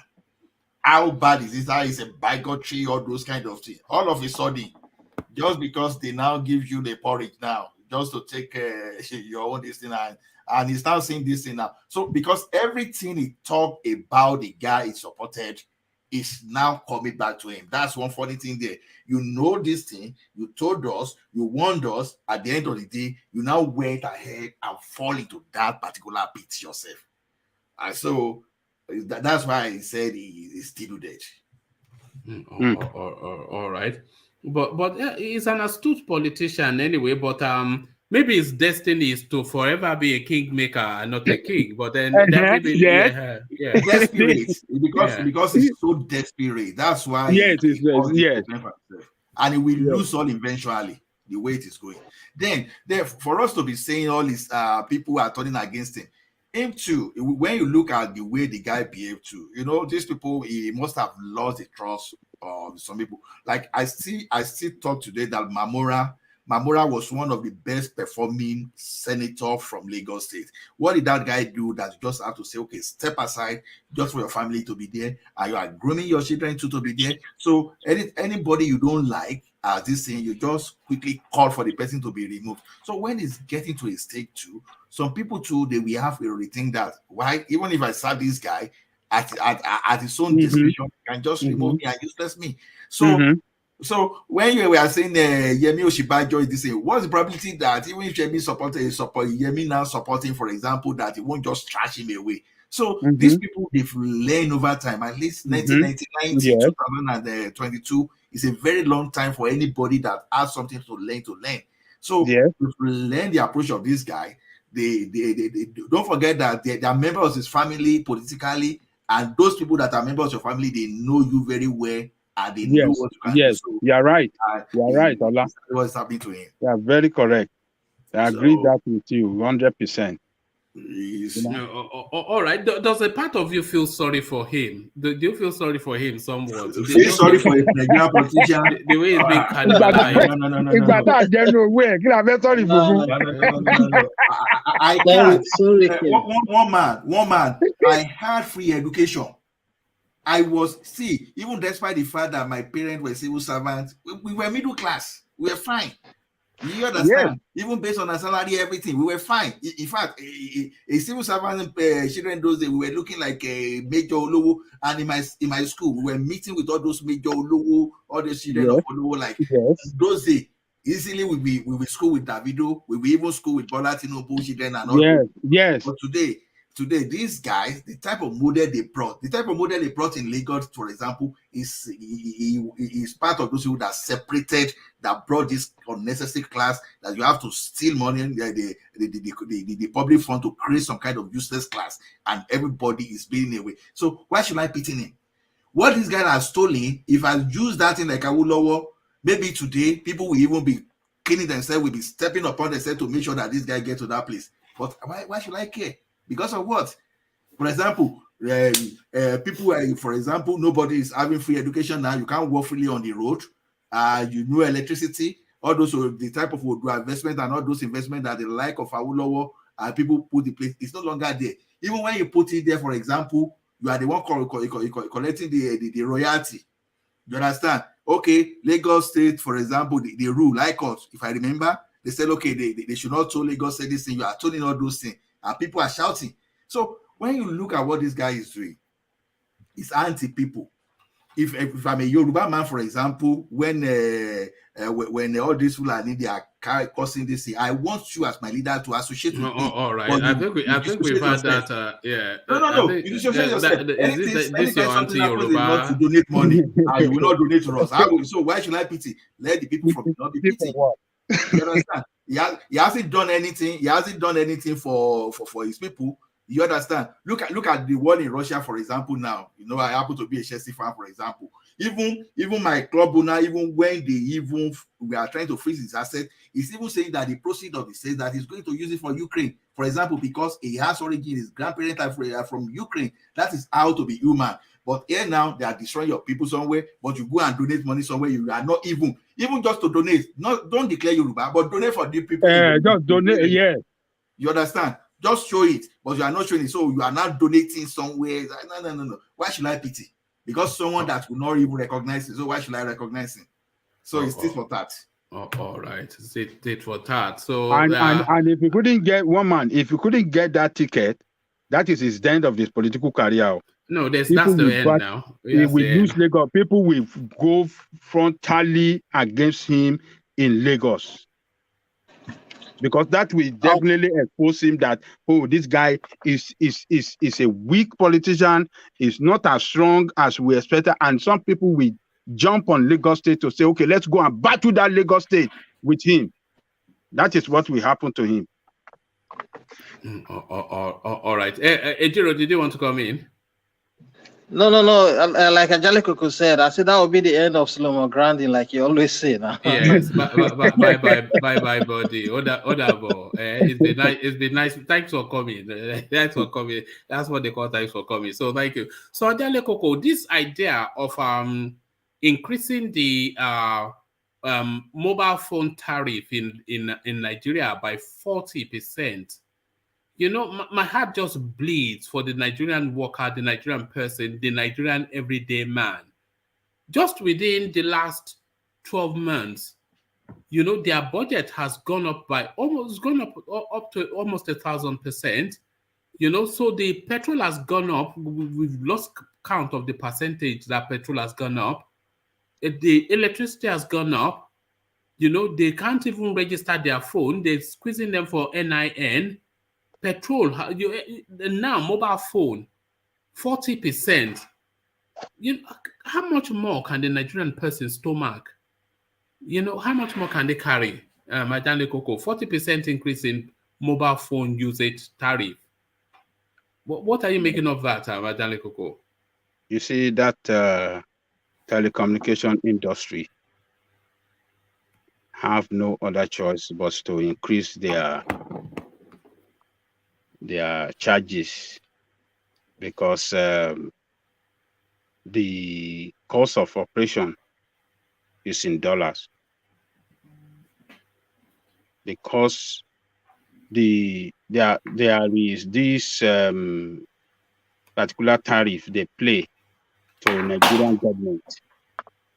They used to pay it in Naira, but now government has directed them that it should be paid in dollar. So that tariff they pay to government, those telecommunication companies pay to government, they used to pay in Naira. The government have directed them to start paying in dollar. And that automatically increase their cost of operation. And for them to survive, they have to increase, they have to charge it on customer or their subscriber rather. So Nigeria as of today is an anti-business country. It's a country that is very hostile for business.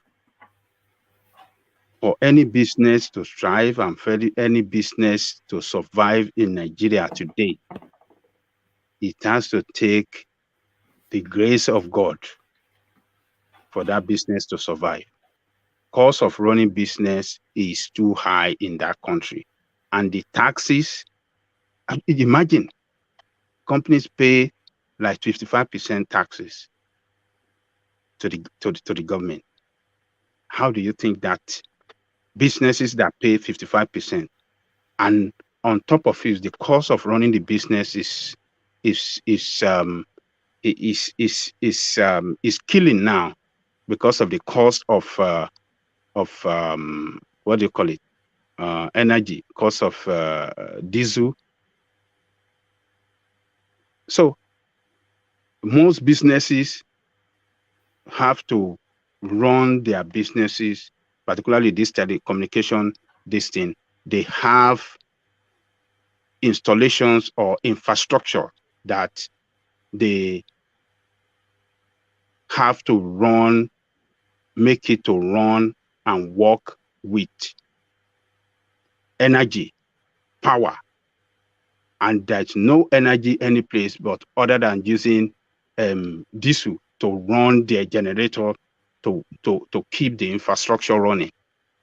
And in some people, they have to have security in place to monitor those infrastructure so that some people will not go and destroy it or destroy or boggle and, you know.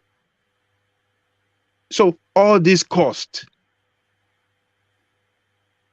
is too much on the operators of this telecommunication industry. So they don't have no other choice. They have to increase it if they want to survive. If they don't, some of them will close down, some of them will shut down. There are some others network that are connected to this big one. They will shut down, or some other businesses, some other operation, smaller operation that are connected to this big one that we know, they will shut down.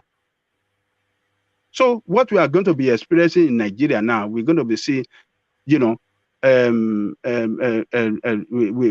going to be experiencing loss of job across all board. All businesses are losing jobs now. If First Bank, which is the #1 bank of the country, the backbone of financial sector in Nigeria, can change their operational hours, can cut down their operational hours due to cost of diesel, that should tell everybody that Nigeria is not in good state economically. Nigeria is in bad state completely. If First Bank change their operational hours, they cut down their operational hours because of the cost of fuel, of the diesel. I mean, a lot of bakery industry have closed down because cost of diesel alone is taking 70% of their cost. How would they survive? How would, if only one item out of various cost of operation is taking 70%? So they have to shut down. So this, I'm not surprised. They can only, because government have increased their tariff. Not only increasing it, they directed them that it has to be paid in dollars, because government they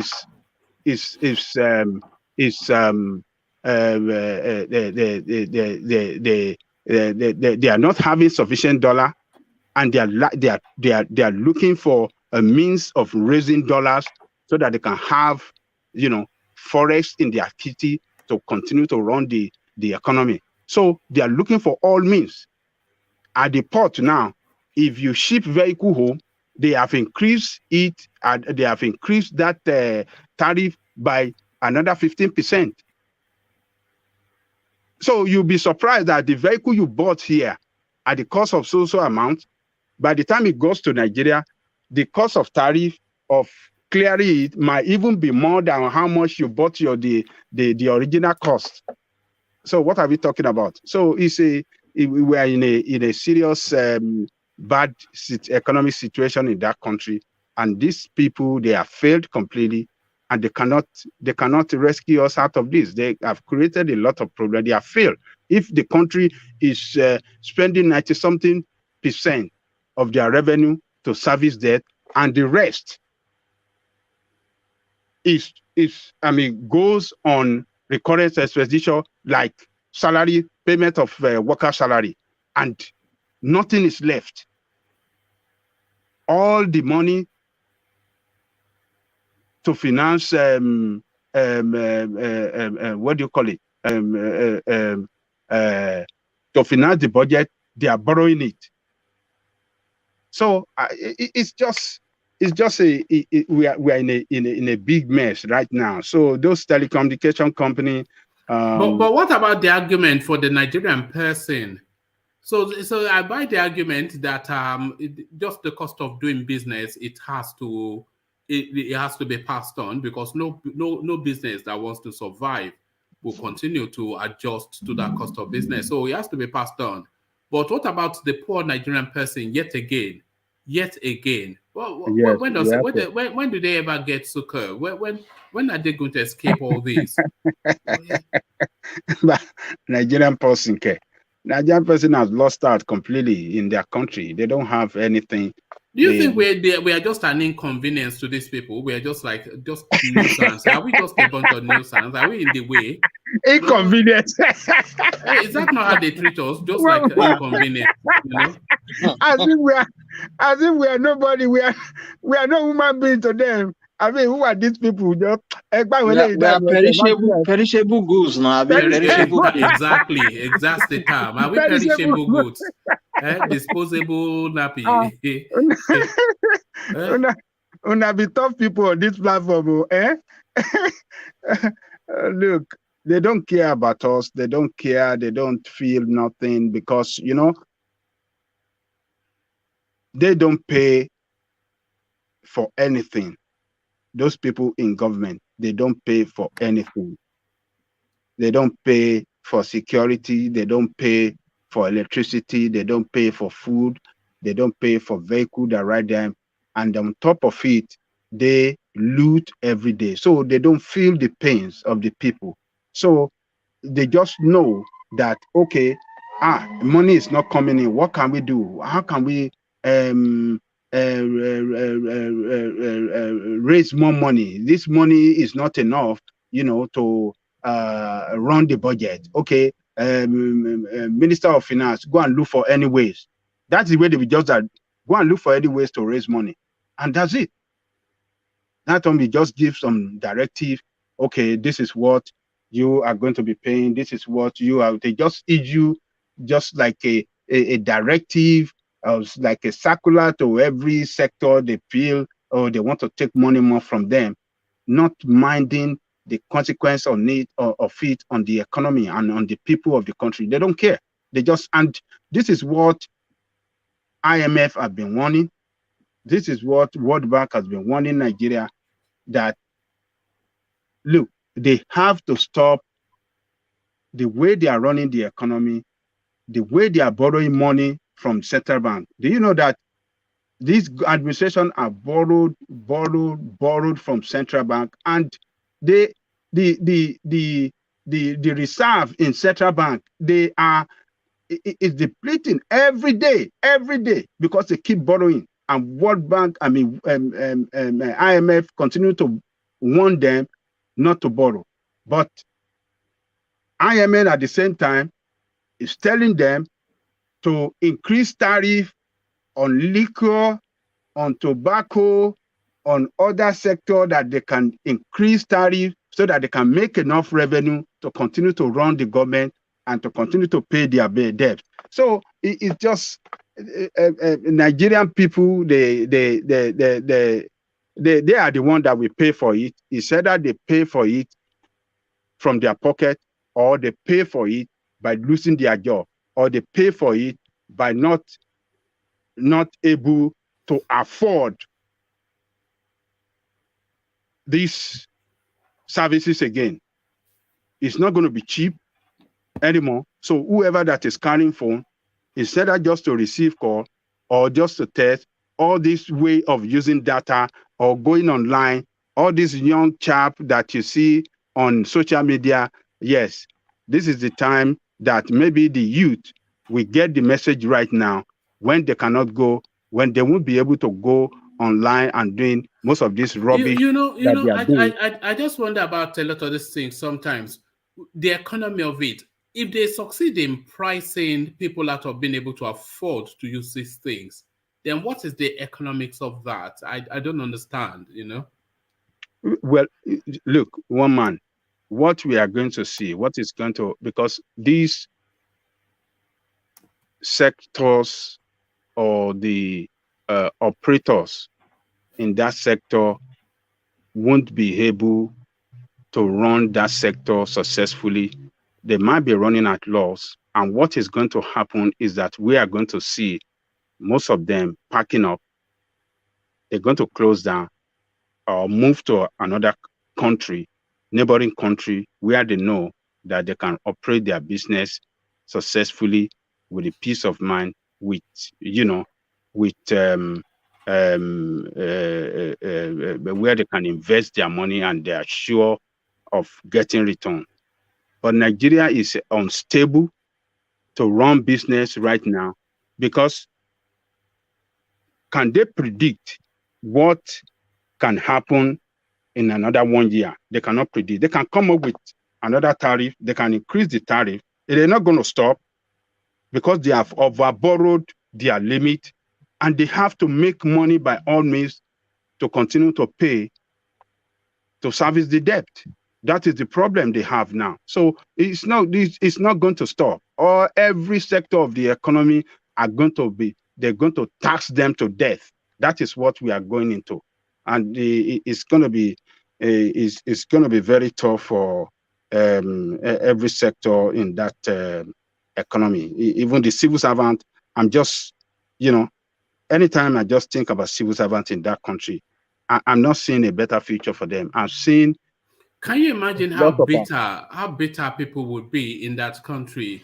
Let's say, for instance, you're a middle-range civil servant, so you can afford to have your 2-bedroom bungalow somewhere, probably rented, and then you go in and then you slug it out, and then you go and catch your downfall every morning, and then you slug it to some office, and then by the time you went at the downfall the next time, you have to fight the conductor because he has put the price up 3 times.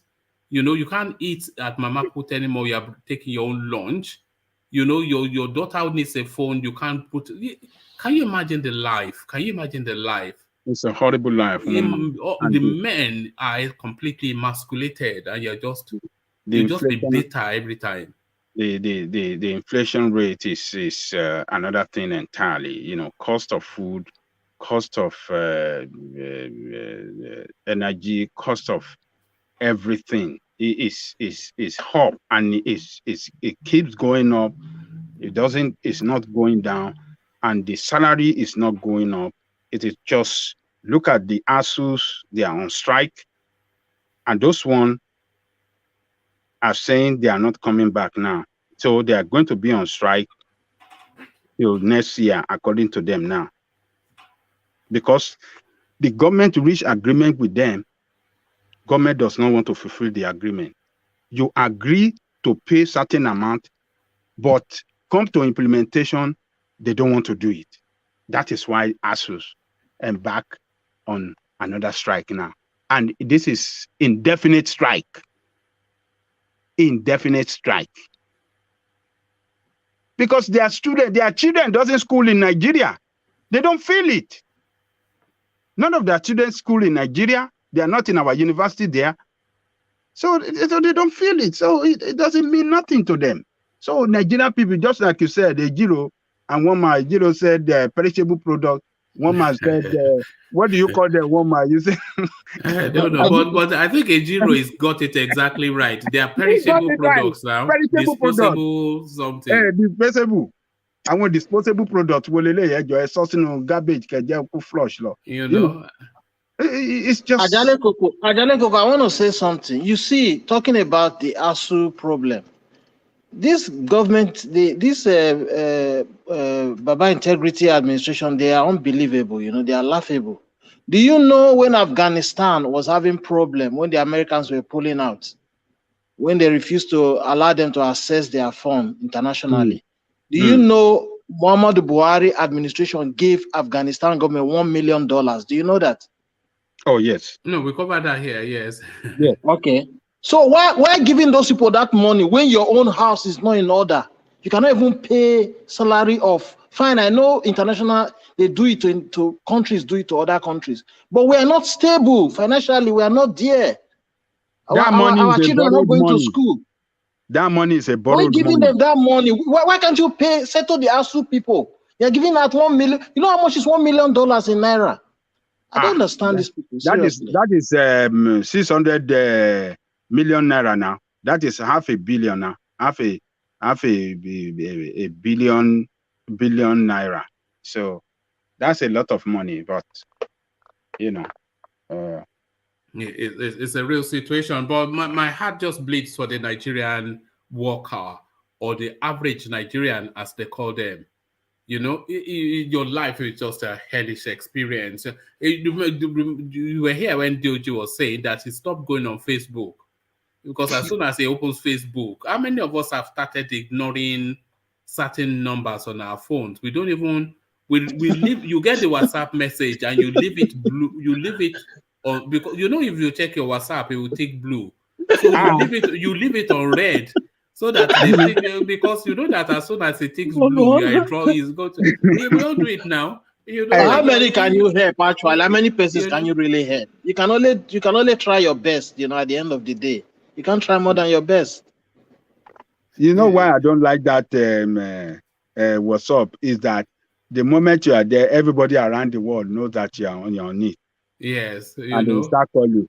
That's why I deleted mine. I don't want it again. Why should you can go private, Angelico. Actually, you can actually be on private mode. People will not know. They change it now. Oh, I cancel it like maybe 3-4 years ago.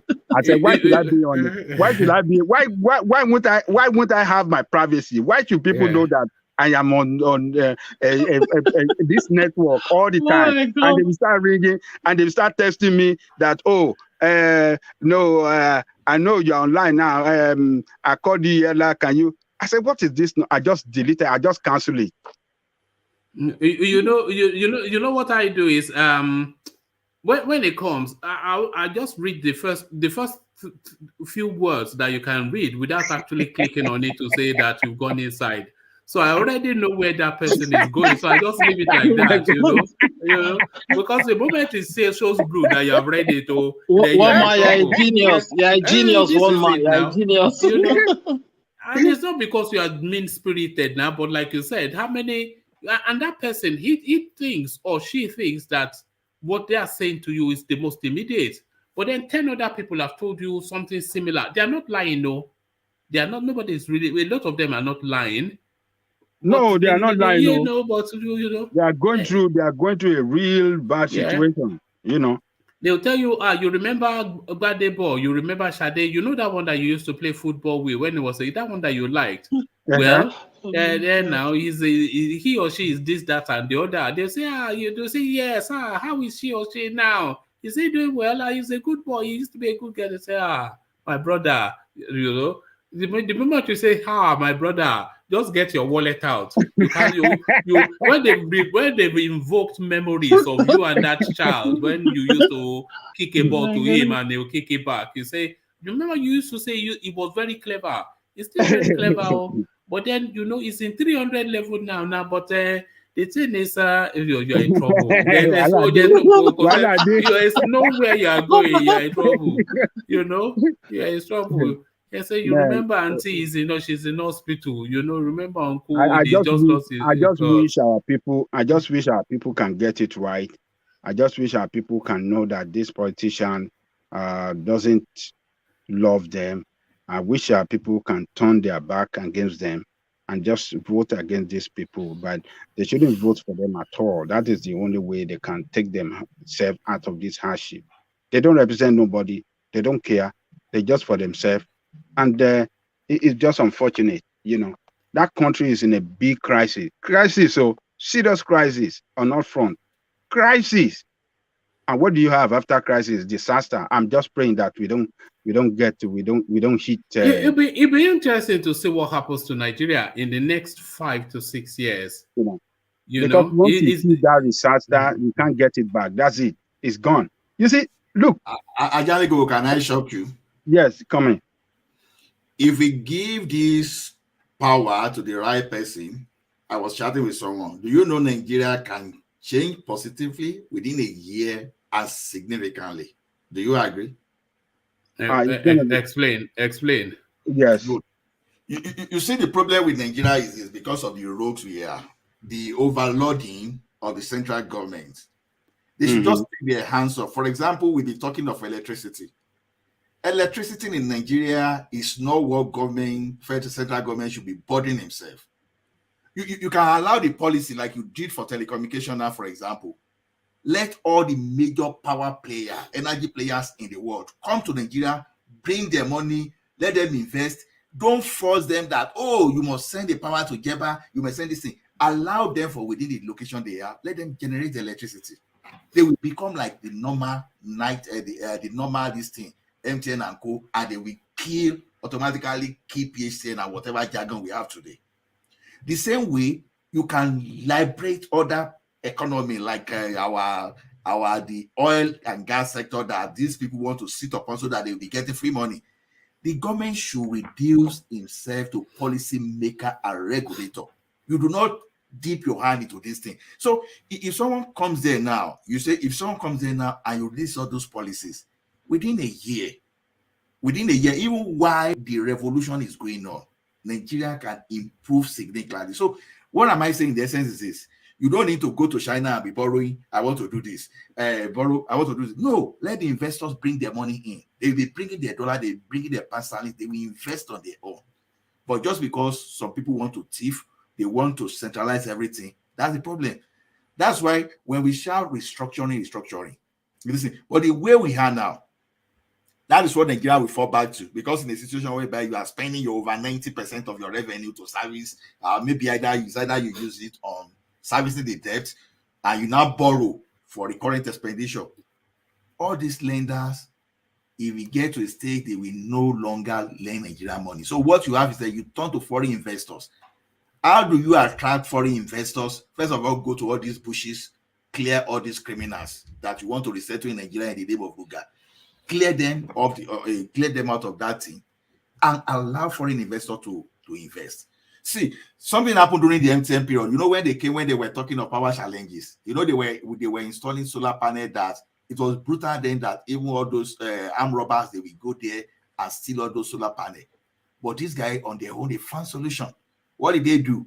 They hire private security. They started installing mechanical generator and other things to power all these things. So they find that, oh, no power in Nigeria, but this guy, they still find a way to generate the electricity. Allow all these foreign investors to bring their money in. Government should stop borrowing, because why the government want everything to be centralized is just because they want to steal. Allow the market to dictate, and government should just stay by just giving policy and all those things. So if you get someone that gets a better brain, even than Obasanjo, honestly, within a year, we will feel the impact. Because when you license, let's say, for example, let me just give an example. Assuming you license about 20 people that will be bringing the electricity, even starting from where they are even doing visibility study or where they are going to do things, they start engaging people. You know, they have surveyors that will be doing all those things for them. You have some driver that will be doing something for them. Even the money you spend on gas, all those things will start. So you will feel the impact within a year. But when you have a government that want to centralize everything, that want to run Nigerian airway himself, that want to run Nigerian railway himself, like, yeah, you can build the rail, but that you want to run the car himself, everything himself, this is the way we are going to. We've been there with United, it gave us nothing. We'll be there with Nigerian Airways, it gave us nothing. We'll be there with a lot of things. So to me, that I'm really happy the way these people are fighting against themselves. Like I said, I'm so happy they will come to the round table. And I'm so hopeful that 2023 is not going to be the year of doom for Nigeria. I think it's going to be the year that Nigeria will decide the right way forward. That's just my. I'm being optimistic. All right, I'm not far from you in thought on that, but maybe not that one year. But thank you, Ajale Koko. Round off your thoughts on that space, and then I want to start to round off. I think the session has somewhat petered to its natural crescendo. But Ajale Koko, round of thoughts, and then we'll start to wrap up. Ejiro spoken. Well, maybe I'll come to Ejiro, but Ejiro never really wants to. But yes, okay, round of thoughts, and then I'll go to Ejiro. Well, I just hope that our people can start getting it right.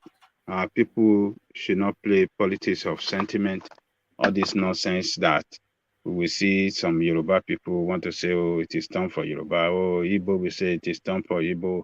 This, what I will say this. I hope the people that are really suffering can get it right, that they have people in government that does not represent them, and they should turn around against them and punish them by not voting for them.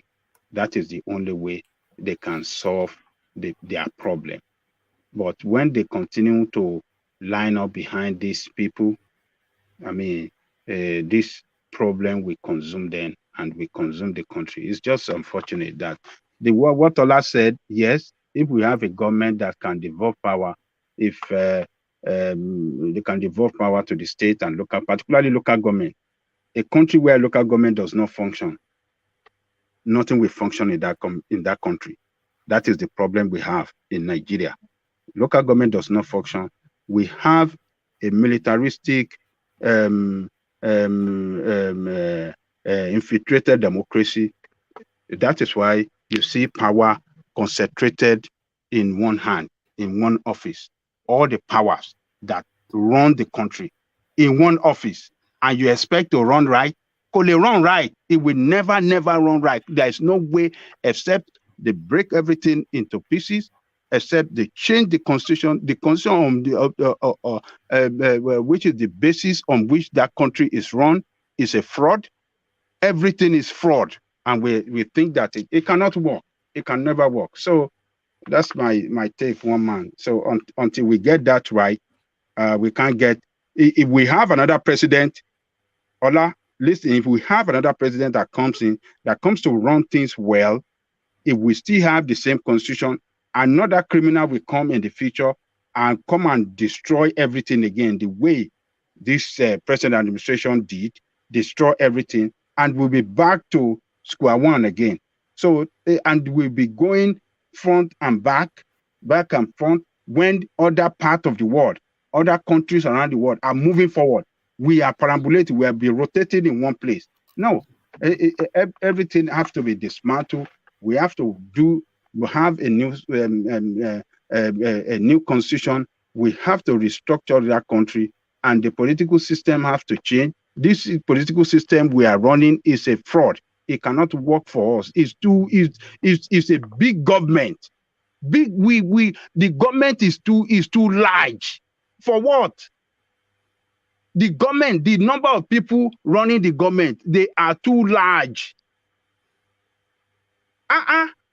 Why?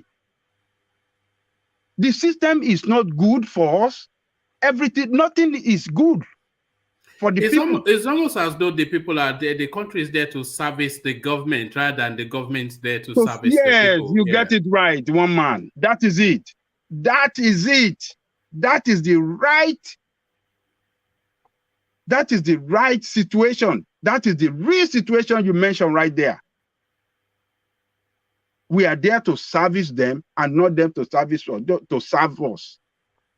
And they just constitute a big government that does not function for the people.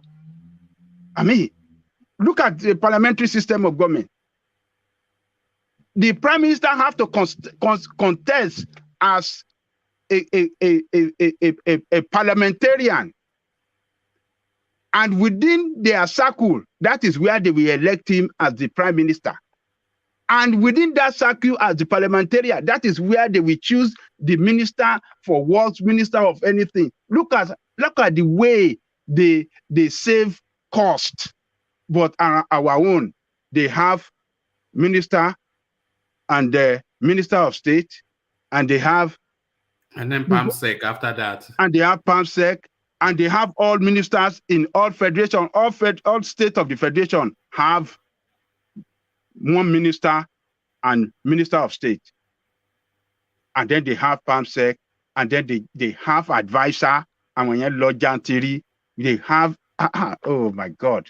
And so you go to the state, everybody is just running. They are just, the system has to change. If it doesn't change, we can't get it right. A single person cannot change if the system just, if the constitution is not changed, if one person, Abedajo came and tried his own, he just tried, it's an history now. Jonathan came, he tried his own, it's worse off during the Jonathan time. Now this one came, it was off. So that is the way it's going to continue to be. It will continue to, it won't get better. It will just be perambulating in one place. And one day everything will implode, and that's it.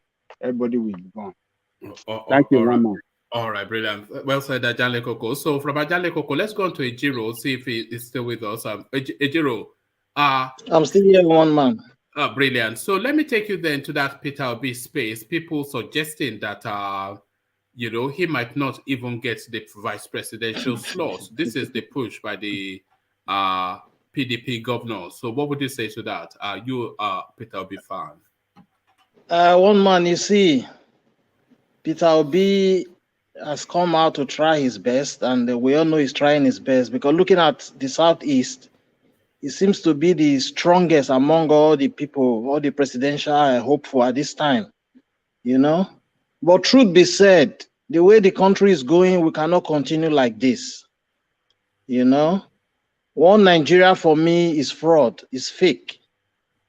The thing is, Nigeria is a place where some people have decided to choose their own oppressor differently,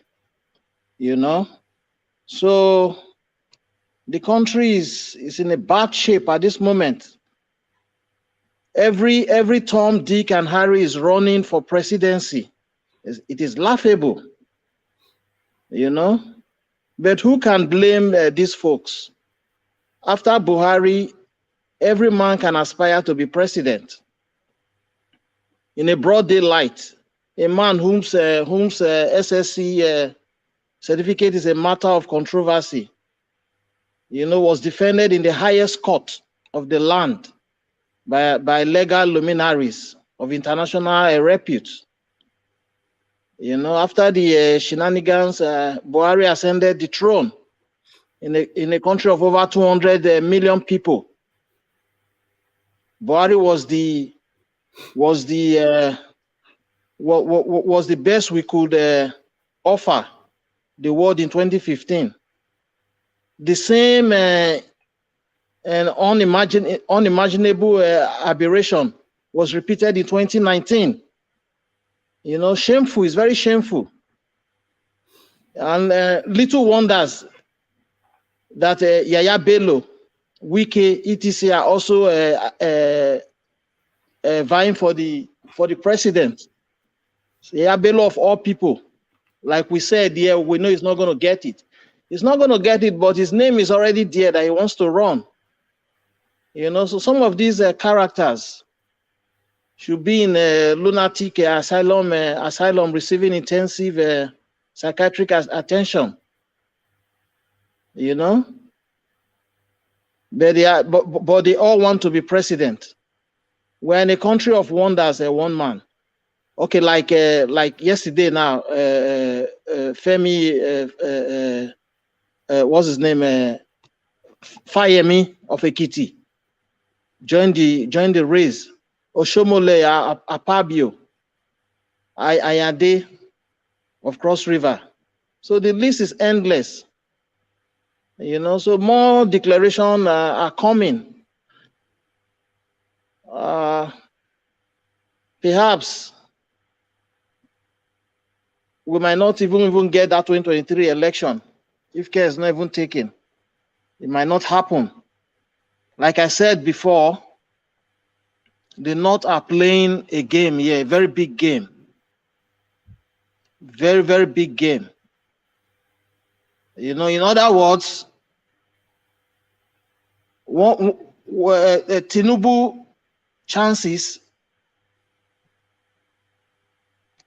to become the president of Nigeria is almost gone. It's almost gone in the sense that this is the position that he has been waiting for all his life. And I believe you me, if Tinubu don't get that ticket, maybe he might end up supporting Yoruba nation. Who knows? Because Yoruba nation is another fight that he want to pull out, being that he has lost in both ends. So Peter Obi, for me, at this time, he could have been the best choice for the Southeast. They could have everyone in the Southeast could have stepped down for him and support him and give him that that weight, throw their weight behind him. That could have been the best bet, you know. So one man, we cannot continue like this, like earlier said. All right. 2023 gentleman no day. So there it is, right? 2023 gentleman no day. So thank you, Ejiro. Ejiro, we must start to round off. It's only because really I am spent, and I think the session is as well. So we start to round off to land on Ajale Koko. So gentlemen, if you just condense it to just as short a summary as you possibly can, we start off with Ola to land on Ajale Koko. Ola, you know the routine. Yeah, thank you, everyone. I think we'll be able to discuss a lot. Like I said again, all hope is not lost, and I think Nigeria can still get it right in 2023. Yeah, it is true that we need to reframe our constitution, but still, you know, even within the one we have, if you take all those exclusivist jargons, if you put it across, you know, we can even still move forward along that line, because the more you reduce what people can steal from the central without energy, without spending so much energy, the better for the country. What is happening in that country today is that Abuja is where people steal money easily. Or after all, it is oil money. You know, they steal gold, they steal everything. But like I said, like our guy was saying, saying this thing. Let me tell you something, guy. I witnessed the revolution of broadcasting in Nigeria. You know, when broadcasting came, when Ray Power and AIT came, Kenny's, if you know Keke and this thing, they used that platform because before it was expensive to even get some record label to even promote all these shows. But when they came to the stage, is it prime time? Prime time was even promoting all these artists that had nothing. That is where the liberation of Nigerian music starts. You understand? It used to be South Africa that used to reign that time. But when this guy brought the like of Remedy Code, Judea, all those kind of things, promoted before you know, all those Owiti and so many people Remded, they started coming to the industry. Before you realize what was happening, everything exploded. It was just because of that single decree 38 done by Babangida in 1992 to deregulate broadcasting in Nigeria. It was the same Babangida that deregulated telecommunication sector. And that was when the issue of telecom started coming. Immediately, Obasanjo got to that place. He normalized it through an act of the National Assembly, you know, an act of the Parliament to give license to set bandwidth to all these things. All after that, you know, it was Abacha that deregulated the telecommunication. It was not Abacha, it was Babangida. He used decree. That's why I said decree 1992 and decree 1992 and 1993. It was Babangida. So now, when they did all those things, you know, all this kind of project like clearing, when they do national automated clearing project, all those things, when our banking industry started growing, all those stuff, you know, all those little things created millions of jobs. You know, all of a sudden, computer village exploded, all those stuff. So those are the kind of things we have. You know, when they were sitting on night, all this thing was not possible. When they were sitting on our broadcasting station, when it was only NTA, when they will start TV station 4 p.m. and close 8 p.m. or 10 p.m. in the evening. All those things were not there. But these people started running 24 hours, channel, all those things. That was how they promoted. Nollywood, everything just exploded immediately. So what we need now is this: take as many people that government is sitting on, give it, and let investors bring their money. Government doesn't have money to execute all these things is sitting upon just because they want to steal. That is why they are sitting on those things. Give them to the private investors. Honestly, when you allow the private people to handle that market, the market will explode. Administration is another thing. Maybe you want to do some other kind of expand on administration. It's another thing entirely. But I still believe that within what we get, before we can even restructure the rights and other constitution, all those things, we can still move forward. All we need to do is look at the politicians in case what we want is not possible in the short term. Look at the politician that can deliver all these things. Don't vote for emotion. Yes, these politicians, some of them are thieves, but among the thieves, there are some people that still have sense. Some people will still use their sense before they did things. I'm not calling Obasanjo thief, but it's not a saint. But we still see what he did. You know, I won't even call this. I am so sorry, but I'm just pushed. Okay. You know, I really need to leave. Thank you, everyone. You know, so I think we come back tomorrow and discuss more on how to move the country forward. Thank you for your time. Please thumb up and let us share, at least for us to reach a wider audience. Thank you, everyone. Good day wherever you are. All right, thank you, Ola. So you see, when we get to the end, that means I've already been 4 or 5 hours into this thing, so I'm already ready to go. So when I'm saying just try and push it for me, just, you know, I know there's still a lot to share, but we gather every day. Yeah, yes. So thank you, Ola. So let me, before I go on from Ola to Ejiro, let me acknowledge Plenty Water super chat, which I think I never got around to reading out. So this was to a previous conversation ongoing.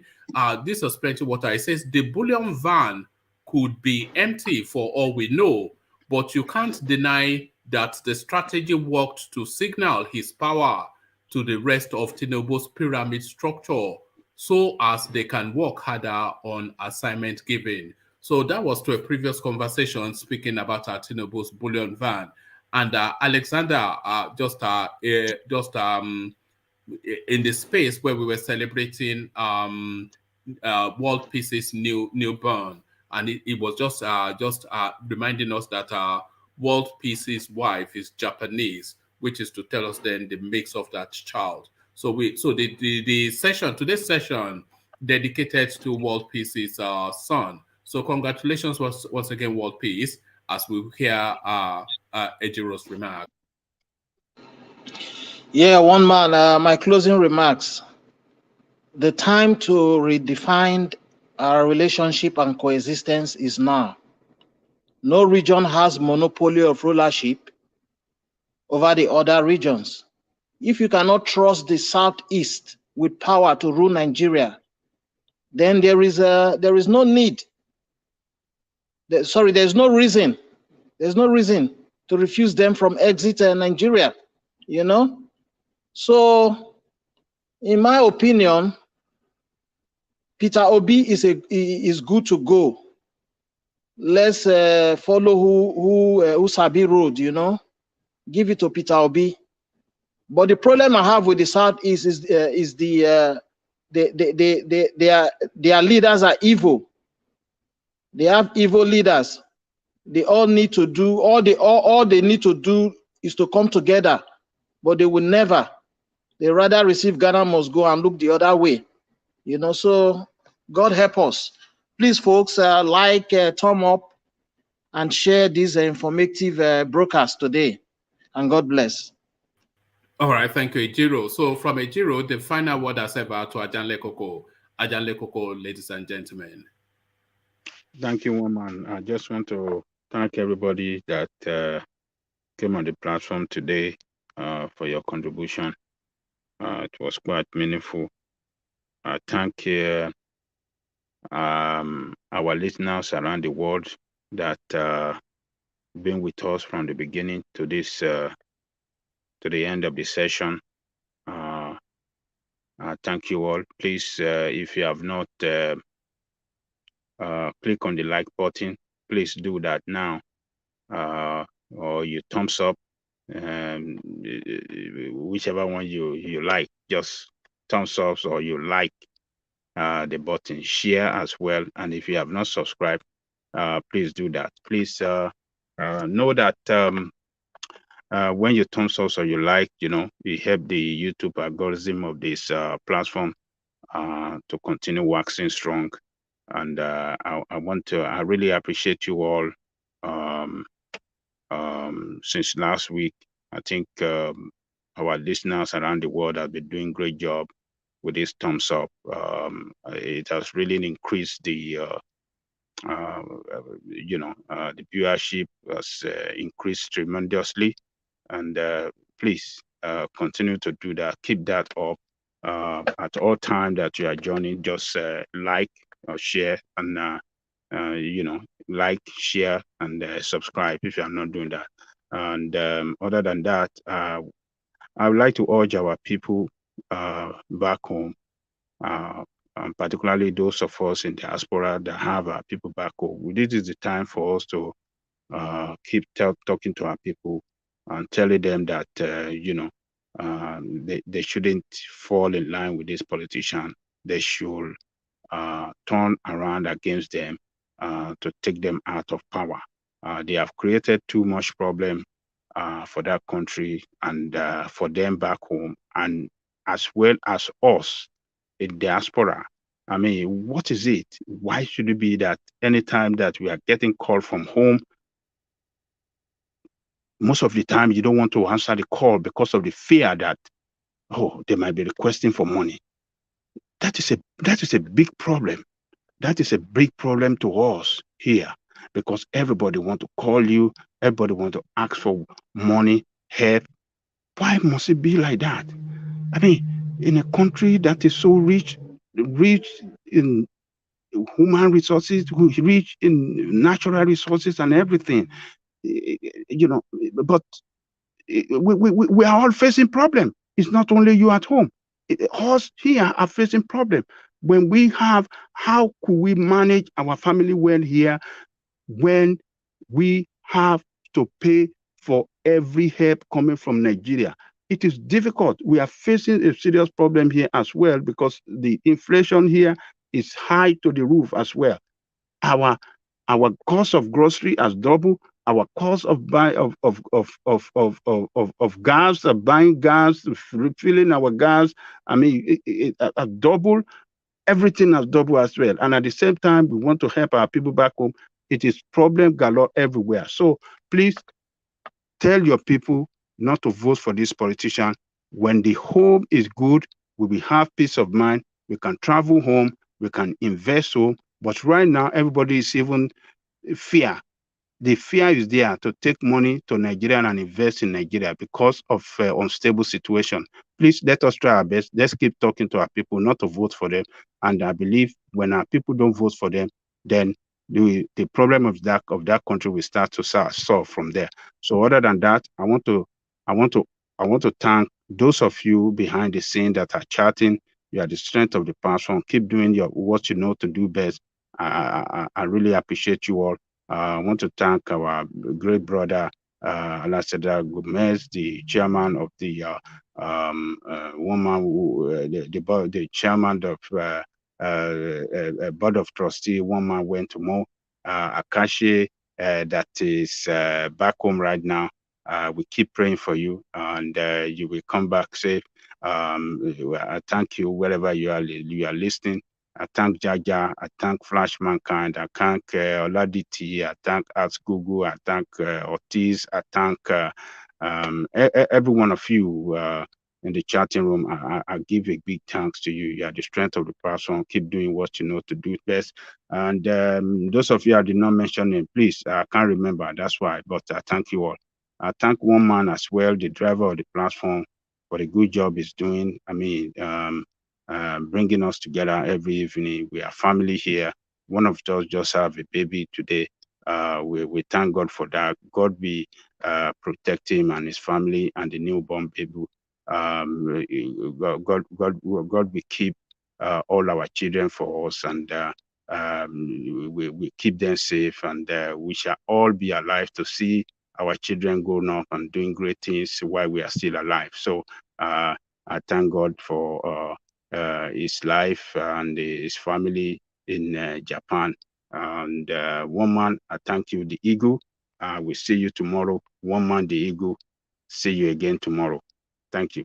Thank you, Ajan Lekoko. So thank you, Ajan Lekoko. Yes, the news of the day, of course, the birth of our world peace. Our son is always something that it's always. I'm reading Rational Minds comment.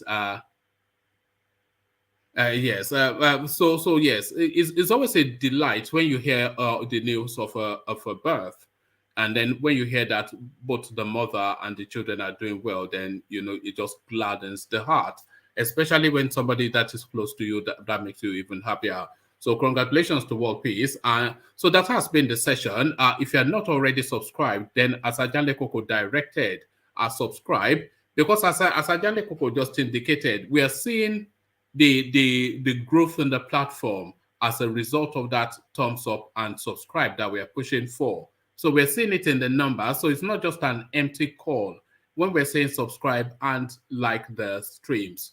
It's just because just with those 2 clicks, they are powerful clicks. Once you've done those 2 click-ins, YouTube algorithm picks it up and then pushes the platform up the chain, so that maybe our voices even can be heard in this 2023 election. There's still time for us to be impactful in that space, which is the whole point, really.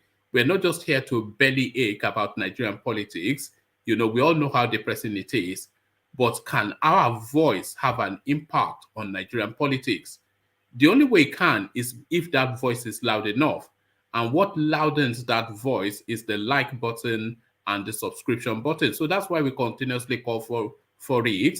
And that call that we call for it, we are seeing the impact in the data. So do that. If you have not done both, then please do that, because it is quite a useful thing to do. And it's just the one way, fee-free, free of charge, for you to use to support the platform. So do that immediately and right now. And haven't done that, then come join me in the comment section where the conversation never stops. I usually follow Ajale Koko's tradition to acknowledge the names in the comment section, but I'm minded just to go and have a meal and go to bed. So with your permission, let me do that. So I'll leave you here. Carry the conversation on within the comment section, but here I say peace.